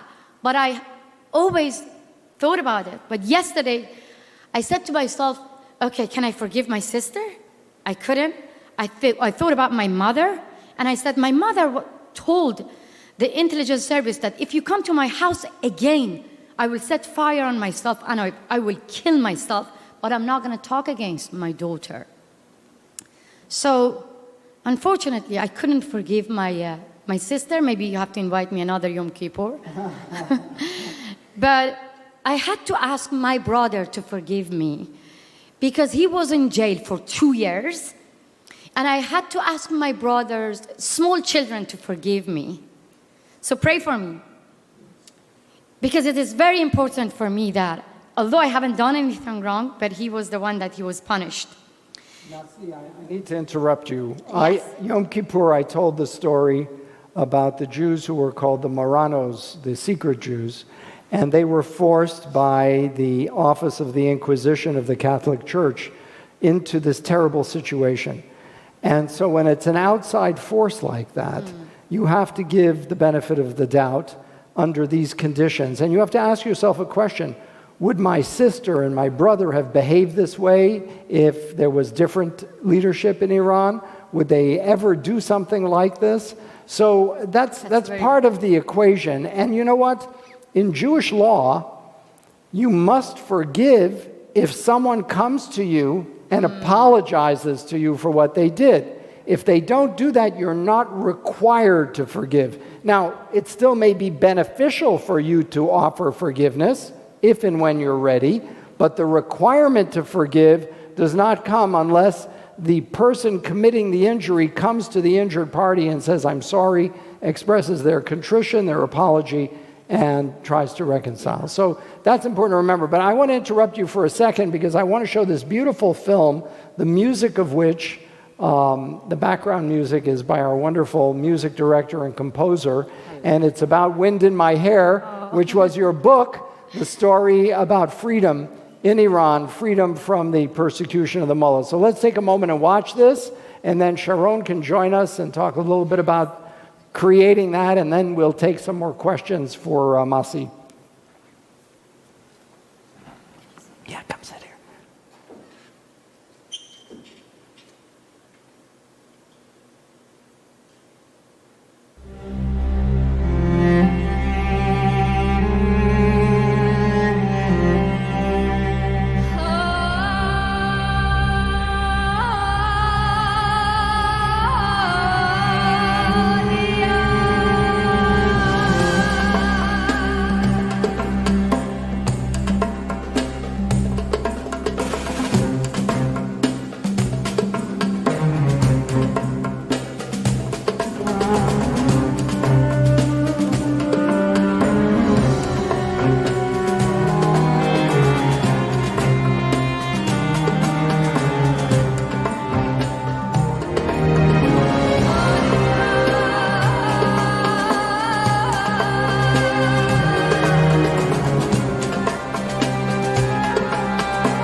Okay, we can raise the screen. Great. Sharon, come up and tell us a little bit about the creation of the musical score for this. Exactly. It was amazing. So it's very interesting. In 2019, was it 19, right? Before Corona. Before the Corona, there was a concert of women composers at Lincoln Center in New York. Unfortunately, women composers are about, especially in film, where I'm a film composer, we're about 3% of male composers. And we're trying to change that, and I was approached by a wonderful conductor named Amy Anderson, a true visionary, and she put together this concert of women composers with an orchestra called Modern Orchestra, which is about a 72-piece orchestra. And all the concert was like small little videos on all kinds of issues, social issues, issues that are related to women issues, but not only. And the funny thing is that when she approached me, she said, I have two things for you to score. One is about the women of Iran. And I thought, oh my God, isn't that perfect that an Israeli girl will basically score something about Iranian women? And the minute I saw, the whole thing and about Masi, I was in love with her, especially during the rehearsal when she came and she hugged me. She said, you just gave me a voice. And the other, I want to say, this was easy to do because I was really feeling, although I come from a very democratic country, I could feel the pain. But I also was approached to write the chapter about Black Lives Matters. And there was a question about Black Lives Matters. And I called the conductor and I said, I have a real problem composing music for this because many of them are anti-Semitic. And she was shocked. She said, what? I never knew that. So what I decided to do is to, make sure that the women who were presented in the video never said or acted in an anti-Semitic way, and B, to come from a place of the mothers who've lost their children, because I have, as you know, a daughter. So that's what I've done. But with Masi, it was just such a pleasure, and I'm so honored to know her and to be aware of her fight. I don't know if I would be so courageous to do that. I think you're amazing. And one other thing, when I was approached to do that, I said, okay, I need a woman's voice on this. I mean, this is about women's voice. And I couldn't start looking for a woman singing in a Middle Eastern style in New York that I don't know a lot of people. So I decided to do it myself. I thought I recognized that voice. I was, just because you had courage, I said, I have courage too. And I stood in front of 3,000 people and sang this. But it's been just a pleasure. And the whole CD is called Women Warriors, and you can, purchase it. But that's how I came to know Masi, and I told David, you gotta bring her here. So that's the story. Thank you, Sharon. Thank you, Sharon, for that. That's great. Now, I want to give people an opportunity to ask Masi a question. Anybody have any questions they might want to ask before she continues telling us more of her story? Yes, Daphna. Actually, it's a complicated question for you, Masi. My life is complicated. Go on. Complicated question, because we actually premiered on Cinema, which is a television network that I am the president of. We premiered a movie called Woman. You probably saw it. It's been winning awards all over the place. But what it said, the movie said, was really interesting, because the idea of women justice was not just the fact that they were covering through cultural sort of innuendos and cultural forcing the entire garb and covering themselves, but it was a part of the violation of women's justice, and that's what they felt, because it's educational and historical in terms of the idea of controlling women and men basically having the power over women. So my question to you is, you're standing up for freedom from those restrictions. How far do you want to take what you're doing towards complete justice for women, which is going back into eliminating some of the control and the injustices against women? That's a very good question, actually, because a lot of people think that the Middle East has got so many bigger problems. Then why? Why I picked up the small piece of cloth? And I want to be really clear with you. When we are fighting against compulsory hijab, it doesn't mean we are fighting against a small piece of cloth. My issue is not just hijab. Hijab, compulsory hijab, is the main pillar of the Islamic Republic. It's a main pillar of a religious dictatorship. And I'm going to give you an example. Look, when the women got free from ISIS, what was the first thing that they have done? You remember? They all took off their burqa, their hijab, and they burned it. Yeah? So when women now, like Afghanistan took over by Taliban, what is the first time that you realize? The appearance has changed. So you see, compulsory hijab is the most visible symbol of oppression. It is the main, actually, symbol for the religious dictatorship. So to me, it is like the Berlin Wall.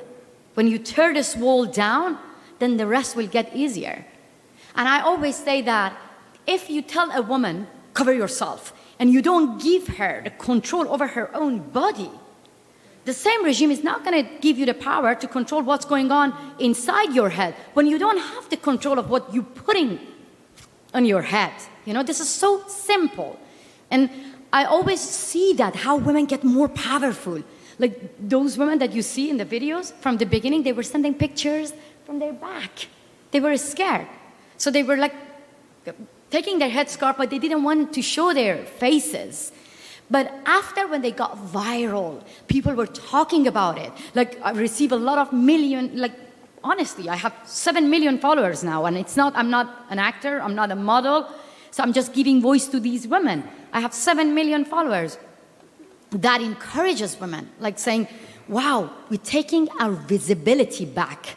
And when you take your visibility back, you feel more powerful. When you say no to someone, tell you, cover yourself, then you feel more powerful to say no to the big dictator as well.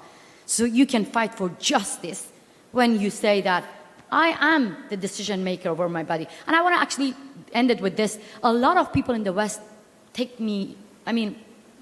make a huge mistake by saying that we don't want to talk about compulsory hijab because there are so many bigger problems. Let's talk about justice. Let's talk about, war. Let's talk about getting the custody of your child.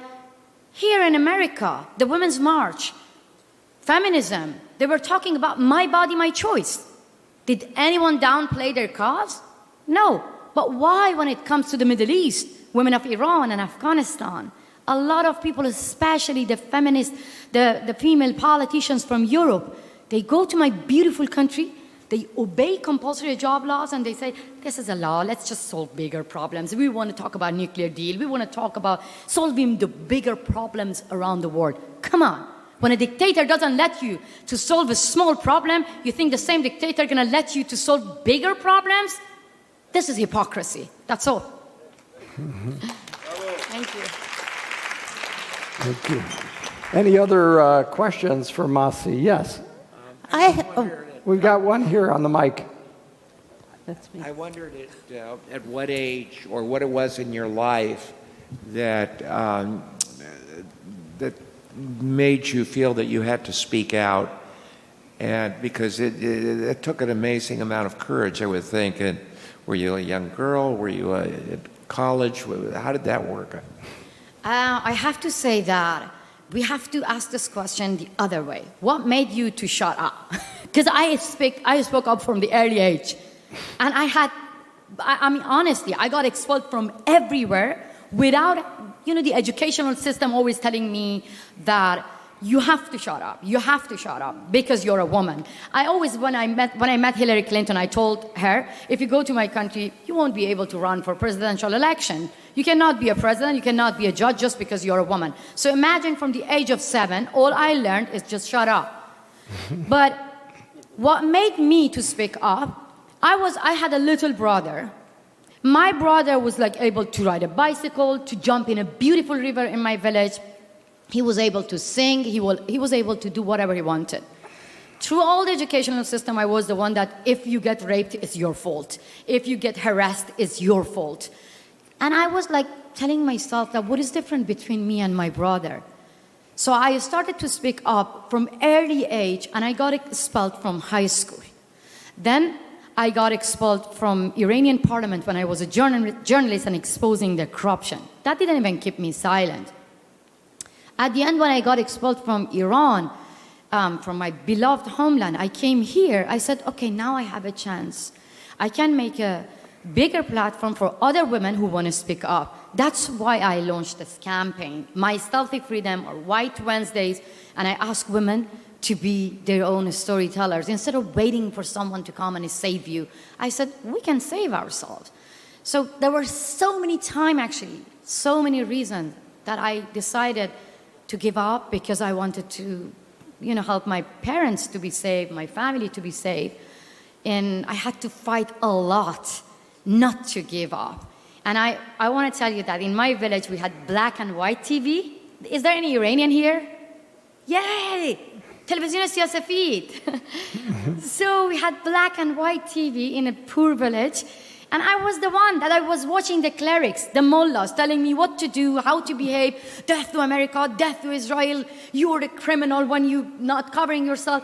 So, and now they have TV and they are watching me. They're listening to me. And they all know me by my name. Of course, they have different names. They call me the agent of CIA, the agent of MI6, the agent of Mossad. Give me my money. So it seems that at the same time, I'm working for so many countries. So that gives me the courage not to give up. When I see that for years and years, we were scared of the regime. Now they are scared of me and millions of other women.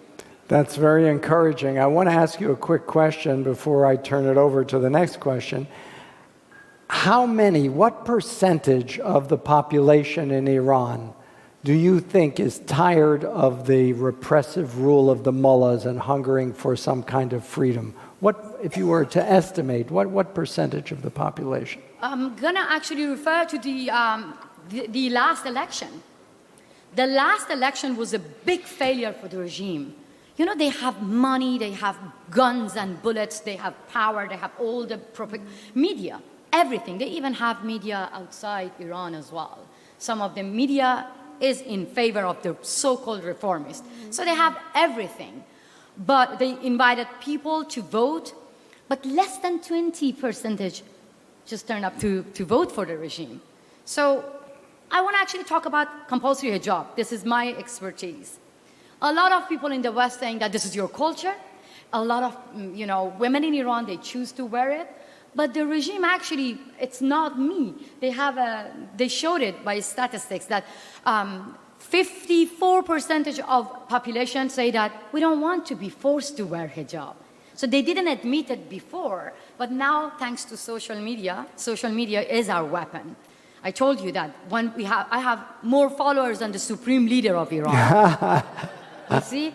And when I'm saying that, it is important because the supreme leader of Iran gave a talk saying that those women in the West who got, the Me Too movement talking about being raped, yes, because you don't know Islam, because you don't wear hijab, and that's your fault. And at the same time, women making videos, sharing, it goes viral, like 11 million views, 10 million views, and saying to the supreme leader of Iran, you better shut up, because this is a Muslim country. And we have been suffering from harassment, from rape, from oppression, and this is not our fault. And believe me, women are so powerful. You cannot see that on the media, that how many percentage are against the regime. For instance, when Qasem Soleimani was killed by the US, I was shocked. Even CNN, New York Times, calling Qasem Soleimani national hero. Scholar, hero. Scholar. Believe me, I got bombarded by videos. People were dancing, celebrating. I'm an activist, and I wanted to see him in an international court. But that was the atmosphere in Iran. So, unfortunately, we don't have free media. We don't have much, we don't get much attention in the Western media.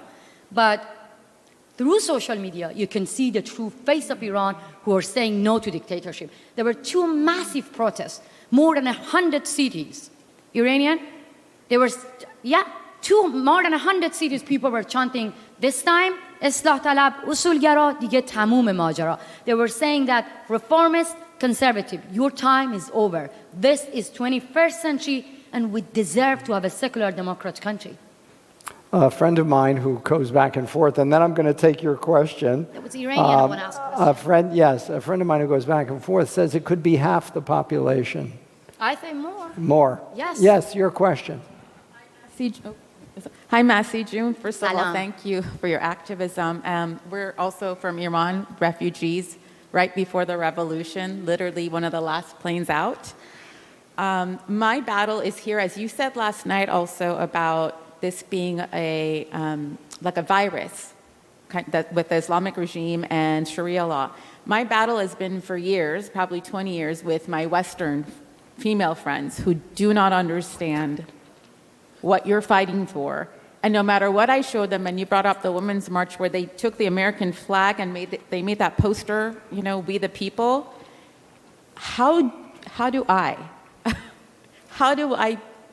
get through to them? Because this is a huge problem. It's a huge problem. And no matter what I show them, no matter what videos, no matter what articles, it's Islamophobia.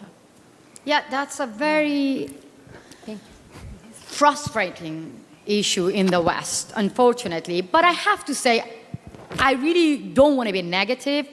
I'm quite successful by now. I mean, after 6 years of campaigning against compulsory hijab, now we're getting not enough, but we're getting support from liberal left and some of the Western feminists and the members of the European Parliament. But this is beyond that. So I'm going to just give you an example and be honest with me. If anyone here still think that we shouldn't talk about compulsory hijab, this is an internal matter, this is a cultural issue, it's going to cause Islamophobia.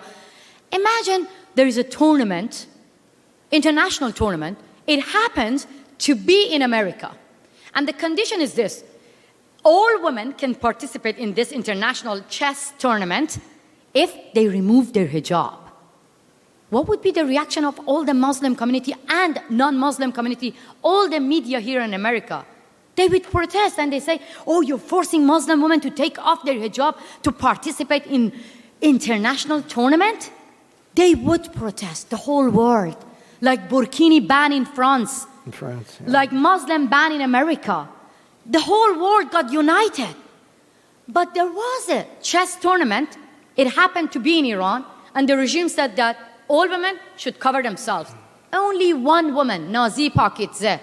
I think she was Jewish, no? She's an American. I don't know if she's Jewish or not. But she said that when my sister is getting beaten up because of compulsory hijab, why should I wear it and go to Iran? I'm an athlete. I'm an American. I'm not going to allow any country to force me to wear it. She did the right thing, no? She got criticized by the Western media, by New York Times. I was shocked, and I was saying that, how come a Barbie girl, a Barbie doll, wearing hijab can make news for CNN and New York Times, but millions of 7-year-old girls being kicked out from school if they don't wear hijab, they cannot make headlines. So I call it hypocrisy. And I convinced them. I'm going to tell you how. The European Parliament, when I condemned burkini ban in France, burkini is a Muslim custom when people wear it in seaside. So when they were asking women by force, you're not allowed to wear burkini, I said that women are mature enough to make decisions. So I condemned burkini ban. Then I got invited to go to European Parliament to give a talk. Such an amazing woman from the Middle East, and saying that I condemned burkini ban. I went there. 2 members of the parliament invited me. They went to Iran as well. They were the one wearing compulsory hijab to the president of Iran, like, you know that. So, and I went there and I said, how come I was fighting against compulsory hijab, you never invited me? As soon as I condemned burkini ban in France, you invited me. Isn't this hypocrisy? You both went to Iran. You wore compulsory hijab. You didn't say anything. How? And they were like, we thought this is a cultural issue, and we thought this is a law. I said, wait a minute. If America, France comes with a law saying that Muslim women should remove their hijab, you're going to say, oh, this is a law, we have to keep quiet? Slavery used to be legal. Because women in Iran are getting lashes according to Sharia law, you keep silent. So I got successful. Now they are supporting the campaign. But we have a long way to go. Do not be tired or exhausted. You have to make them understand that supporting your sisters in Afghanistan, in Iran, in the Middle East, do not make you Islamophobic. And don't be scared of like people labeling you that you're Islamophobic. Don't be exhausted and keep fighting. As far as the women in Iran and Afghanistan fighting, they're risking their lives. That's all I can say. Masi, did you have any interaction with 2 women who are part of what is called the Squad, Ilhan Omar and Rashida Tlaib? Did you have any connection or conflict with them? Tell us if you've had any interaction. Can we talk about different issues? Let me find. Okay. Yes, I actually I reached out to Ilhan Omar, and I asked her for help when 29 women of White Wednesdays got arrested because of removing their hijab. No response. I asked her to help me when my mother was interrogated. My 70-year-old mother. She has nothing to do with my campaign. No response. I asked her to support me when my brother got arrested because of my campaign against compulsory hijab. No response. Even when the FBI stopped the kidnapping plot, the regime were trying to kidnap me on US soil, I said that, Ilhan Omar, you're an American, I'm an American woman as well. No response. But Ilhan Omar spread a smear campaign against me saying that Masi works for VOA. Masi works for Trump administration. But I have to say that for me as a human rights activist, I work for VOA, which is a Persian media broadcasting, and my dream is to work with, within the society in my own country. I got kicked out. So what you want from me? Just keep silent? And I want to tell you that I got attacked. That's why I met with Secretary Pompeo with these people.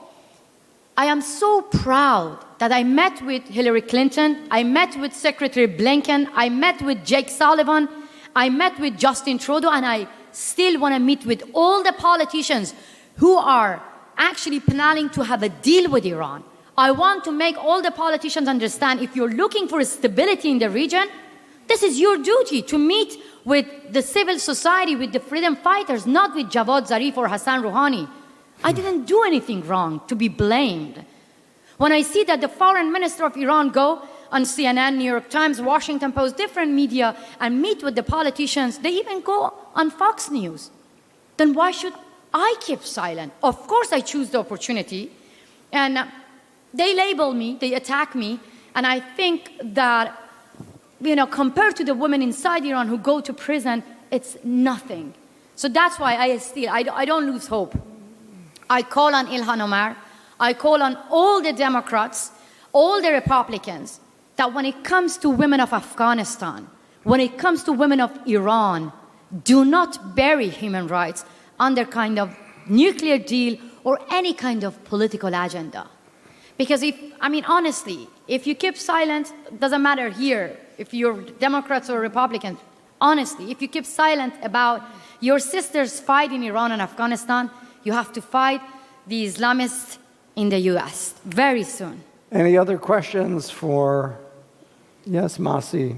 Wait, you asked one, anyone else? If not, I'll come back to Daphne and then we'll come back to you. I just wanted to tell you that it's not just anybody, but even when Michelle Obama refused to cover her hair when she visited in Saudi Arabia, she got flack from the press. So it's not just anybody. And because I'm involved with Justice for Women, I want to tell you that at the forefront is all the first ladies of Africa now, including Queen Rania. So there is a movement, and I'm so proud of the fact that you're doing this. But I think but trying to make people understand that they don't have to think of covering your hair or being sort of oppressed as a part of a culture. That's what the real problem is, because people think that you are defying a culture if you're not abiding by the rules of that culture. And that's the real problem. It's a PR problem. Can I just add a comment on that? Look, a lot of people actually who keep silent about Iranian women's fight against compulsory hijab, they're saying that we want to be politically correct. We don't want it. This is a cultural issue and we don't want to talk about it. As a woman who grew up under Sharia law, I want to make it clear that forcing a 7-year-old girl to wear hijab is not part of our culture. Before the revolution, 42 years ago, women in my country, they were allowed to choose what they wanted to wear. Women were allowed to enter a stadium. Women were allowed to sing. We had female judges. We had female ministers. That was our culture. So the Islamist ideology trying to spread this wrong narrative around the world saying that this is our culture. But believe me, calling a discriminatory law part of our culture, this is an insult to a nation. This is all I can say. Okay, we have one more question, and then we're going to wrap up. Yes? One last question. Are you a practicing Muslim? No, I'm not. My dream is this. My mom wears hijab. My mom, she's not able to read and write. She's a true feminist. She's my teacher. She's my everything. So she wears hijab. She's a practicing Muslim. I'm not. And my dream is to walk shoulder to shoulder with my mother in my beloved homeland without me getting arrested, here in America without her getting a bad look. You know, this is my dream. And that is why I try not to give up and fight for a country where Muslim women, Jewish people who left Iran before me, you know, we have like amazing Jewish people who live outside Iran. They have been suffering a lot just because of the Islamic Republic. And that is why I'm fighting to have a better country where non-Muslim people, Muslim people, Jewish people, they can live under the same umbrella. They can live together. They can hug each other without being punished. That's my dream. I want to just add something that you and I talked about before, Masi. There is a journalist who's a very respected journalist for the New York Times, Roger Cohen. Yes. Roger Cohen went, because he's Jewish, to Iran, and he wanted to understand, is it true that the Jews of Iran are being discriminated against? Or, as he is hearing, or claims to be hearing, they have a very good life there, and the government is taking good care of them and respecting them. So Roger Cohen goes to Tehran, and the whole time he's interviewing members, leaders of the Jewish community, he has a government minder sitting right behind him, watching him like a hawk, listening to everything that he's saying.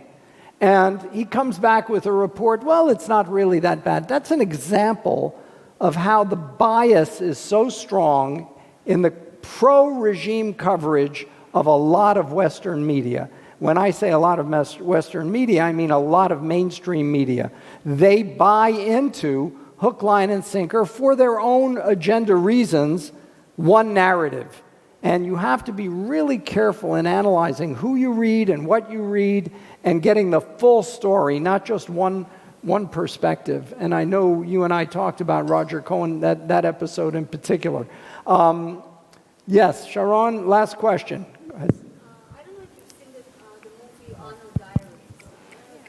No. Oh, you have to see that movie. I'm going to.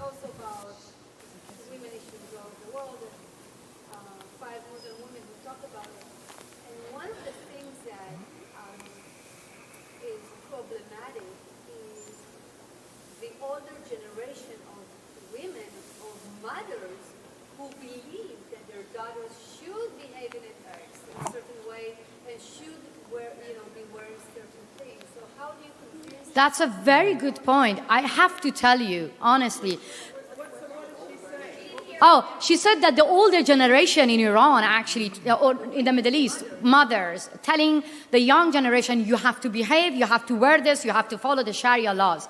Look, honestly, you have to go and check the hashtag White Wednesdays and check the hashtag My Camera is My Weapon. It's going to give you a better picture of the older generation and younger generation. They got united now. And they found that their same enemy is the Islamic Republic. You know, the day when the Islamic Republic arrested a young woman, Sabah Kordafshari, you know, say their names, Sabah Kordafshari. She's only 20 years old. She received 24 years prison sentence just because of removing her hijab. It makes me cry. There's another woman called Yasaman Aryani. She received 16 years prison sentence just because of saying that I don't want to be forced to wear hijab. Guess what happened? I felt guilty. I said, I blamed myself. I said, I'm here, miles away from Iran, and now they are in danger. I should shut this campaign down. What happened? Their mothers, Munira Arab Shahi, Rahela Ahmadi, both, they removed their hijab, they made a video, and they sent it to me and they said, we are the voice of our daughters. This is the true face of Iranian women right now. And there was another picture with Sheryl Sandberg. Actually, when I met her on Facebook, she said, this is my favorite picture on the campaign. There is a grandmother, mother, and the granddaughter. So the caption was this. Before, the grandmother said, before my daughter's hair turned to gray, I want Iran have a freedom of choice. Believe me, the day when the Islamic Republic said that, they made a new law about me. They said that if anyone, the head of the Revolutionary Court said, if anyone send a video to Masih Alinejad, will be charged up to 10 years prison. Listen, that was the day a lot of Muslim women, mothers, because this is like 10 years prison. So the mothers came, the women who wear hijab came, and they sent videos to me saying that we believe in hijab, we're wearing hijab, but we want to say no to compulsory hijab to support our daughters. So this is now the true face of Iran, because they believe that the Islamic Republic is not just against those who do not believe in hijab. The Islamic Republic, yesterday I told you, there are three main pillars: death to America, death to Israel, compulsory hijab. These are the three main pillars which the Islamic Republic hold on that to survive. No? So now the women inside Iran found out if we get united, non-Muslim or with Muslim women, non-hijabi with hijabi women, if we get united, we are successful. And that is why I need your support as well. So how do we support it? But I want to take one quick question here, and then I'm going to ask you about what all of us can do to support your efforts. Go ahead. Yes. In the film, it was not only Iran. And like you said, in 1979, it was not the culture, because all of my friends that came from Iran told me horror stories. So it's a made-up control thing, and it has spread like a disease. You have a very big job, Masih. I think that in order to change this, even the women in Afghanistan, which has broken my heart to see what's going on now, the women in the world need to unite. It's not just one country. It's the women in the world. And unfortunately, we as women, except for maybe in Israel, we don't have the training of a soldier. We don't have the power of guns and ammunition to protect ourselves. So that's why there are rapes and there are beatings and the things that are going on now in Afghanistan. Would you respond to this? That's true. That's why I want to even add something. Imagine this is the culture. Okay, Forcing 7-year-old girl, woman in Iran and Afghanistan to wear hijab is culture. Come on, guys. In the history, we have so many women who sacrificed their life to change the bad culture. Culture is not written on a stone. Culture is flexible. But We have this voting. is not actually the we culture. have women voting in the United States of America. Okay? That was women's suffrage. Exactly. The women have to unite in the whole world. That's why I call the women in Iran and Afghanistan, they are like Rosa Parks of Iran. Imagine someone like used to say to Rosa Parks, like, look, you have to respect the law. This is the law. This is the culture. No, this is not. Honestly, it breaks my heart. This is so simple. If someone come to you in America and tell you that cover yourself, this is your culture, what would you say? Believe me, sisters who wear hijab, who do not wear hijab, if we got united, we can make the oppressors understand that this is 21st century. Let the women alone. We are mature enough to make decisions over our body. Why should I get kicked out from high school? So we should build on your support. You have 7 million followers. We should get another 7 million in the United States, so you have 14 million followers. And I think that means that everyone here needs to follow Masih. And they need to encourage their friends, females and males, to follow Masih and build her base, because with that comes tremendous influence. So I want to urge everyone here to become followers of Masih and to work for human rights and women's rights in Iran and throughout the Middle East and the world. Thank you so much. Thank you, Masih. My last message, human rights should not be buried under political views, under any kind of political agenda. Is that too much to ask? No, it's not. Thank you so much. Thank you. Thank you.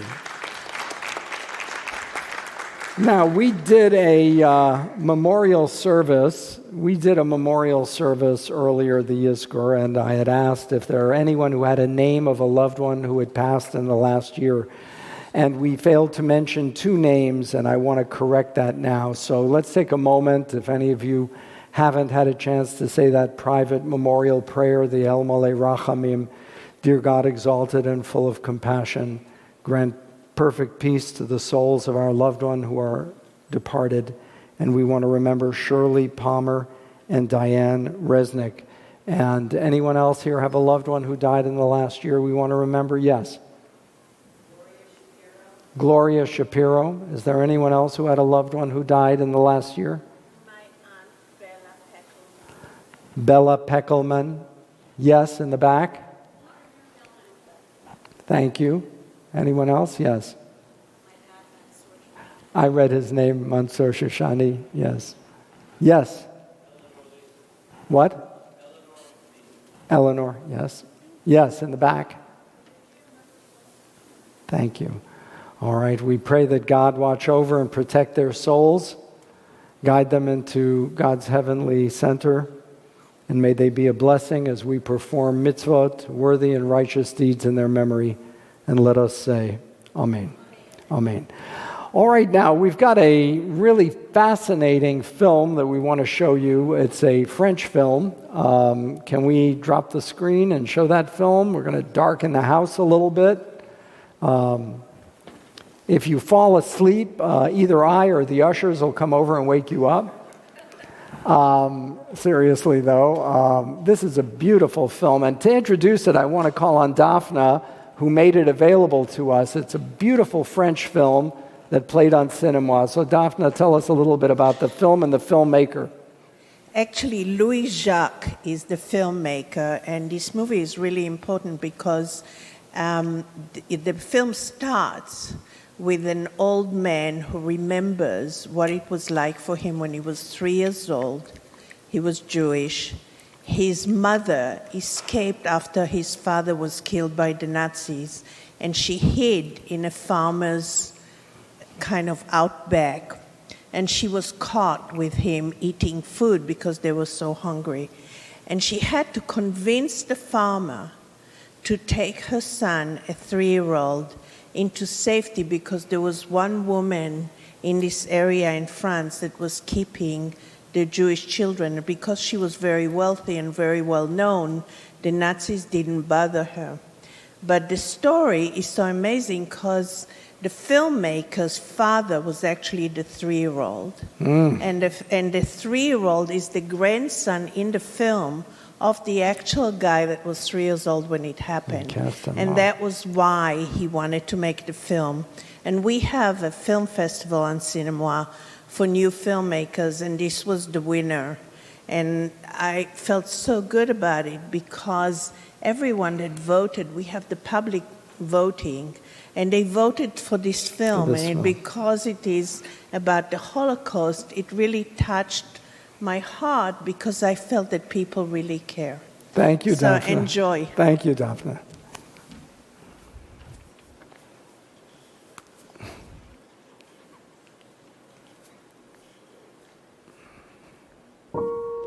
J'ai longtemps hésité à raconter cette histoire. Peut-être par pudeur ou par peur.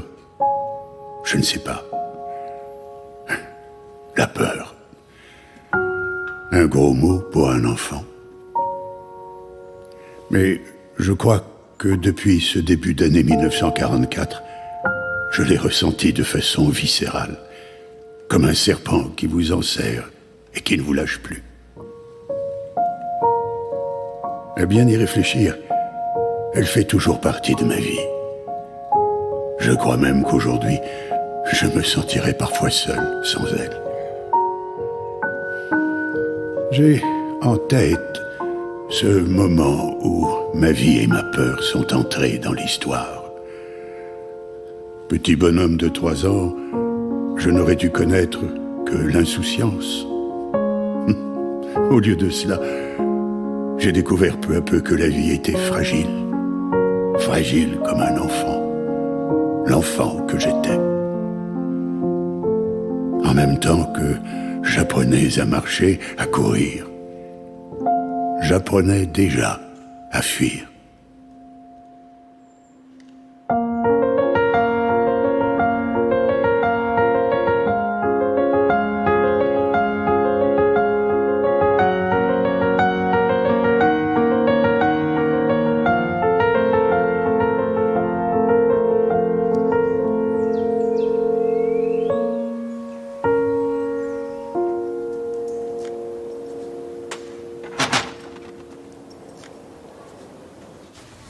Yvonne, fais attention de ne pas te salir. Mais non, maman, regarde. Allez, viens, va apporter ça à ton père. Allez.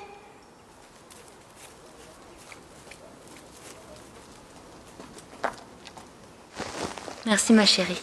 Il doit avoir faim.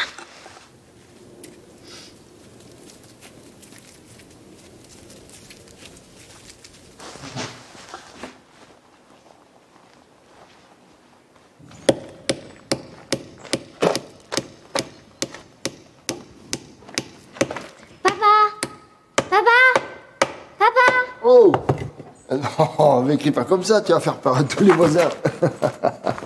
Oh, dis donc, mais qu'est-ce que tu m'as préparé, là? Mais je sais pas cuisiner, je suis trop petite. Ah bon? Oh, je croyais que tu m'avais fait un ragoût. Ou des tripes. Que c'est bon, les tripes. Ah, des tripes, Berk. Allez, rentre à la maison, je te remercie.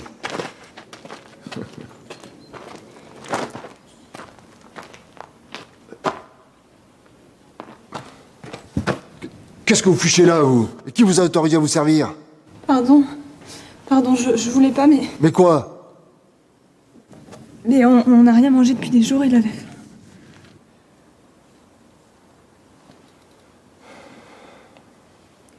Bon, bah allez, venez par là. Allez, dépêchez-vous. Allez, par là, allez, dépêchez-vous. Merci, madame. Appelez-moi Marie.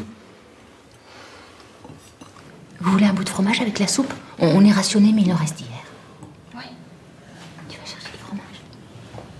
Tu veux un bout de fromage?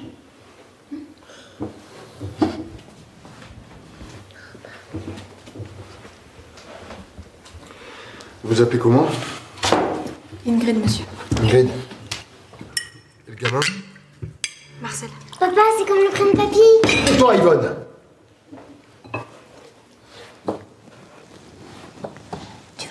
Pas avec Marcel.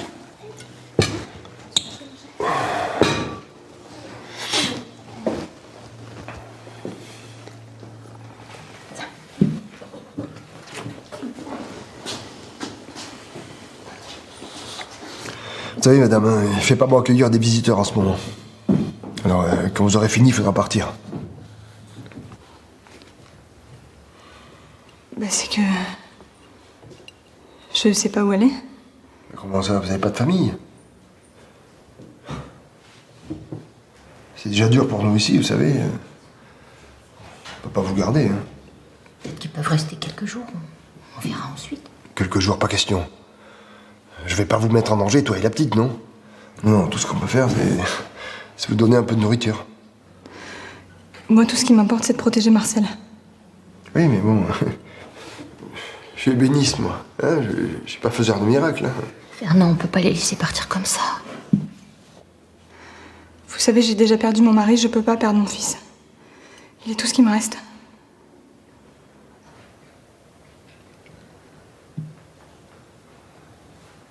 Oui, non, mais... J'imagine que c'est dur pour vous, mais... Je vous demanderai de partir. Alors c'est comme ça que tu te barres. Comment ça? C'est toi qui disais que tous ces gens qu'on pourchasse comme des chiens, c'est inhumain. Que même à ton pire ennemi, tu souhaiterais pas ça. C'est comme ça que tu réagis quand une femme et son fils viennent nous demander de l'aide. Arrête, Marie, ne me parle pas comme ça, hein. Tu sais ce que je fais, non? Eh ben justement, rachète-toi. Parce que c'est beau tes discours, là. Mais dès qu'il faut faire quelque chose... Et qu'est-ce que je peux faire, alors? Dis-moi, qu'est-ce que je peux faire, là? On m'a parlé d'une femme, Madame Daucher, qui accueille des enfants. Alors elle peut pas accueillir de parents, mais je sais qu'elle acceptera Marcel. Eh ben voilà, c'est bien ça, vous devriez y aller. Non, moi je peux pas, je me suis enfuie d'un convoi pour Drancy, Quoi? Mais vous êtes complètement folle ou quoi? Les Allemands dont vous cherchez partout maintenant! J'avais pas le choix. Écoutez, ne me jugez pas, monsieur, je me juge déjà assez moi-même. Non, faut faire quelque chose. Oui, mais quoi? Est-ce que vous pourriez emmener Marcel chez cette femme? Mais Marcel? Mais on peut rester seul quelques jours avec Yvonne. Et quelques jours, pas question. Je vais pas vous mettre en danger, toi et la petite, là, tout ça pour amener un gamin sorti de nulle part. Fernand, je sais que tu penses pas ce que tu dis. Écoutez, madame, dans d'autres circonstances, je vous aurais aidé. Mais là... Dans d'autres circonstances? Et ça veut dire quoi, dans d'autres circonstances? En temps de paix? Mais monsieur, en temps de paix, je serais pas venue vous demander de sauver mon fils? En temps de paix, j'aurais été assise chez moi, avec mon mari, j'aurais regardé jouer mon fils? J'aurais pas dû m'échapper pour sauver l'un des miens? En temps de paix, tout le monde serait à sa place dans un monde bien en ordre, mais malheureusement, nous ne sommes pas en temps de paix.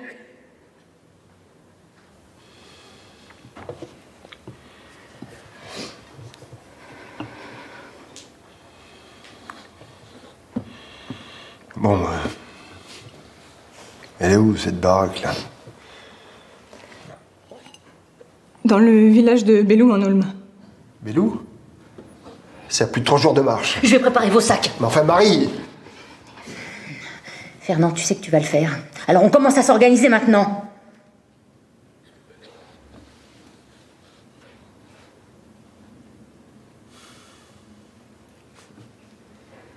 Merci.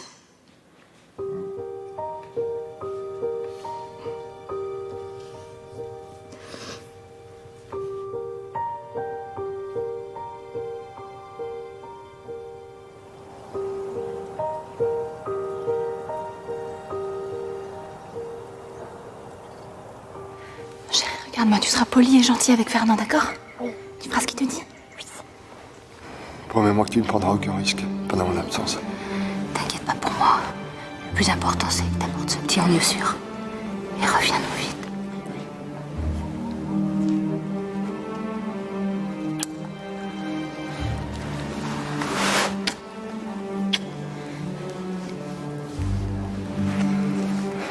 Je sais pas pourquoi je fais ça.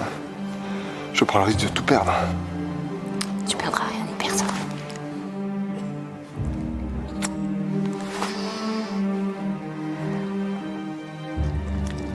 Et rappelle-toi que maman pense toujours à à toi, d'accord? Même si je suis pas là, même si tu me vois pas. Ok, bisous mon ange. Je t'aime, d'accord? Moi aussi.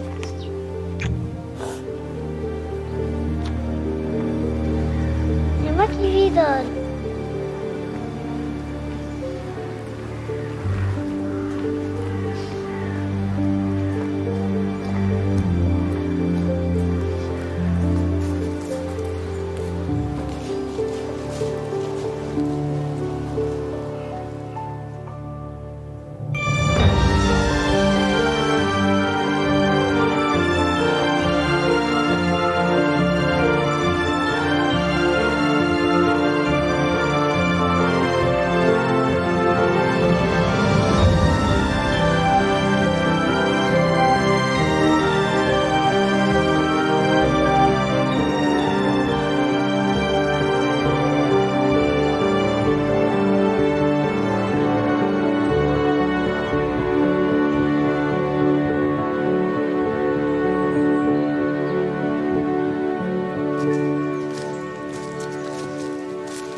Bon, bah allez, tiens.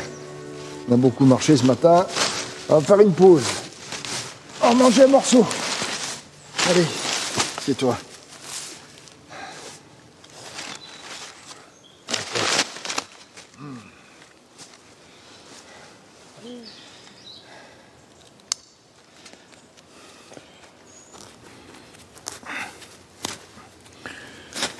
Tiens.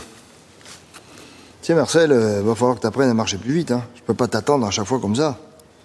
Puis plus vite on marchera, plus vite on sera arrivé, tu comprends? Ouais. Faut que tu sois un homme maintenant. Un vrai. Et puis il faut écouter ce que je dis, comme si j'étais ton père. Ton oncle. Enfin, il faut écouter ce que je dis parce que je suis une grande personne et toi t'es un enfant, voilà.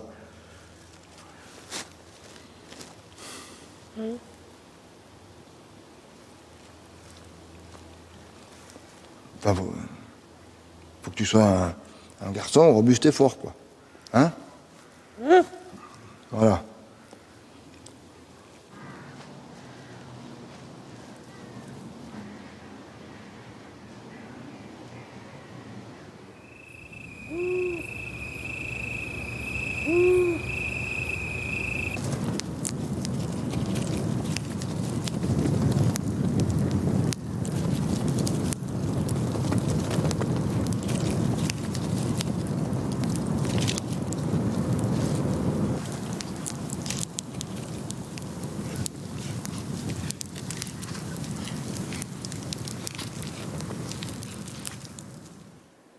Je ressens encore la chaleur de la main de Fernand.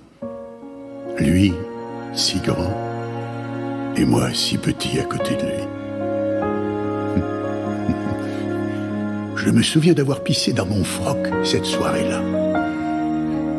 Les bruits étranges, la solitude, l'envie de voir ma mère avaient eu raison de ma capacité à être un grand garçon.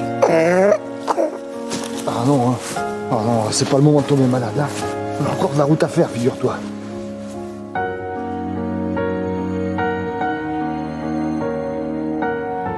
Ce soir-là, je marchais vers une destination inconnue, avec un homme que je ne connaissais pas, sans ma mère, sans mon père, et sans repère. Comment grandit-on après tout ça, hein? Comment devient-on un adulte heureux?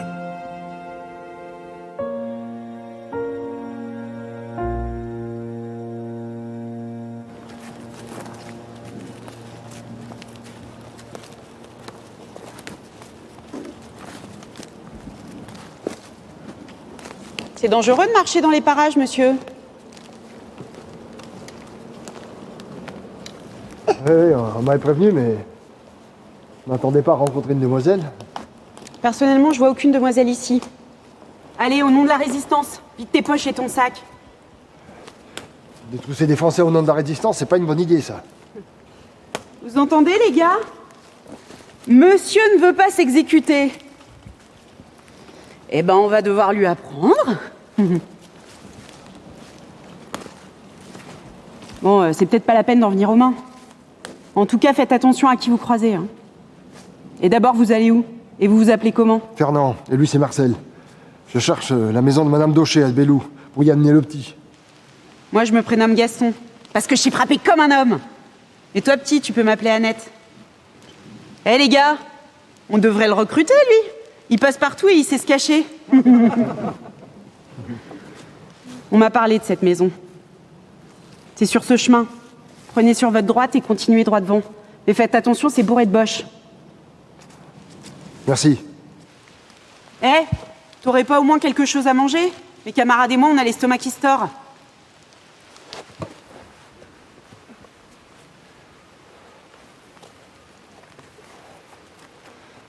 Allez à la revoyure, hein. Et salut, gamin! Salut. Allez, viens, viens, viens.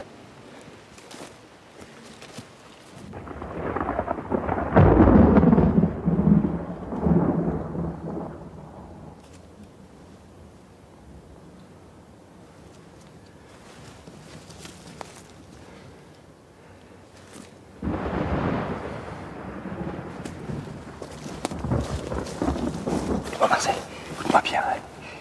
Tu vois là-bas, il y a des messieurs, tu vois. Eh ben, il faut pas qu'ils te voient, d'accord? Mets-toi là, mets-toi à côté. Là. Voilà, surtout dis rien, bouge pas.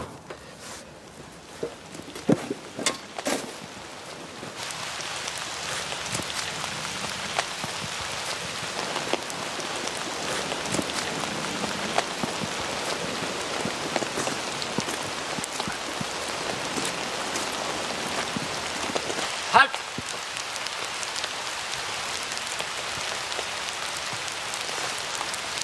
Monsieur, faux papier.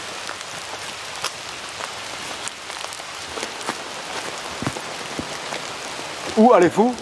Je vais voir une de mes tantes, elle est malade, alors je vais voir si elle a besoin de rien. Et tout venez-vous? Ah ben, là-bas, là, après le bois, là, à la maison qui est après le bois. Là. J'ai croisé un de ses voisins, il m'a dit qu'elle était alitée, alors... Votre sac, il a l'air bien lourd. Ah, bon, c'est une question d'habitude. Hein. C'est ma femme qui a l'habitude de cuisiner tout un tas de choses pour ma tante, alors... Ça tombe bien. Je mangerai bien quelque chose. Ah. Vous savez, ma femme, elle a toutes les qualités, mais pas celle de bien cuisiner. Enfin bon, c'est à vous risque et péril. Hein. Ma femme, c'est pareil. Ah. Pas moyen qu'elle me fasse quelque chose de bon. Seine Frau kann auch nicht kochen. Aber ohne sie geht es nicht. Merci. Et à boire? Avez-vous quelque chose à boire dans votre sac? Ah oui, j'ai une bouteille. Ah, voilà. Tenez, gardez-la. Hein. Ah, der französische Wein. Es will nur noch la baguette. Klar. Klar.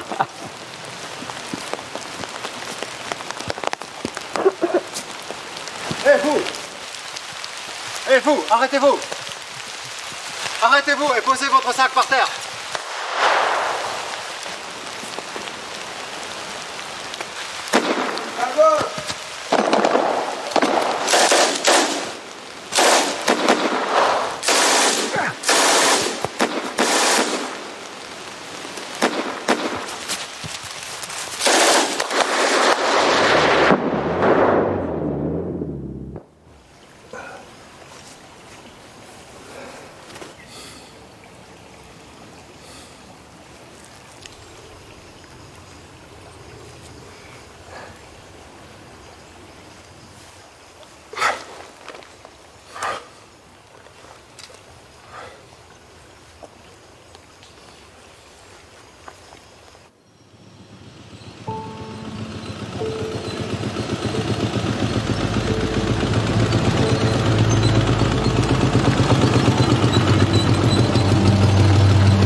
Passen Sie auf.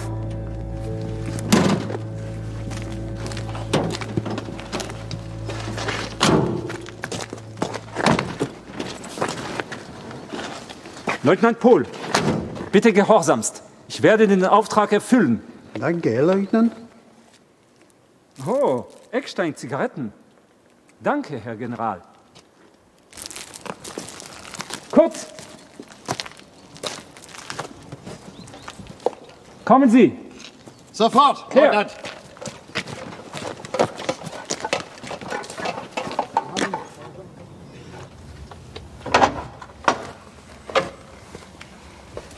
Oui, c'est pourquoi? Guten Abend, Frau Balair. Nous cherchons un petit garçon, 4 ans environ. On nous a dit qu'il était ici. Il n'y a qu'une enfant ici, c'est ma fille Yvonne. Vraiment? Oui, vraiment.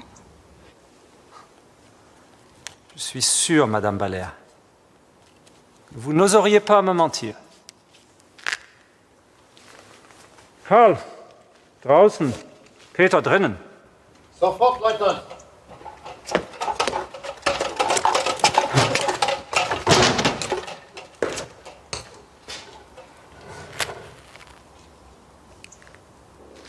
Étrange, non, cette rumeur? On nous a dit avoir vu un petit garçon. Et vous dites qu'il n'y en a pas. C'est une rumeur, vous l'avez dit. Bien souvent, elle ne se vérifie pas. Votre mari est précieux pour nous. Le Führer apprécie les Français qui nous aident.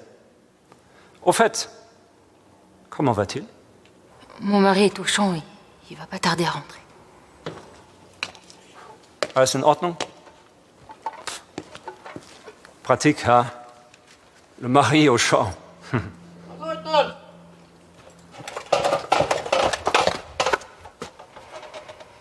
Eh bien, Madame Balair?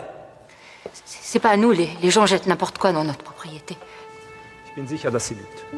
J'en suis certain, Madame Balair. Je pense que votre mari a bien compris qu'il ne fait pas bon aider les Juifs en ce moment. Bringen Sie die beiden rein und erschießen Sie sie. Leutnant, vielleicht sollten Sie noch warten. Beeilung! Die beiden reinholen und erschießen. Und erschießen oder Sie sind dran. Verstanden? Jawohl, Leutnant.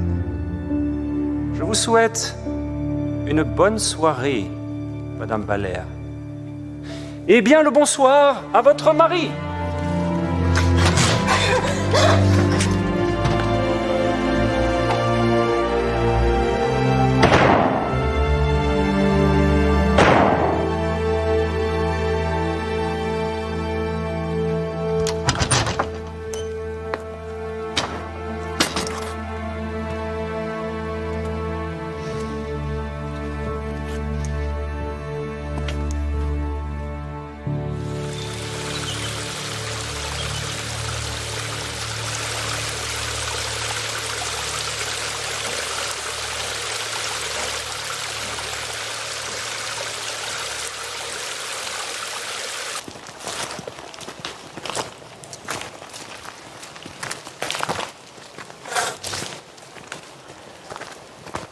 C'est vous qui allez chez Madame Daucher? Tenez, prenez, c'est pour vous. Et le petit garçon que vous essayez de cacher. Merci. Et comment vous avez su pour...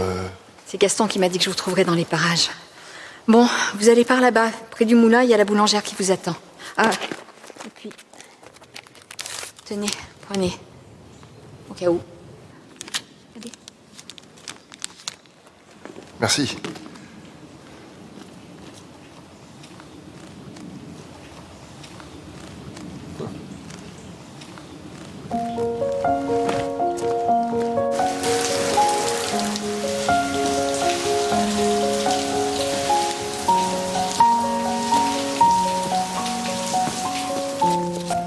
Merci.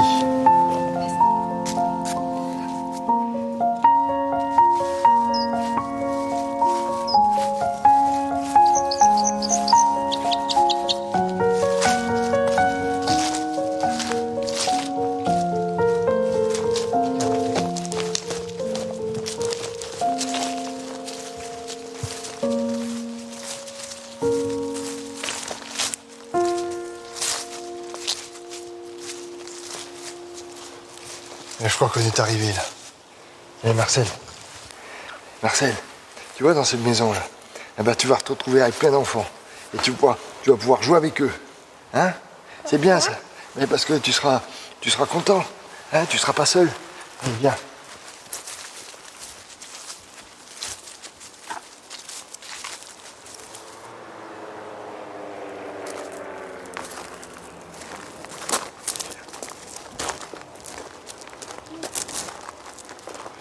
Bonjour. Bonjour madame. Tu dois être Marcel?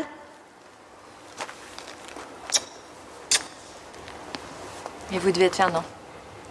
J'ai beaucoup entendu parler de vous. Vous voulez rentrer un instant? Non, merci, non. Il faut que je reparte, j'ai ma famille qui m'attend là. Alors ne bougez pas, je reviens tout de suite.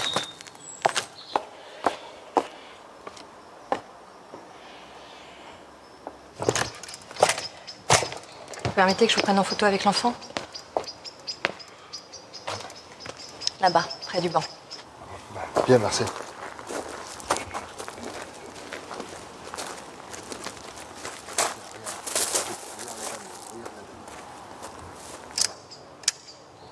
Voilà.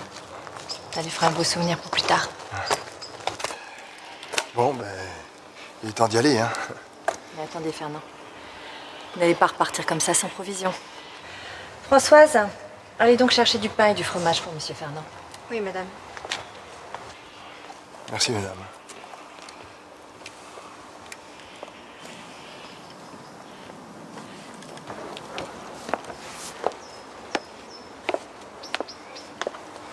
Merci.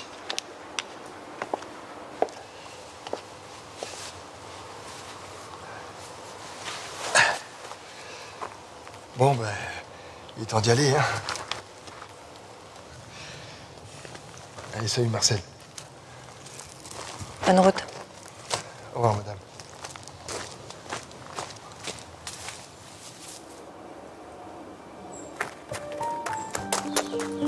Maman, c'est moi. Ah, petit bonhomme. Tu sais, parfois dans la vie, on croise des gens et on les garde toujours en tête, même si on les revoit plus après. Hein. Eh ben moi, tu vois, moi je me souviendrai toujours de toi. Pourquoi? Parce que tu m'as rendu ma dignité. Allez, il faut que j'y aille, mais il faut que tu restes là, tu seras bien là. D'accord? Oui. Oui, tu seras bien là-bas dans la maison. Allez, je te laisse.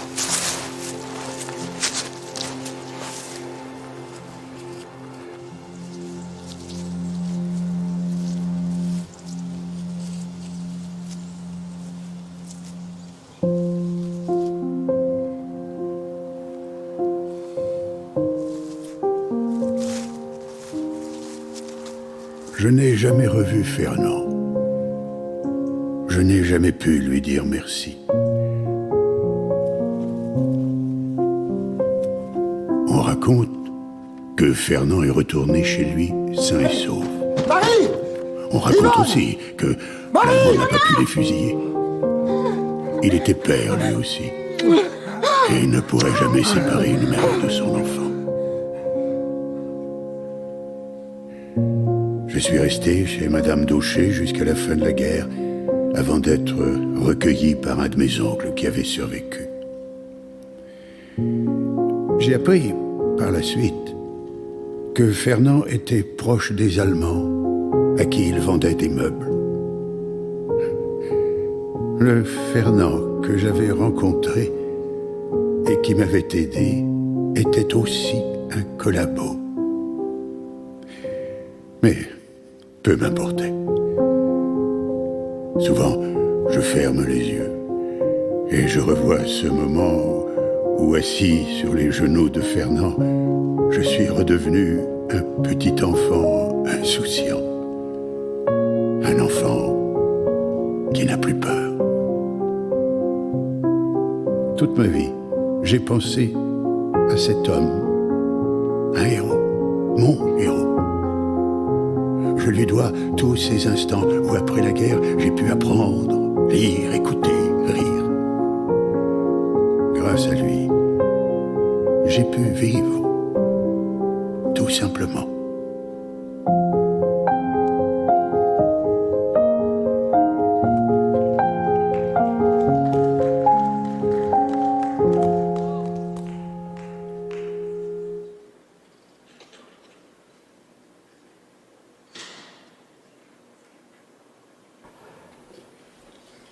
And if we could get the stage crew to help us move the piano center stage.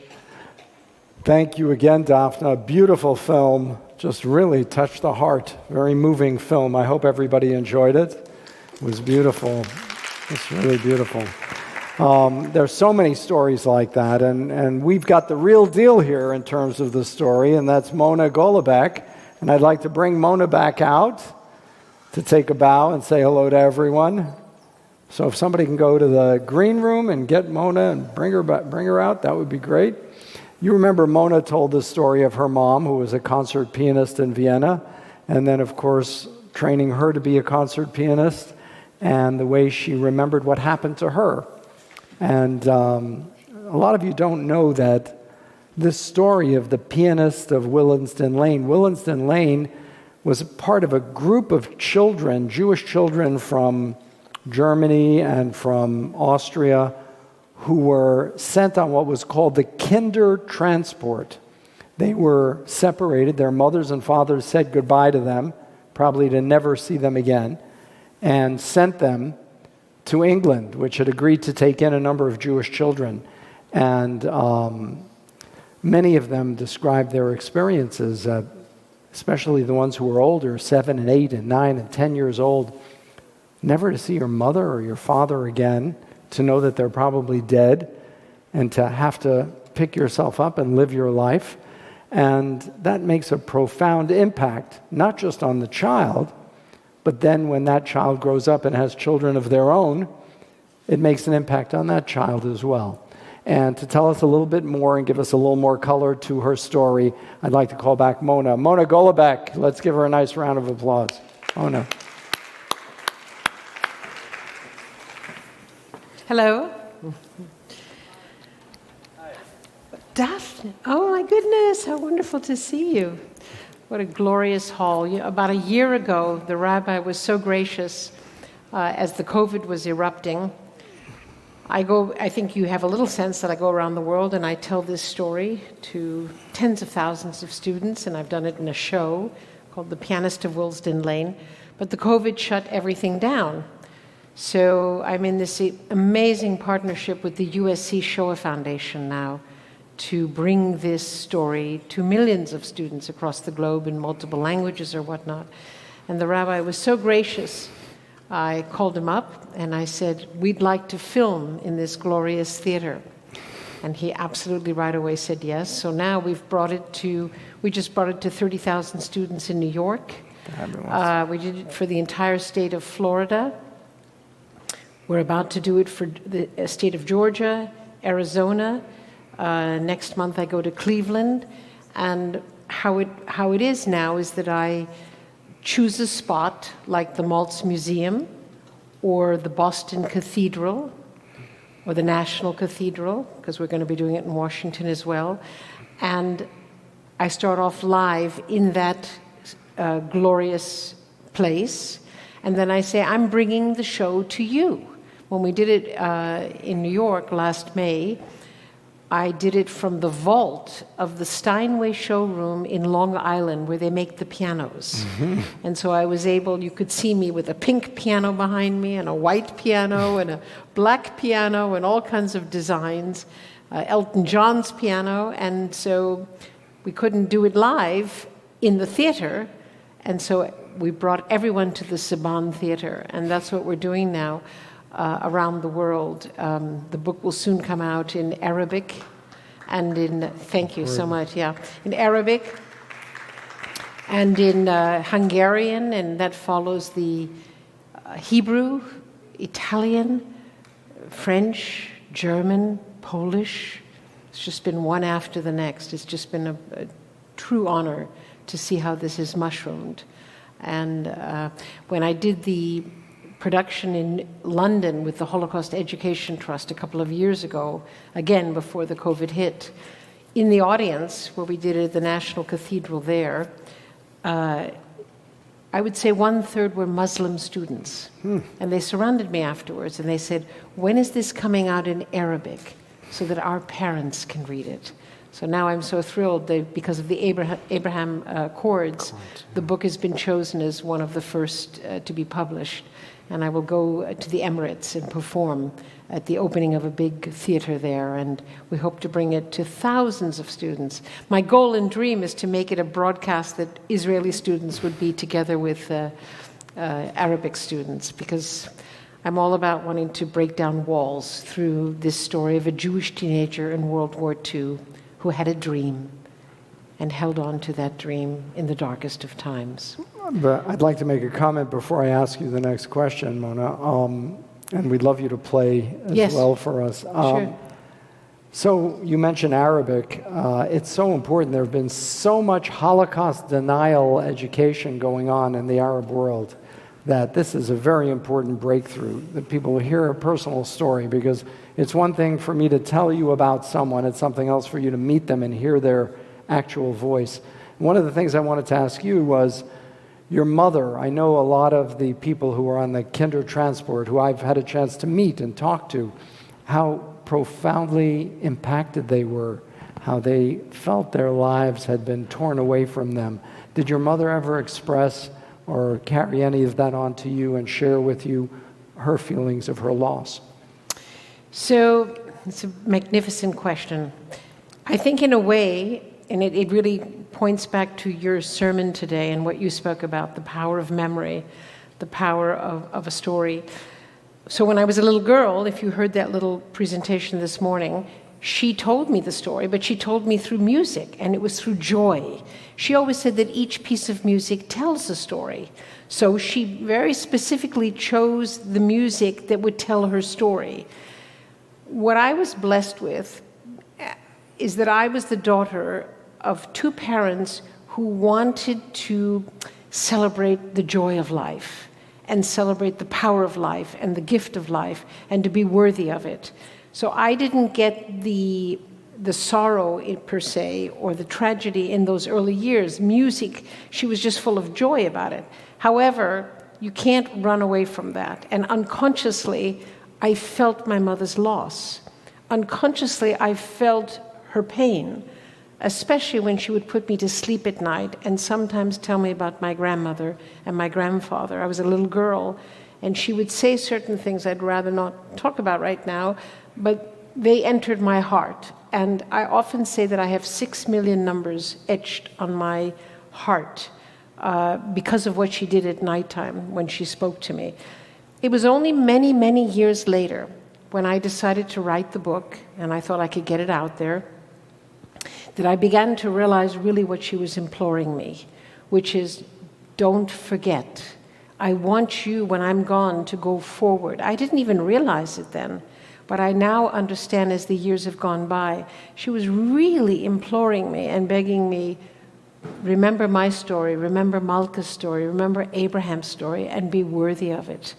And so I've often thought, and when you do, I'm a concert pianist, as you all know, and then I learned how to act a little bit to do the show, The Pianist of Willesden Lane. I worked very hard with someone named Howard Fine, a marvelous teacher here. Acting coach, yeah. Right, and Howard also was the son, I believe, of survivors and whatnot, and he really taught me a lot. He taught me how you had to load in images, you had to load in the feelings so that it was very authentic. So there probably was never a time that I didn't walk out on stage and do two things. First, I held my Star of David, no matter what city I was in, and I rubbed it for a moment. This particular Star of David that I'm wearing, my mother gave me when I was a teenager, and it was given to her by one of the boys in that Jewish hostel on Willesden Lane. So I hold it for a few seconds to be worthy and remind myself of the stories. And then I imagine, especially in that scene when, if you recall this morning, when the train was pulling away, what was my mother thinking? What was she feeling in that moment? I didn't understand it then, but I think as the years went on, it had to have been unbelievable, incredulous. Shock, pain, a psychic something. I think for my mother, who was so spectacular, I need to tell you this, she'd walk into a room and dazzle everyone. She was, I often used to say she was a cross between a British cup of tea and a slice of sachertorte. She had that kind of charm about her, but she had a willpower.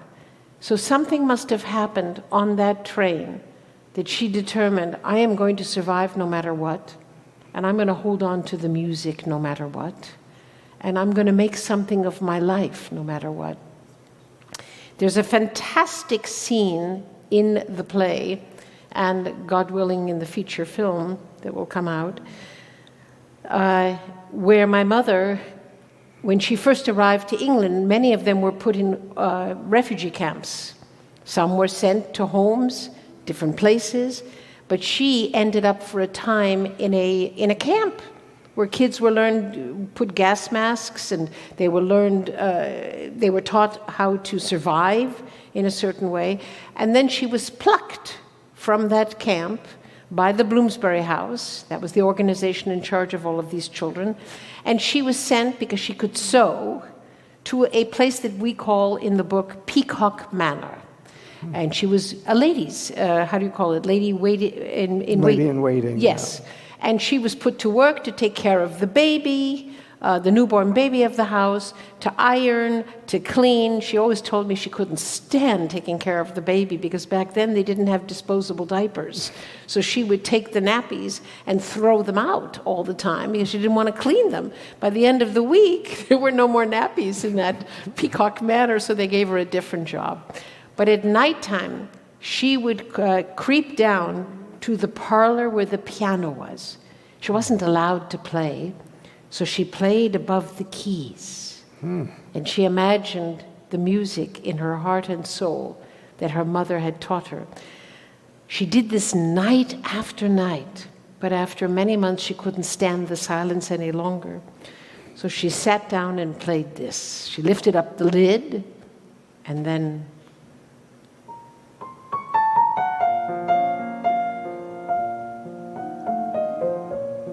a Chopin nocturne.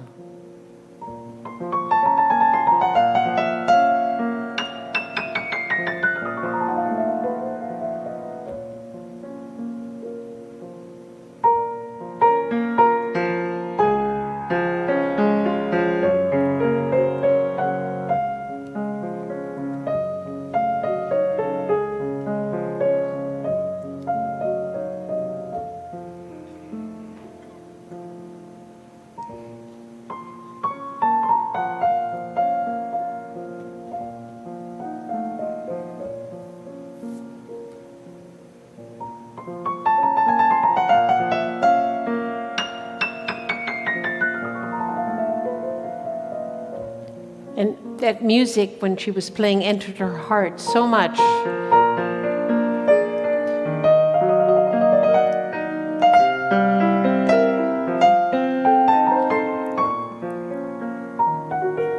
That she told me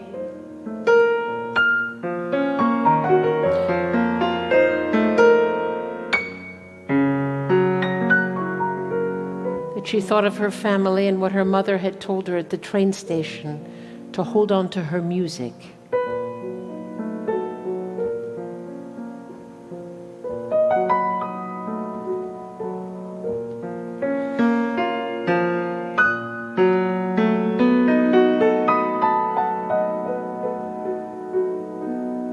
She was about 50 miles outside of Brighton, in this place that I call Peacock Manor. And that night, when she opened the lid of the piano, she thought, this is not why they chose me. This is not why they gave me the ticket to go on the Kindertransport. And it's the most amazing moment when my mother told me the story. She went back up to her room. She packed her suitcase. She wrote a note. Thank you. I will never forget you, but I must go. Lisa Jura.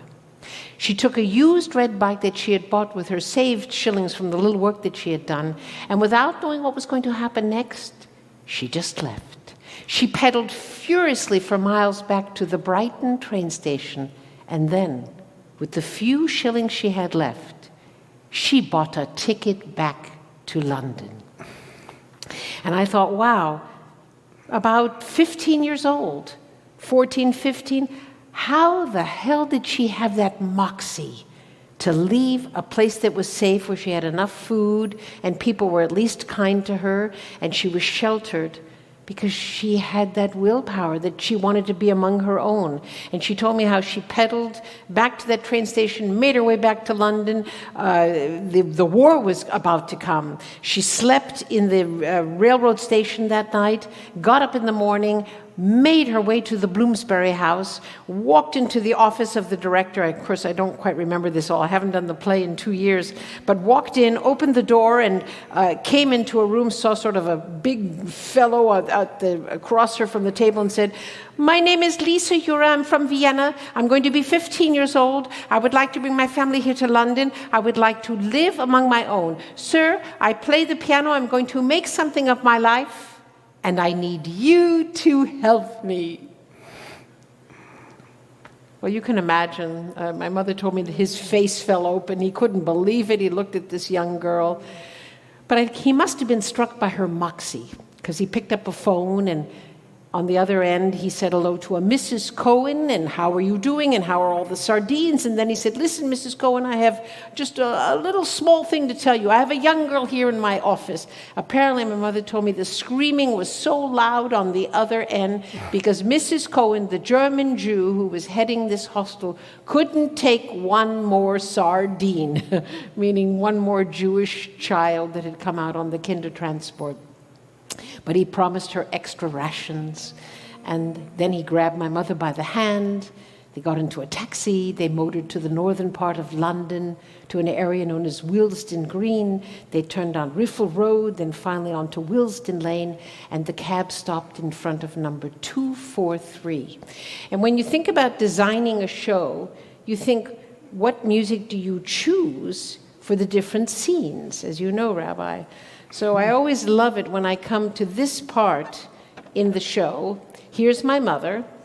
She's vertummelt, hair all over the place, barely can speak the language, can get by, is in this taxi. The cab stops at 243. The gentleman opens the door. They get out. She sees some daffodils. She sees a 2-story brick structure. And then she sees a garden, and she thinks, well, maybe everything will be all right. Mrs. Cohen, the lady that had been yelling before, greets her, tells her there's a bunch of rules that she's going to learn about. But my mother notices nothing. She doesn't hear anything coming out from the kitchen. She doesn't hear the chatter of kids, nothing. All she notices when she enters the living room is a familiar object in the far corner. And as if drawn by a magnet, she walks over to that, lifts up the lid. Now remember, she'd been in London nearly a year. She hadn't played the piano. She couldn't remember that theme that I told you about this morning, that was the theme of her life. But then she remembered the slow movement of the Grieg piano concerto. And we chose this because we felt it would absolutely identify with that heroic, blessed moment.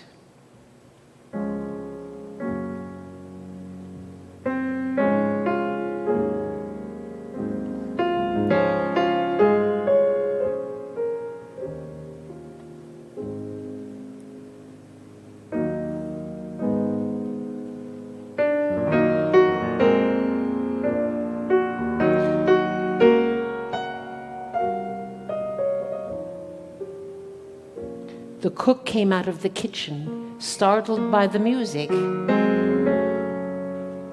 Mrs. Cohen, the matron, sat down in disbelief.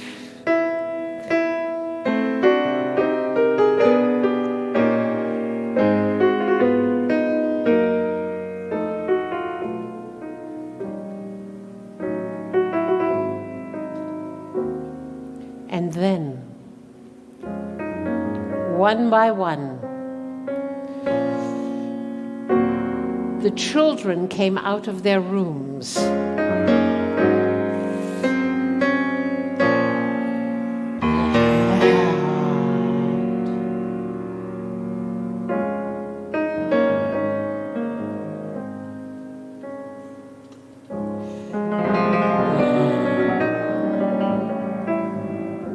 There were dozens of them. They stood on the staircase, watching Lisa, listening to her.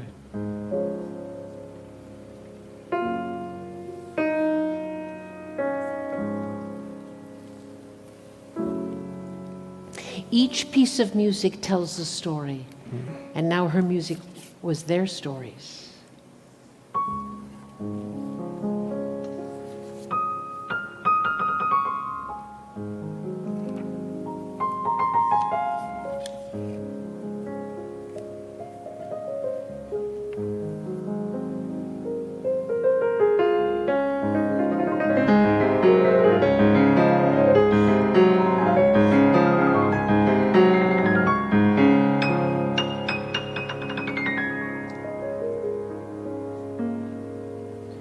So you can hear the sweetness of this music, right? The nobility of this music. And it represents these 30 kids, all on the staircases, all looking at Lisa, and she playing away, the innocence of it, the innocence soon that will be lost. And when I was working with Hershey Felder, who produces and directed this play, he was very exquisite and special in each choice of music that he did. Here's another example that I think you might find fun, if I may do that, Rabbi, with your blessing here. So my mom had to go to work. All the kids had to support the hostel. Everybody had to get a job. You couldn't just sit around. It was the wartime. And so her best friend, Gina, got her a job in the East End, in those factories, manufacturing costumes and wartime garments for the military. Uniforms. Uniforms, yes. Right, exactly. I think it's the lack of food in the day. Right. And so she would sit down long hours on those machines, but she was imagining really something different. Each stitch was like another note of music. Passages rising, passages falling. The combination of notes and interlocking threads creates a straight line of attached music, and a simple cloth with a thread becomes a beautiful tapestry. A tapestry fit for a princess. Princess Elizabeth, who lives at Buckingham Palace, which she had seen on the double-decker bus ride, coming over from Willesden Lane.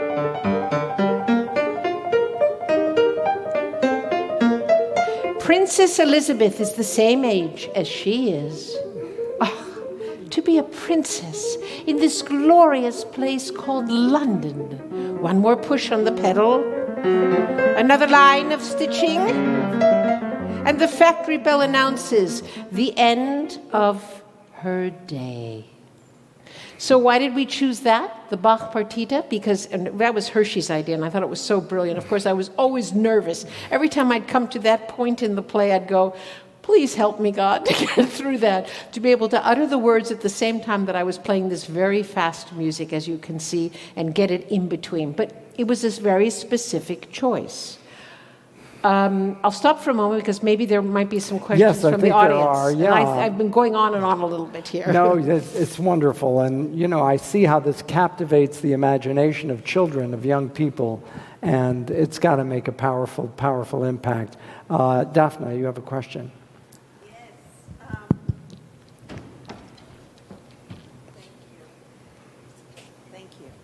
You know, when I saw you last perform, of course, which was quite a long time ago, your sister was with you, and there was something magical about the way you both were able not only to tell the story, which most of it you did, but the way you both played, and it brought your mother alive because it came from both of you. Now I know your sister is lost, and I'm really, really sorry about that. Thank you.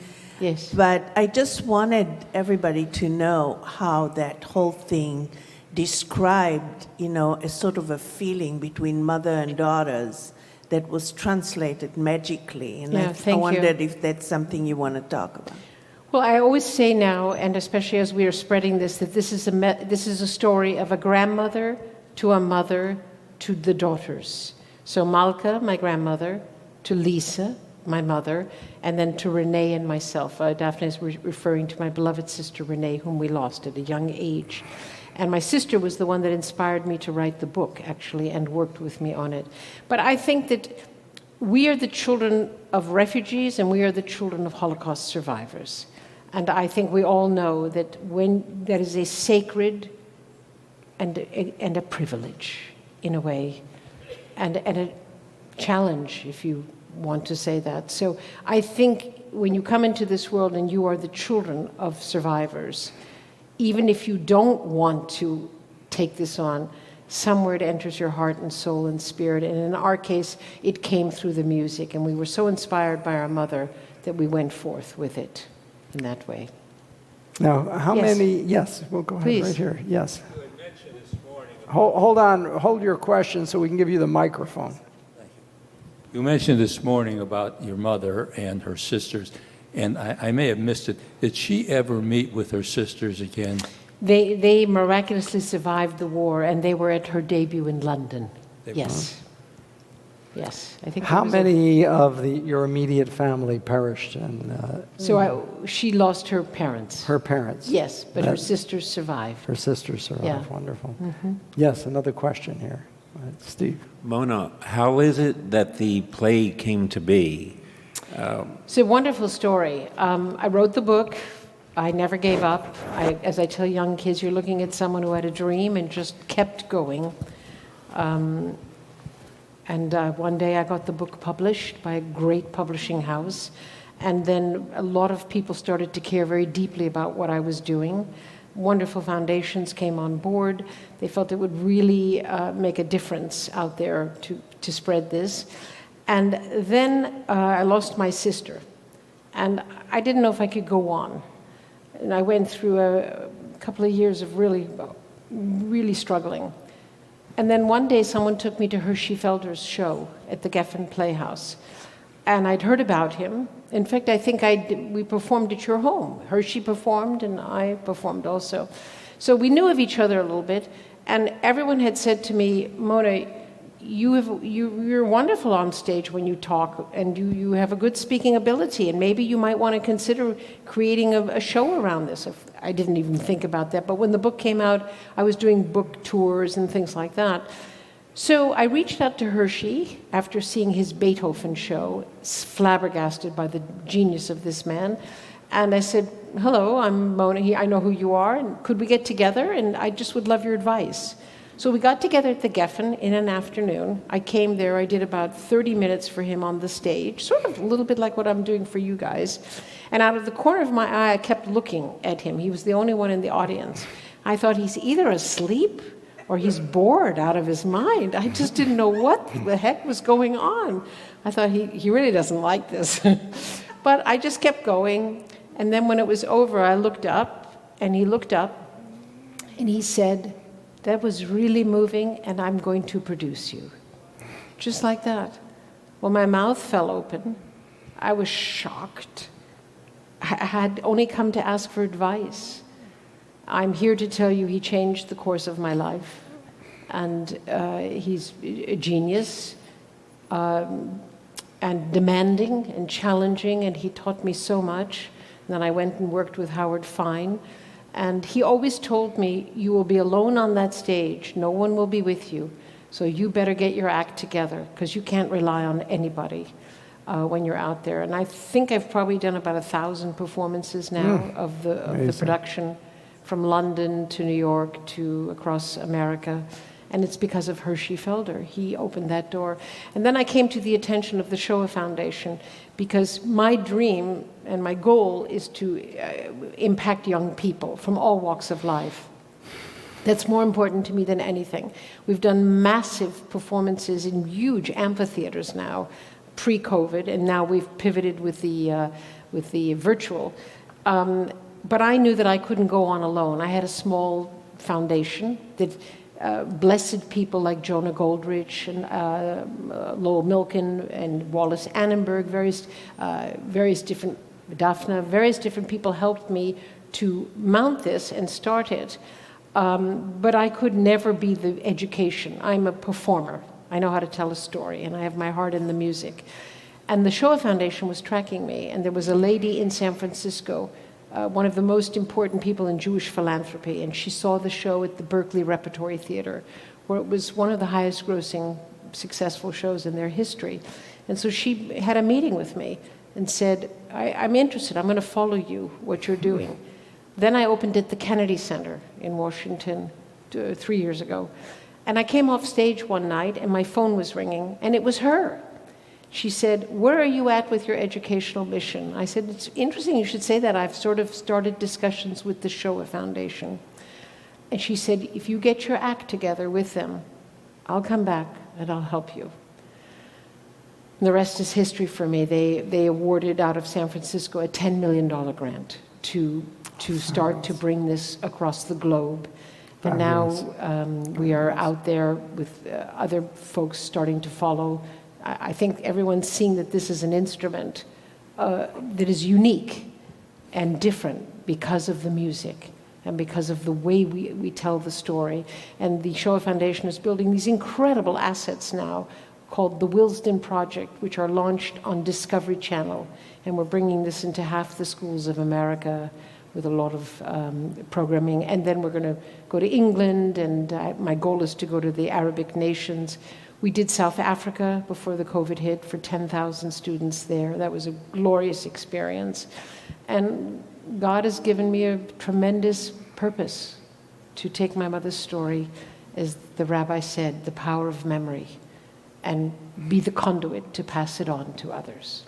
Thank you so much, Mona. This has been a delight. It's a delight. Thank you. Thank you, Rabbi. Thank you. And I'm going to come down and take some rabbi questions. So I'm sure people have those questions. If not, I think I can invent a few controversial topics to get your opinion on. Sure.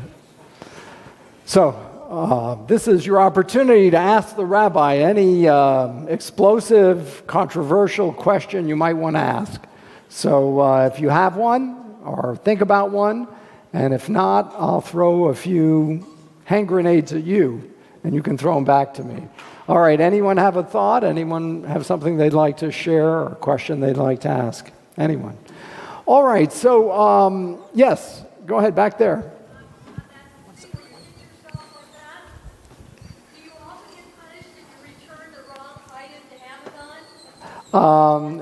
So she asked a really important question. When you're doing this and saying you regret the sin that you did here and the sin that you did there, does returning the wrong item to Amazon count as one of your many sins? Well, I don't know. You know, I guess if you feel really guilty about it, it might qualify as a sin. But I wouldn't worry about hurting Amazon's bottom line. I don't think it's going to change Mr. Bezos' lifestyle. By the way, in case anybody wanted to know, Jeff Bezos' mother is Jewish. He's not a practicing anything, but his mom is Jewish, and she runs the Bezos Foundation. And that Bezos Foundation is really interesting because it supports a lot of research into early childhood education. And we're finding out a lot of interesting things. Our synagogue has a beautiful preschool, for those who don't know. It's on Doheny and Sunset. It's called the Temple of the Arts Campus of Le Petit Gan preschool for toddlers, ages 18 months to 5 years. And it's a terrific little school. And the idea is to teach children, even at that early age, cooperation, fairness, getting along together, developing them as little people. And what's exciting is the research the Bezos and other foundations have done. We used to think that 70% of a child's personality was formed by age 7. Now we know for a fact it's by age 5. So can you imagine that 70% of your personality is formed by age 5? What a powerful opportunity and time to impact a child in terms of cooperative behavior, group participation, all of the important socialization components, as well as infusing them with a sense of fairness and brotherhood and sisterhood. All of these things can be passed through at that age because it's the mind is like a sponge at that age, learning everything. All right, yes, question, Jill. Thank you. On Rosh Hashanah, when you brought up about accountability, so this is bothering me so much. What would you suggest, since China, who apparently inadvertently or however it happened, released the COVID virus and has killed people in every nation except for Korea, how would you hold them accountable for what they've done since they've been given a free ride? So what would you think the appropriate accountability would be for them? That's a really interesting question. You know, I spoke about accountability in terms of Jewish tradition. We all have to be accountable. There's a new book coming out in about 3 months called Holding China Accountable, which will be really interesting. I think it's going to be a huge bestseller. About a year and a half ago, I wrote to a member of the temple who also had a very important role in the Trump administration. His name was Steve Mnuchin. Steve was a member of the temple. And I said, Steve, we need to hold communist China accountable here. They've spread this horrific disease all over the world. It's time to pay up. They did a number of dastardly things. And even though some people have called me and questioned me and said, Rabbi, how do we know that the virus came from a lab? Maybe it did come from an animal. We'll never know. I said, no. It's the preponderance of circumstantial evidence. You have a level 4 laboratory, literally a few blocks from the wet market. You have indications, so many indications, such a strong circumstantial case that this emanated from that laboratory. You had gain-of-function research going on in cooperation, by the way, with our country. There are so many arrows that are pointing to Chinese culpability. And to me, the biggest issue is the Chinese Communist government shut down the city of Wuhan for travel inside of China. But it let the Wuhanese who were infected go to Italy. I spoke to a friend in Milan and I said, why did Italy get hit so hard by this virus? Why did that happen? And it turns out that a lot of clothing is manufactured, Italian designer clothing. So be careful about this in terms of what you pay for an Italian designer. The clothing is manufactured in Wuhan, and huge numbers of Wuhanese people who work in the garment business come to Milan. And there are huge residential areas that are almost all Wuhanese in Milan. And the rule is, if you sew the button on the jacket in Milan, you can say made in Italy, even though the garment is 90% made in Wuhan. So they allowed this travel to Italy. That's why Italy was one of the hardest hit countries by this pandemic. And then the other issue is they would not allow travel to Shanghai from Wuhan, and they would not allow travel to Beijing from Wuhan, but they let the disease spread all over the world. So there's a lot of culpability. Then they shut down the lab and wouldn't even let the World Health Organization in until recently in an inconclusive report. By then they had scrubbed it and cleaned it. There's no question about it. Furthermore, we know, it's verifiable fact that leading researchers, virologists who worked in the lab disappeared. They published articles that some kind of strange disease is happening. The Communist Chinese government took it off their website and disappeared a number of the original researchers who had made these claims and made them recant the claims. So there's so much circumstantial evidence pointing at it. I think eventually it has to go to the International court. It has to go to the international courts. But for that to happen, it has to take a political will. And if a given administration doesn't want to challenge China, it's not going to happen. There are tremendous economic interests, financial interests, that want to keep the status quo and not hold China accountable. I'm talking about Goldman Sachs, JP Morgan Chase.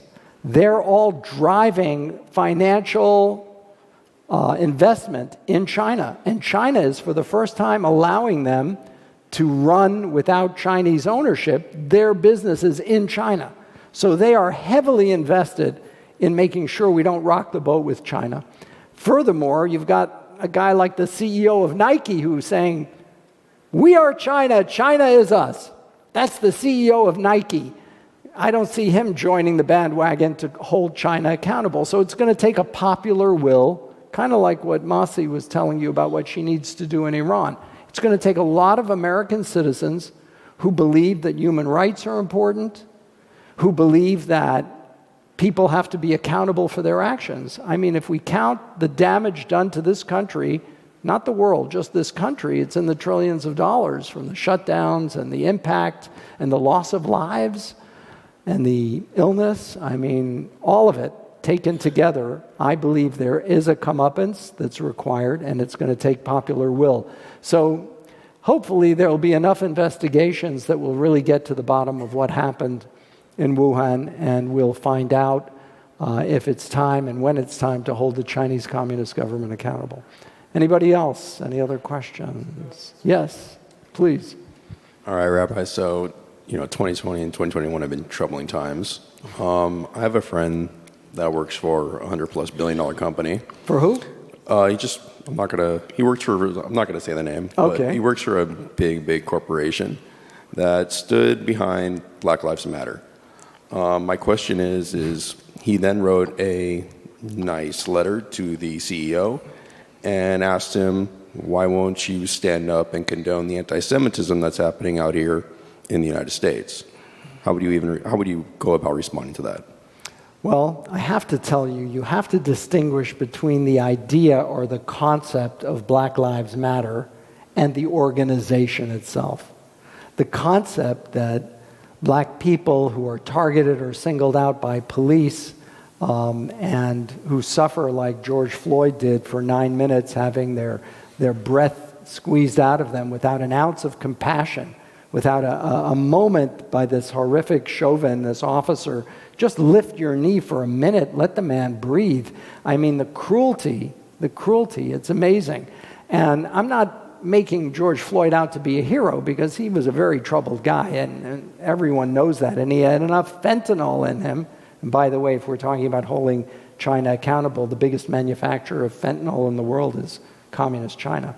The organization itself has taken many anti-Israel and anti-Semitic stances. And it's dreadful, because now a great message gets mixed up with anti-Semitism and anti-Zionism, which is a tragedy. It should stay purely focused on one issue. And to me, that is something we have to stand up against. And the corporations that blindly go in to support Black Lives Matter as an organization are slowly learning that the organization is not properly managed. There's a lot of corruption. I think recently there was an expose that the woman who was, I think Patrisse Cullors, who was the first sort of CEO of the organization, had used funds to purchase many homes. I mean, a lot of stuff that shouldn't be going on was going on in that organization, Black Lives Matter. One of the members of our synagogue, I don't know if he's here, Richard Steller. Richard, are you here? No. So Richard tried to organize a special evening with Black Lives Matter, the organization, and the chief of police. And he got both sides to agree to come together and start to have a series of dialogues. What does the African American community want from the police? What does the police want from the African American community? Well, anyway, one of the under Patrisse Cullors' officers of Black Lives Matter organization was so angry that this was set up, she canceled the event, and she ended up calling Richard, who's one of the most liberal, left-wing social activists you'll ever meet in your life, a racist. And he just about freaked out, and he wrote a scathing op-ed article called Black Lives Matter because of the way the organization used racism to attack him. And his credentials and bona fides are amazing in terms of his work for social activism, for civil rights. So the idea that you just hurl that term, it's just outrageous. But that's some of the tactics that happen, and that's what has the corporations scared to really investigate who they're helping. You know, our synagogue, when we go out to foundations for grants, you know, we have to publish an accounting of our financial statements for a couple of years. We have to demonstrate how funds are allocated, how the decision-making process goes. And with Black Lives Matter, just to be woke and not to be called racist, a lot of these organizations leapt over those normal practices of inquiry into charitable organizations that are a normal modus operandi for them. So I think a lot of them are having regrets and second thoughts about it. I certainly hope so. Okay, anyone else? Any other questions here? Anybody? Okay. All right, so yeah, there is one back there. Okay. Hi, Shana Tova. I have a question of anti-Semitism versus anti-Zionism. Anti-Zionism seems to be a more recent term, and I saw a show of a panel in London, I think it was, and they were having a pretty big kind of fight about it between whether one is anti-Zionism, whether it was anti-Semitism or not, where another side was saying anti-Semitism and anti-Zionism are the same. Is anti-Zionism, in your opinion, just a disguise for anti-Semitism or an excuse to take it to a different side, to sidestep what is really anti-Semitism, or does it devolve into anti-Semitism amongst the people that are learning about it and taking a side, in your opinion? Well, I think we have to distinguish between being opposed to a given policy of the state of Israel and against Israel. Israel is the only Jewish state in the world. So when you're attacking Israel, not a policy of Israel, but you're attacking Israel, as many of these organizations are inclined to do, you're really attacking the state of the Jewish people. So indirectly, in that case, you're behaving in an anti-Semitic fashion. And for many, it's a ruse to call it anti-Zionism. I'm an anti-Zionist, but I'm not an anti-Semite. You peel away the layers and you see that the haters of Israel are very often the haters of the Jewish people. As I said, you can have a difference of opinion about a given Israeli policy, and I do, and many others do, but that doesn't mean that you attack Israel. And Israel's under relentless media attack. Why? Because it's the Jewish state. A few years ago, I met with Shelby Coffey III, who was the editor-in-chief of a newspaper we all know and love called the Los Angeles Times. And we went into Shelby and we said, "Oh, Mr. Coffey, you know, you need to realize what's going on with your newspaper. So many Jewish people are offended." He said, "What do you mean?" "The way you cover Israel in the Middle East." "Oh, we cover it fairly. We're equal in our coverage."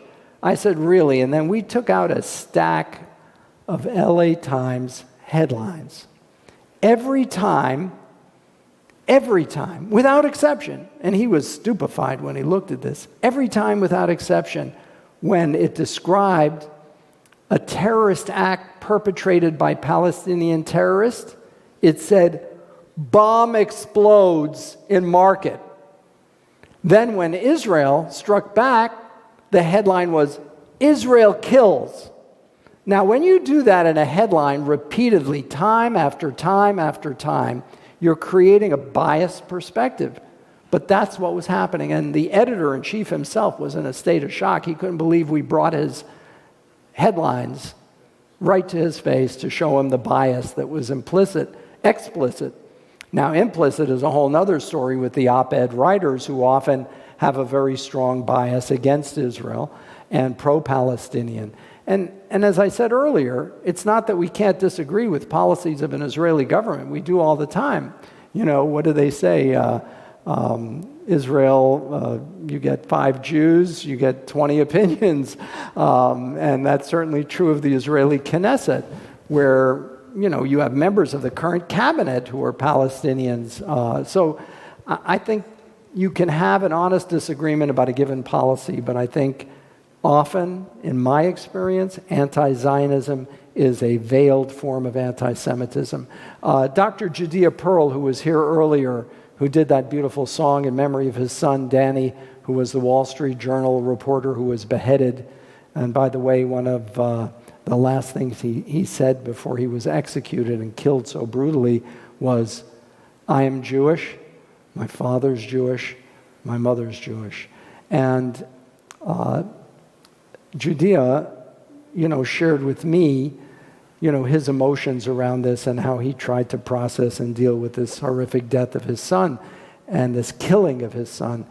And, you know, what he came to was he's not going to be able to change those people, but the way he said it so beautifully is, "My only wish is that the sons of the people who murdered my son grow up to be like my son, not like their fathers and mothers." And I think that summed it up really well. So, but he had a term that he used about anti-Israel. He said, let's stop calling it anti-Zionism. Let's call it what it is, Zionophobia. There's Islamophobia and there's Zionophobia. And people who have this phobia and relentless hatred for Israel are often masking anti-Semitism. All right, any other questions? Yes?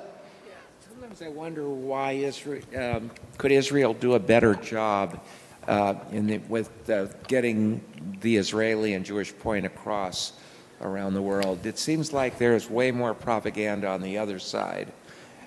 And, you know, I would like to see more positive types of comments towards Israel. We don't see enough. Well, I don't understand why. You know, your media holds a bias, and if it holds a bias, you're up the creek without a paddle. But I will say that Israel is partially to blame for this, because Israel has tended in the past to react rather than to be proactive. So it's always reacting to an attack or a criticism instead of being proactive. And I remember I met in London with the Israeli ambassador, and there had just been a horrific murder, a beheading by a Muslim man of a Brit. And I said to the ambassador, I said, here's a perfect example of how you can make a statement in support of the family of the victim and say, this is what we in Israel deal with all the time. He wouldn't do it. He wouldn't do it. He said, our government's policy is not to take advantage of situations like this that happen. I said, I'm not talking about taking advantage of a situation. I'm talking about laying it out for the British citizens who are shocked and appalled at this horrific murder, that this is a fact of life in that part of the world, in that neighborhood. You Brits are seeing it now, but this is what we live with. Wouldn't do it, wouldn't touch it. And that's because of the policies of the Israeli government, which tend to be reactive instead of proactive. Okay, any other questions? Anybody? Okay. All right. So one of the areas that I'm concerned about is a slow lessening of connection to things Jewish among the next generation. And I wanted to let you know what I've been working on, and you can pass it on to your friends. We were originally going to do this here in the theater, in the temple, once a month on the full moon. In Israel, in northern Israel, there's a city called Safed, which was the city of the Kabbalah. Many Kabbalists, many great rabbis and teachers live there. And once a month on the full moon, they held an evening session called Tikkun Chatzot, which means midnight repair. They felt that late at night, time when you're kind of evaluating your day and your week and your month and your life, you go through this time of trying to heal. And before, there was a custom, before the rabbis would hold this Kabbalistic prayer meeting, they would do a vidui, which is the Hebrew word for confession.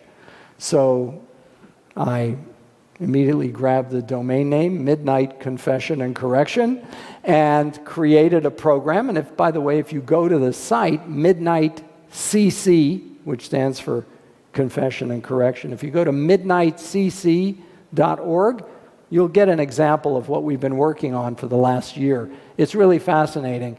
It takes a person, regardless of religion, through a Kabbalistically inspired journey into their conscious mind.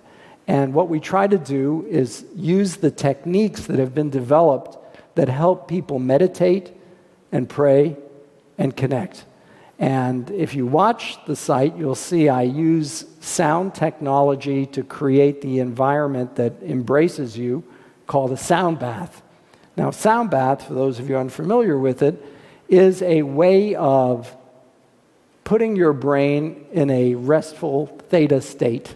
How is that done? Well, I'm really fortunate. One of my good friends, Stephen Halpern, who's the godfather of meditative music, allowed me to use his music technology to create the bath, the sound bath. And what's exciting about it is that it allows people to be in a restful state.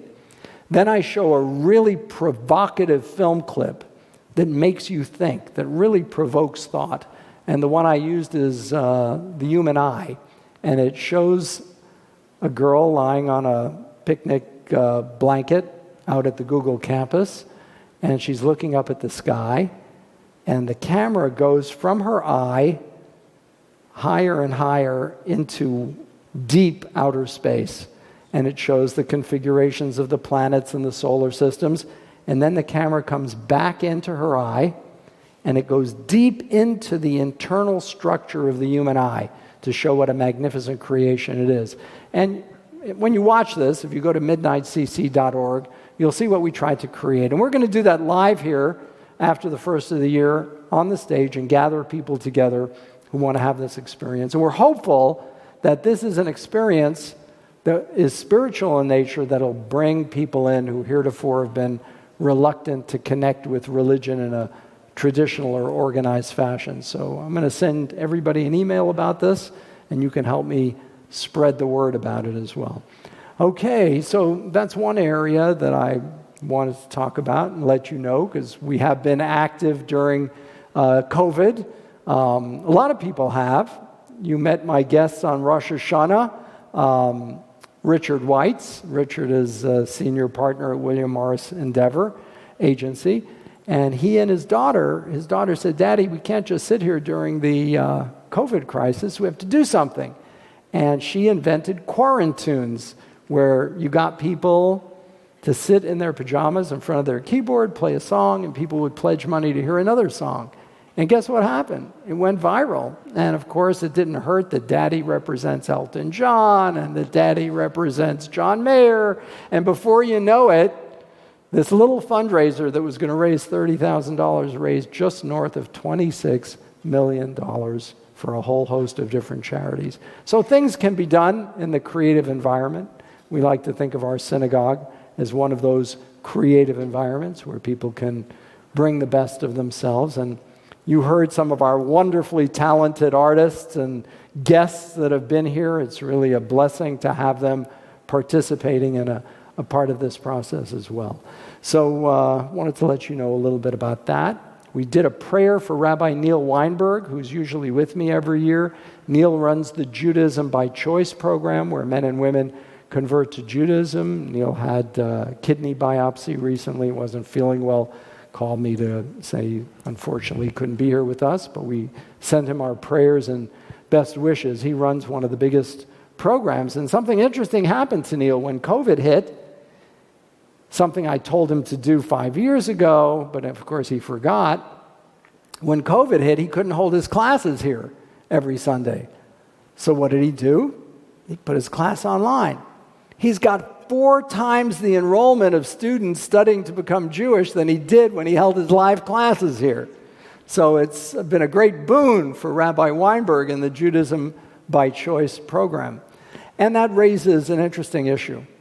Historically, the Jewish people have never gone out and proselytized. You know, you don't see some guy knocking on your door. What's the old joke about knocking on your doors?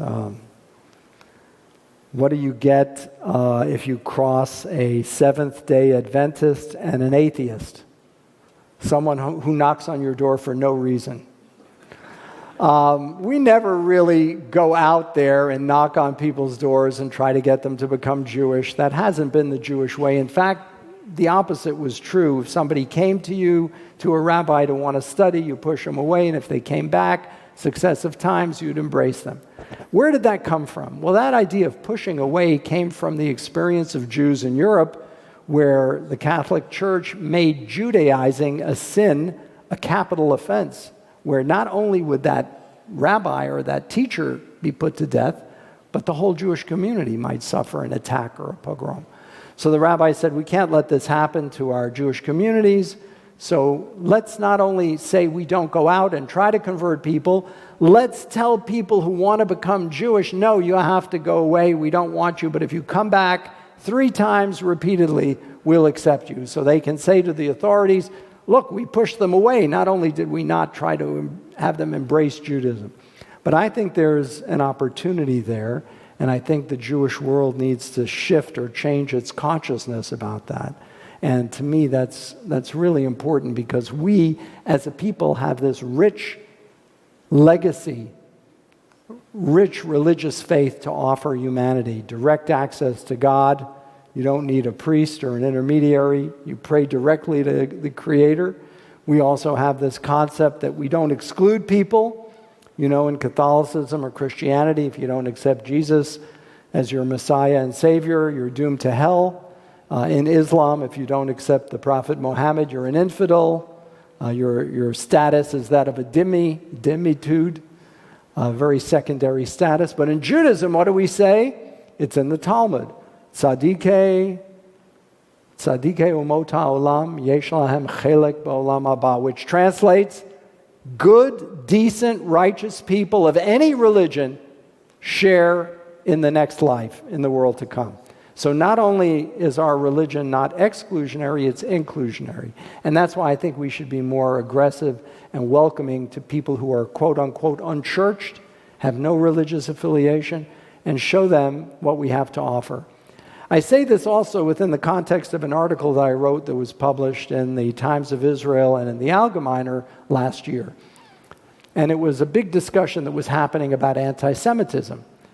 And the first thing I basically said is, anti-Semitism is rearing its ugly head in big numbers because of the war between Israel and Hamas. That is the biggest driver of anti-Semitism. And that's young, Muslim, pro-Pakistani Moroccans who attack Jewish people or Jewish institutions because of Israel's response to Hamas's missile attacks that they claim is disproportionate and taking too many civilian lives. So if we're honest, I think that's the core. But more importantly, I said, what can you do to combat anti-Semitism? We all ask that question. What can I do? And I said, here are some things that I do. The first thing I do is I try to at least have 1 Shabbat or 2 Shabbat dinners a year where I invite non-Jewish friends, show them what Jewish life is about, what a Shabbat dinner is about, a conversation, a discussion about whatever issues come up. Anyone who shares a meal with you in your home that's a religious meal, a Shabbat dinner, a Hanukkah party, a Passover Seder, the likelihood of them accepting anti-Semitic tropes is significantly minimized, if not gone completely. So it behooves us to invite people into our homes who are not Jewish to experience what we're about.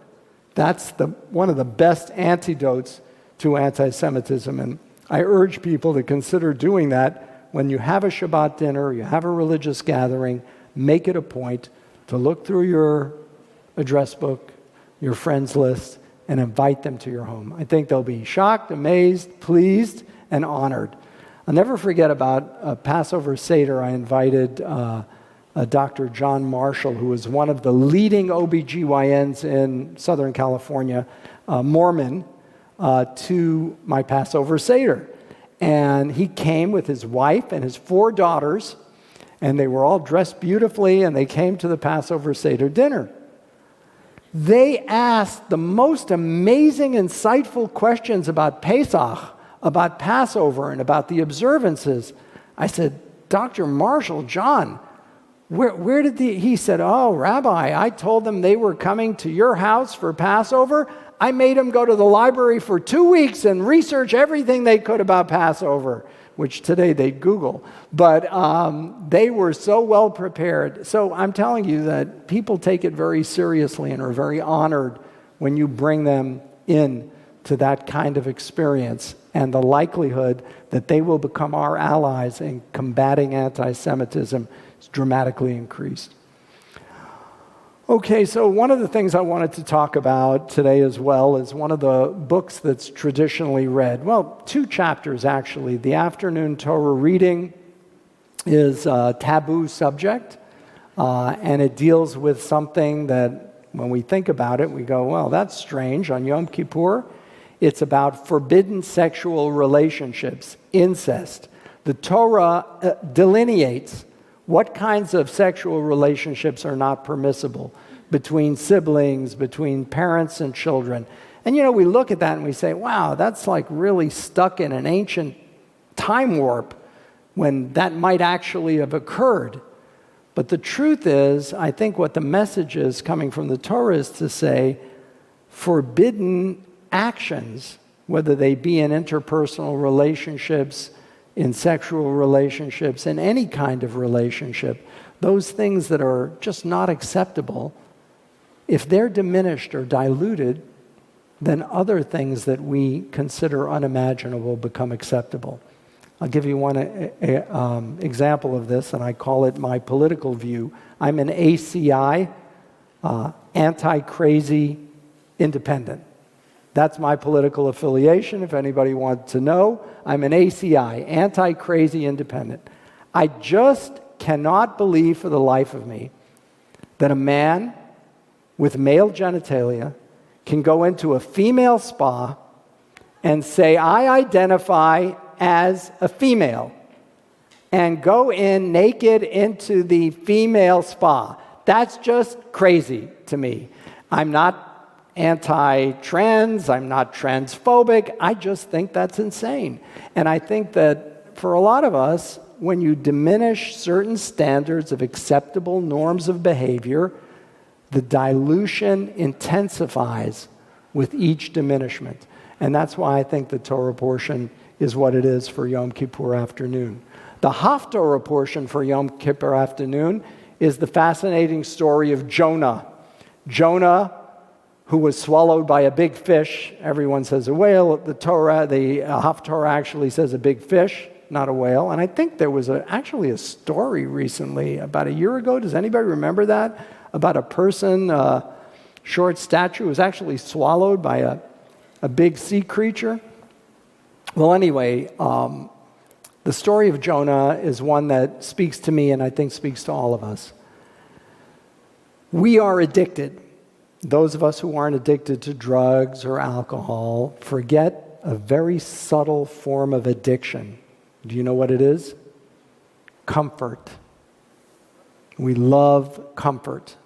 We live in America. We're offered all of these wonderful comforts.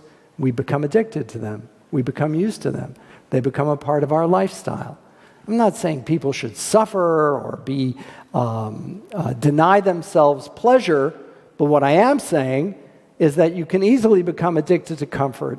And when you're addicted to comfort, you'll never go out of your way, or rarely go out of your way, to help someone else or to join a cause. When I think about Masi, what she did is just remarkable. I mean, she put her life at risk. I don't know if anyone here knows it, so I'll tell you the backstory. 3 weeks ago, the FBI broke up a plot to kidnap her in New York. The Iranian government sent spies to New York to grab her, take her to Venezuela, then bring her to Iran for a so-called trial and summary execution. And we had to, of course, in preparing the service here at our synagogue, you might not know this, but we were protected this year by the FBI, former Mossad agents carrying their weapons with them. We added layer upon layer of security because Masi was coming here. And that just gives you an example of how this woman is being targeted. So she ignored her comforts and conveniences to be the leader of the cause. And not all of us are equipped to be leaders of a cause like that. But if we can't step out of our comfort zone to ally with people who are struggling for freedom, then we become too addicted to our comfort. So that's a message that I think the Haftarah reading of Jonah speaks to as well. If you remember the story of Jonah, got on a ship, he heard the voice of God, go speak to the people of this evil city of Nineveh, convince them to return to a decent life. And he said, no, I don't want to do that. I don't want to step out of my comfort zone. They'll attack me. They'll criticize me. They'll try to kill me. And he fled. And he went on a vessel, a ship, and the ship entered into a huge storm. And the men on the ship said, why? You know, God's been so good to us. We've never had rough seas. It must be that Hebrew that stowed away on our ship. So they took him and threw him overboard. And that's when the famous story of Jonah being swallowed by the big fish happened. And while he was in the belly of that fish, he underwent a rebirth and he realized you cannot run away from your destiny. You can't run away. If in your heart you're hearing a message that resonates, you can't avoid it. You have to respond to that message. And that's the traditional reading of Jonah on Yom Kippur afternoon. So the messages are there. I hope we take them to heart and live by them. And let me just say to everyone here, I'm around all year. If there's an issue, a problem, a conflict, you know, I'm hearing more and more of this. It's interesting. People are coming to me with really interesting issues that they used to come to the rabbi to years and years ago, but stopped doing it with the advent of psychologists and psychiatrists and mediators and legal recourse. And so people actually do come now with issues. I mean, I had one, I'm not going to name any names, of course. A woman came in crying, Rabbi. I said, what's wrong? She said, my husband is sitting Shiva for our son. Sitting Shiva? Did he die? No, he's alive. I said, well, why would he sit Shiva for your son? Is this your only child? Yes, he's our only child. Our son stole $1.4 million from our bank accounts. And he was so devastated by this that he said, I never want to talk to him again, and I'm sitting Shiva for him. And you need to help me. We need to try and reconcile this. How can we do that? And I will tell you, it was no easy task. It was a daunting task. And after about 6 or 7 two-hour meetings and meetings with therapists and mediators, we got the family talking to one another. The son restored the funds. There was a lot more to this story than initially reported. The son had brought a business opportunity to the dad. The dad, instead of supporting his son and investing it, took it over and ran it himself. So there was bad blood on both sides. At the end of the day, the goal was simple: create communication and the beginning of restoring some kind of feeling, some kind of, if not trust, at least open communication and connection. And we succeeded in doing that. And it's a good thing because, sadly, about a year later, the dad died. And had this not occurred, there never would have been that reconnection. So it was fortunate. But these are the kinds of things that really, strangely enough, come to my attention completely out of the blue, but that's my job, you know. One of my friends said, "Oh, you're so lucky you work 4 days a year." I said, "Really? Would you like to follow me around for a week? I don't know if you'd trade jobs with me if you followed me around for a week." But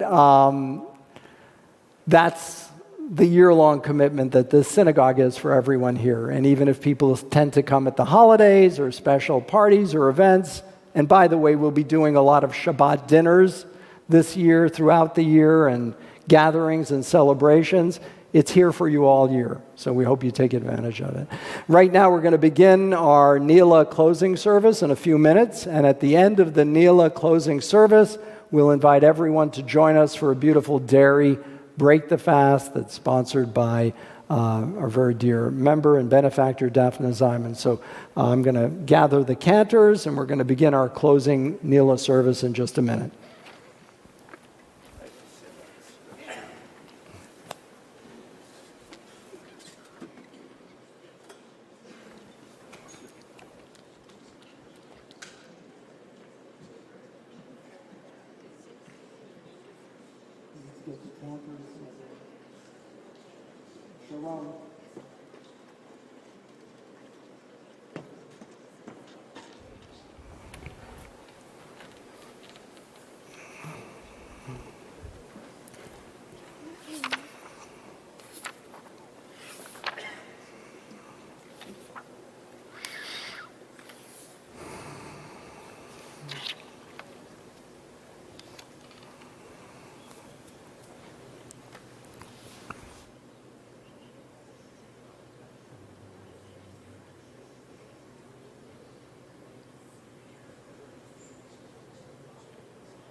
Good, Jeff.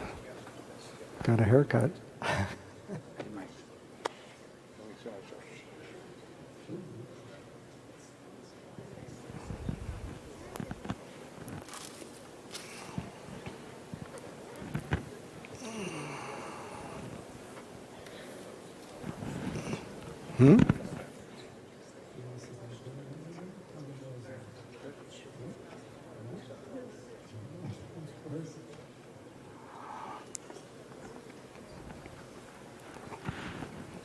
So we're rustling up our cantors and musicians, and it's taking a couple of minutes, so just bear with us. We'll be starting very shortly.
Suzanne.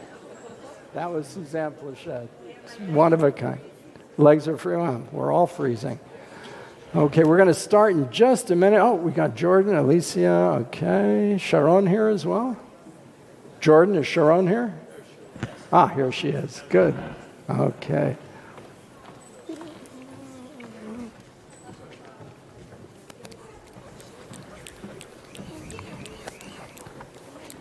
We can kill the air conditioning. A lot of people are complaining. So can you ask him if we do Leila Kaddish? And when? Because I don't. Shut it up. Is it there?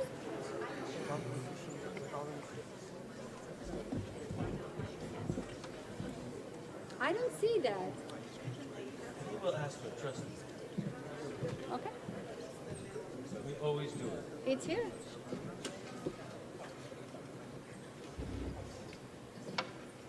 I can't work with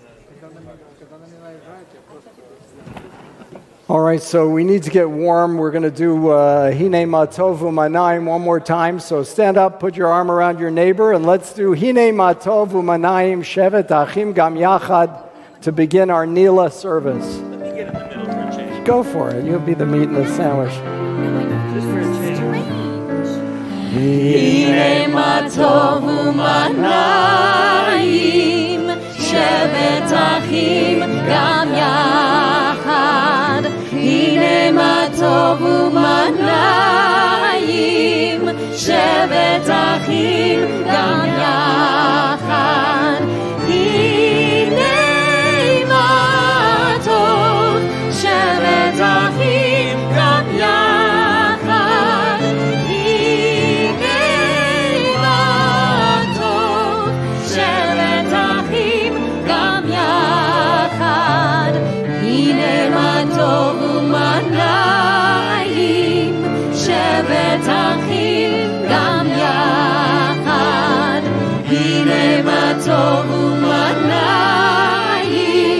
Shevet Achim Gam Yachad Hine Matov U'Manayim Shevet Achim Gam Yachad Hine Matov U'Manayim Shevet Achim Gam Yachad Hine Matov La la la la la la la la la la Hine Matov La la la la la la la la la la Hine Matov U'Manayim Shevet Achim Gam Yachad Hine Matov U'Manayim Shevet Achim Gam Yachad. Please be seated, everyone, and let's warm up with a hallelujah. Kobe's hallelujah, okay? Have we got that, everybody? Do you guys have it?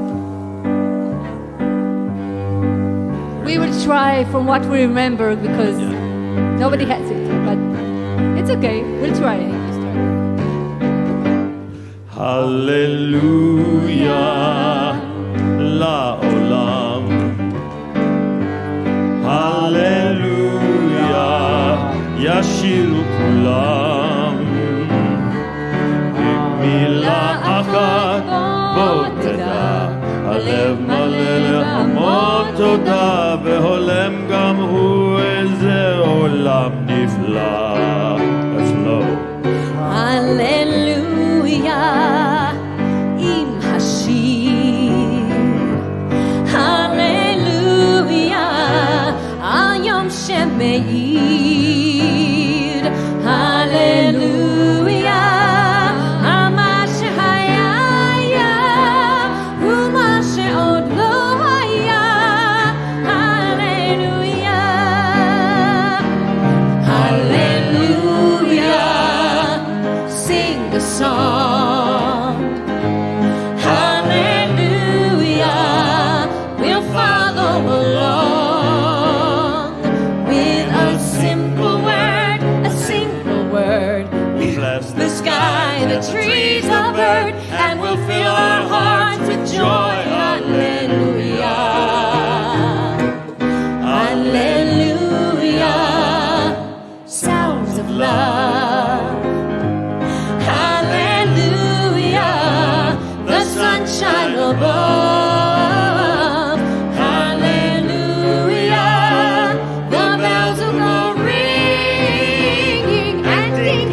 from dawn till night.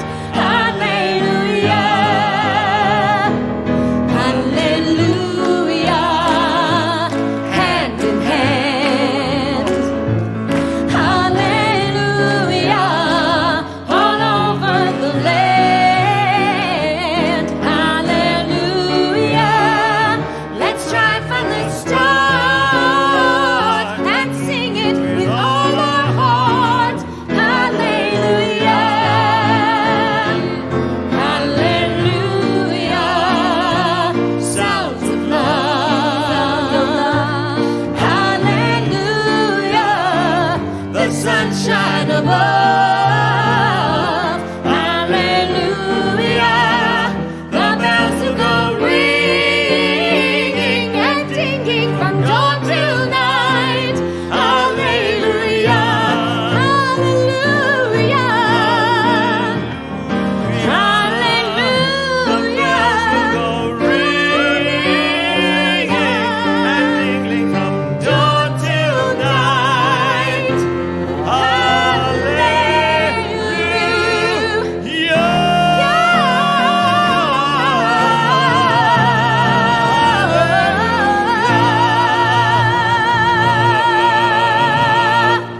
Wow, that was the gospel version.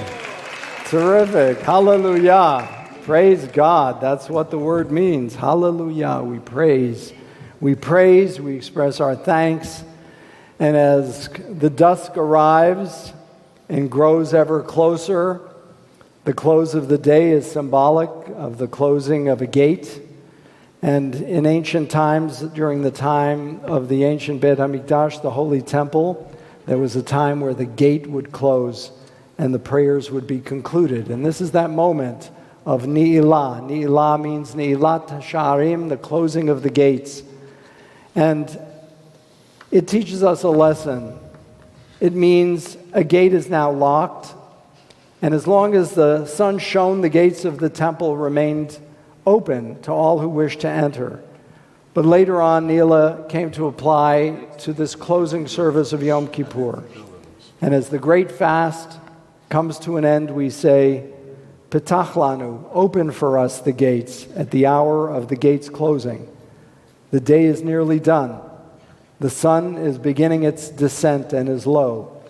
The day is growing late. Let us come into your gates at last.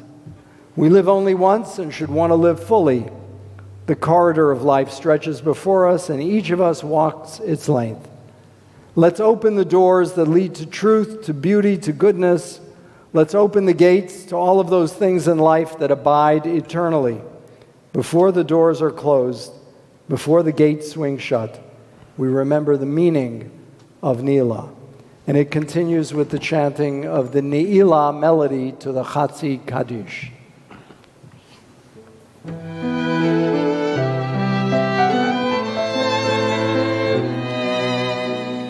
Petach lanu shad mi'et ni'ilat shad kifana hayom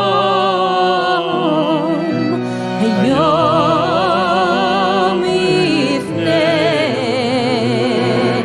Hashemesh yavo v'yifnei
And please repeating with me, oh, keep open for us the gate of mercy. Keep open for us the gate of mercy. At the time of the gates closing. At the time of the gates closing. Now the day is waning. Now the day is waning. It is passing. It's passing. The sun is setting. The sun is setting. Let us enter your gate. Let us enter your gate. O God, we beseech you. O God, we beseech you. Forgive and pardon. Forgive and pardon. Take pity and grant atonement. Take pity and grant atonement. Subdue sin and iniquity. Subdue sin and iniquity. Open the gates, O Lord. Open the gates, O Lord. The gates for us and our brothers and sisters. The gates for us and our brothers and sisters. Open the gates. Open the gates. Open that the gates. Yield what we yearn for. Yield what we yearn for. Blessing and brotherhood. Blessing and brotherhood. Compassion and kindness. Compassion and kindness. Devotion and dignity. Devotion and dignity. Faith and forgiveness. Faith and forgiveness. Hope and healing. Hope and healing. Justice and joy. Justice and joy. Life and love. Life and love. Peace and pardon. Peace and pardon. Solace and sustenance. Solace and sustenance. Torah and tranquility. Torah and tranquility. Open the gates, Lord. Open the gates, Lord. So we may enter. So we may enter. Seal our fate. Seal our fate. In the book of life. In the book of life. Heal us with holiness. Heal us with holiness. The Chatzi Kaddish of the Ne'ilah service.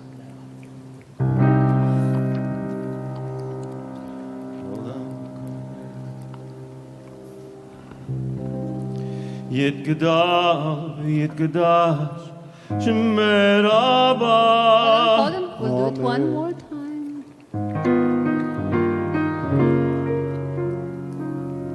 Yitgadash, Yitgadash, Shemer Abba.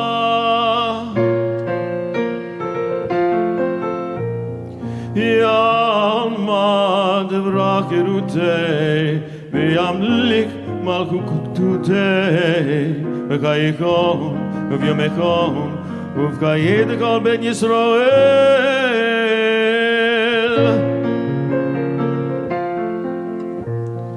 V'agalau v'zman kariv, v'imru,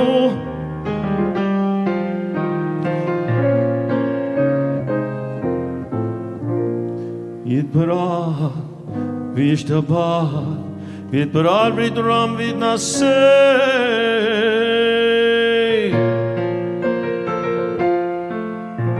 V'yitadar V'yitale V'yitalai Shemed Kutsho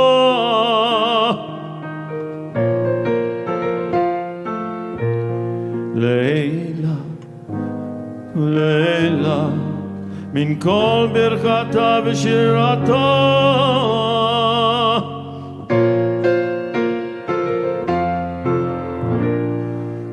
Tishbechata v'nechemata Damiron b'alma d'vimru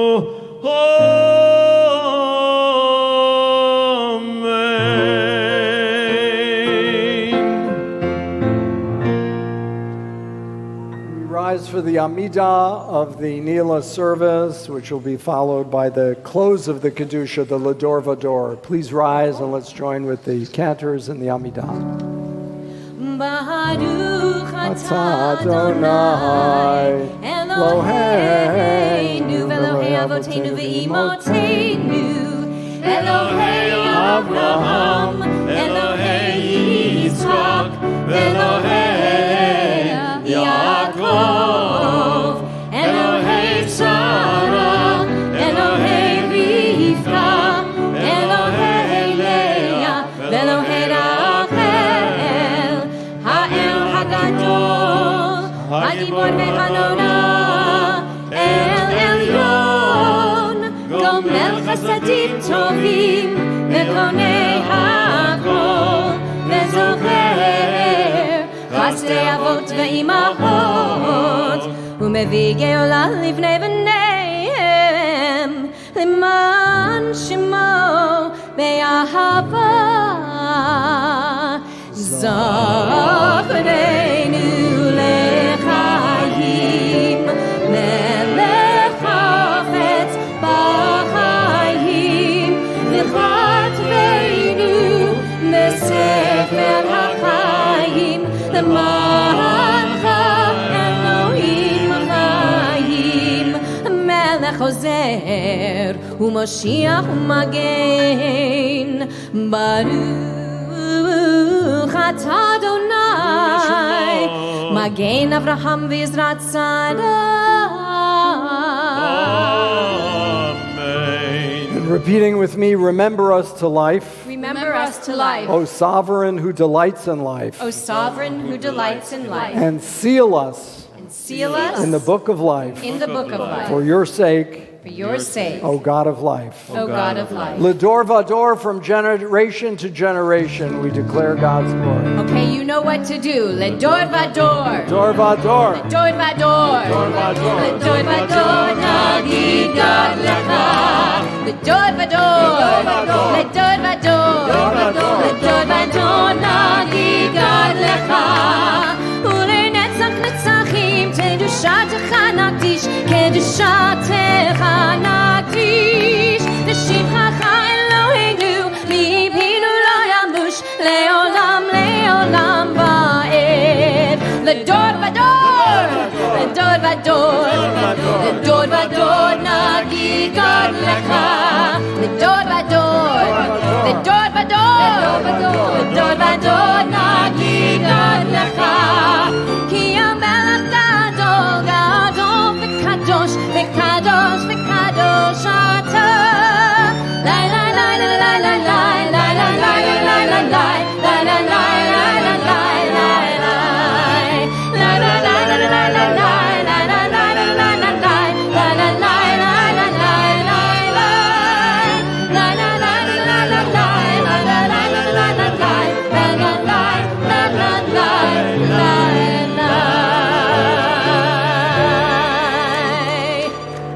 Will Jeff please come up, Jeff, for the final shofar?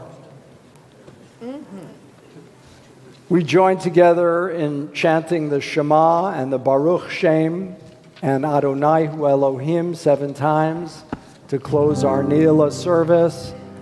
As we go forth, dear God, from your sacred house, back to our homes and the ones we love, back to the tasks that tomorrow another day brings, grant us forgiveness, God of love. Humbly we pray in the gathering dusk. Bless us with a year of life, a year of health, a year of achievement and heart's content, hope and abundance and wise pursuits. Send peace and tranquility to our land, peace for all Israel and all mankind. Our God and our parents' God, herald us to the living future, showing us the potential latent in your creation. Uncover for us the forgiving intelligence of our world, so we may blow the shofar in joy to usher in an unprecedented way of living, an era of peace. Let's join in the Shema together. Shema Yisrael, Adonai Eloheinu, Adonai Echad. Shema Yisrael, Adonai Eloheinu, Adonai Echad.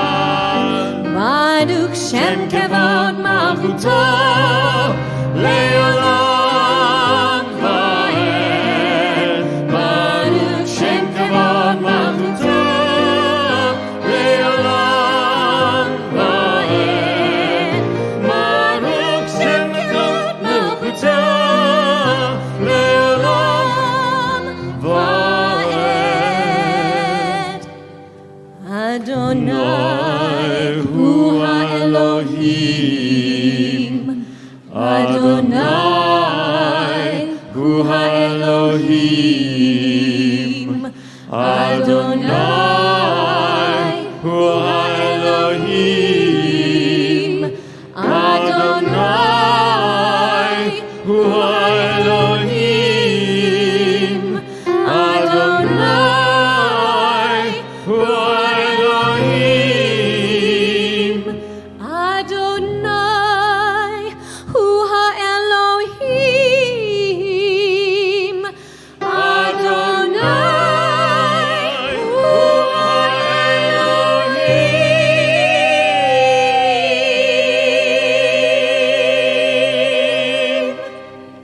final blast of the shofar, ending the fast of Yom Kippur, followed by the Havdalah ceremony. I'll ask everyone to call the final note of the final blast of the shofar with me. Tekiyah Gedolah.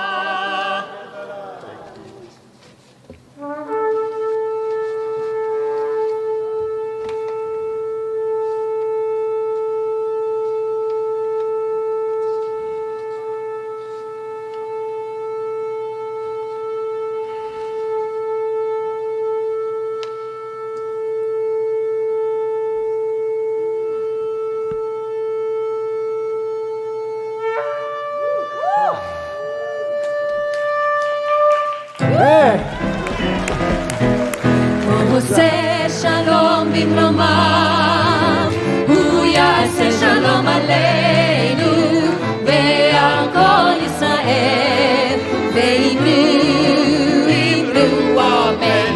יעשה שלום, יעשה שלום, שלום עלינו ועל כל ישראל, יעשה שלום, יעשה שלום, שלום עלינו ועל כל ישראל, יעשה שלום, יעשה שלום, שלום עלינו ועל כל ישראל, יעשה שלום, יעשה שלום, שלום עלינו ועל כל ישראל, יעשה שלום, יעשה שלום, שלום עלינו ועל כל ישראל. Now let's join everyone in the beautiful melody that precedes Havdalah, saying farewell to this holy day and welcoming a new week.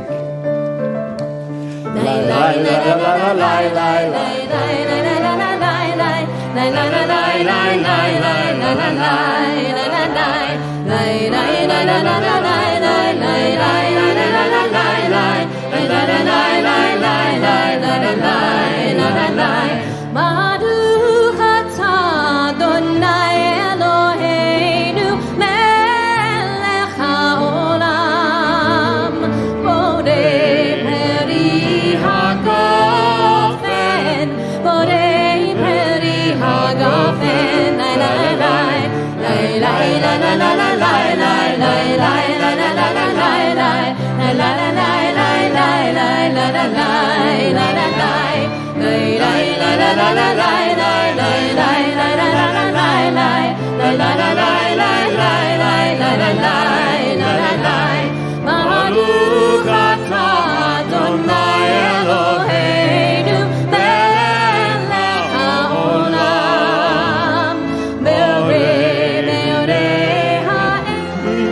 ha'elim, borei minei vesamim, lai lai lai, lai lai lai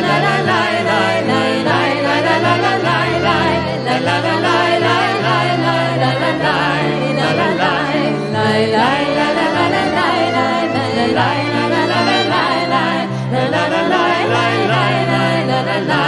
lai lai lai Baruch atah Adonai Eloheinu melech haolam, borei meorei ha'esh, borei meorei ha'esh, lai lai lai, lai lai lai lai lai lai lai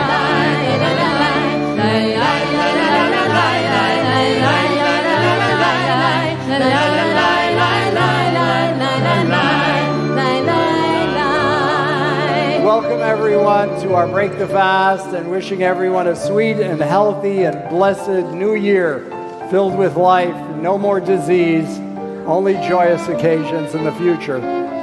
Please adjourn to the lobby. Eliyahu Hanavi, Eliyahu Hatishbi, Eliyahu, Eliyahu, Eliyahu Hamiladi, Bimhera Ya'elu, Ya'elu Eleinu, Mashiach ben David, Mashiach ben David, Eliyahu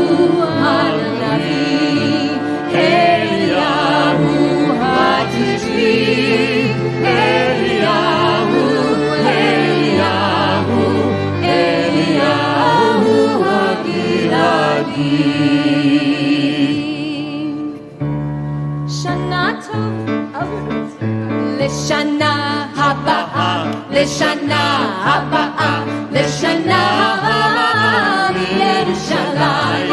לשנה הבאה, לשנה הבאה, לשנה הבאה בירושלים. לשנה הבאה, לשנה הבאה בירושלים. לשנה הבאה, לשנה הבאה בירושלים. לשנה הבאה, לשנה הבאה, לשנה בירושלים. לשנה הבאה, לשנה הבאה, לשנה בירושלים.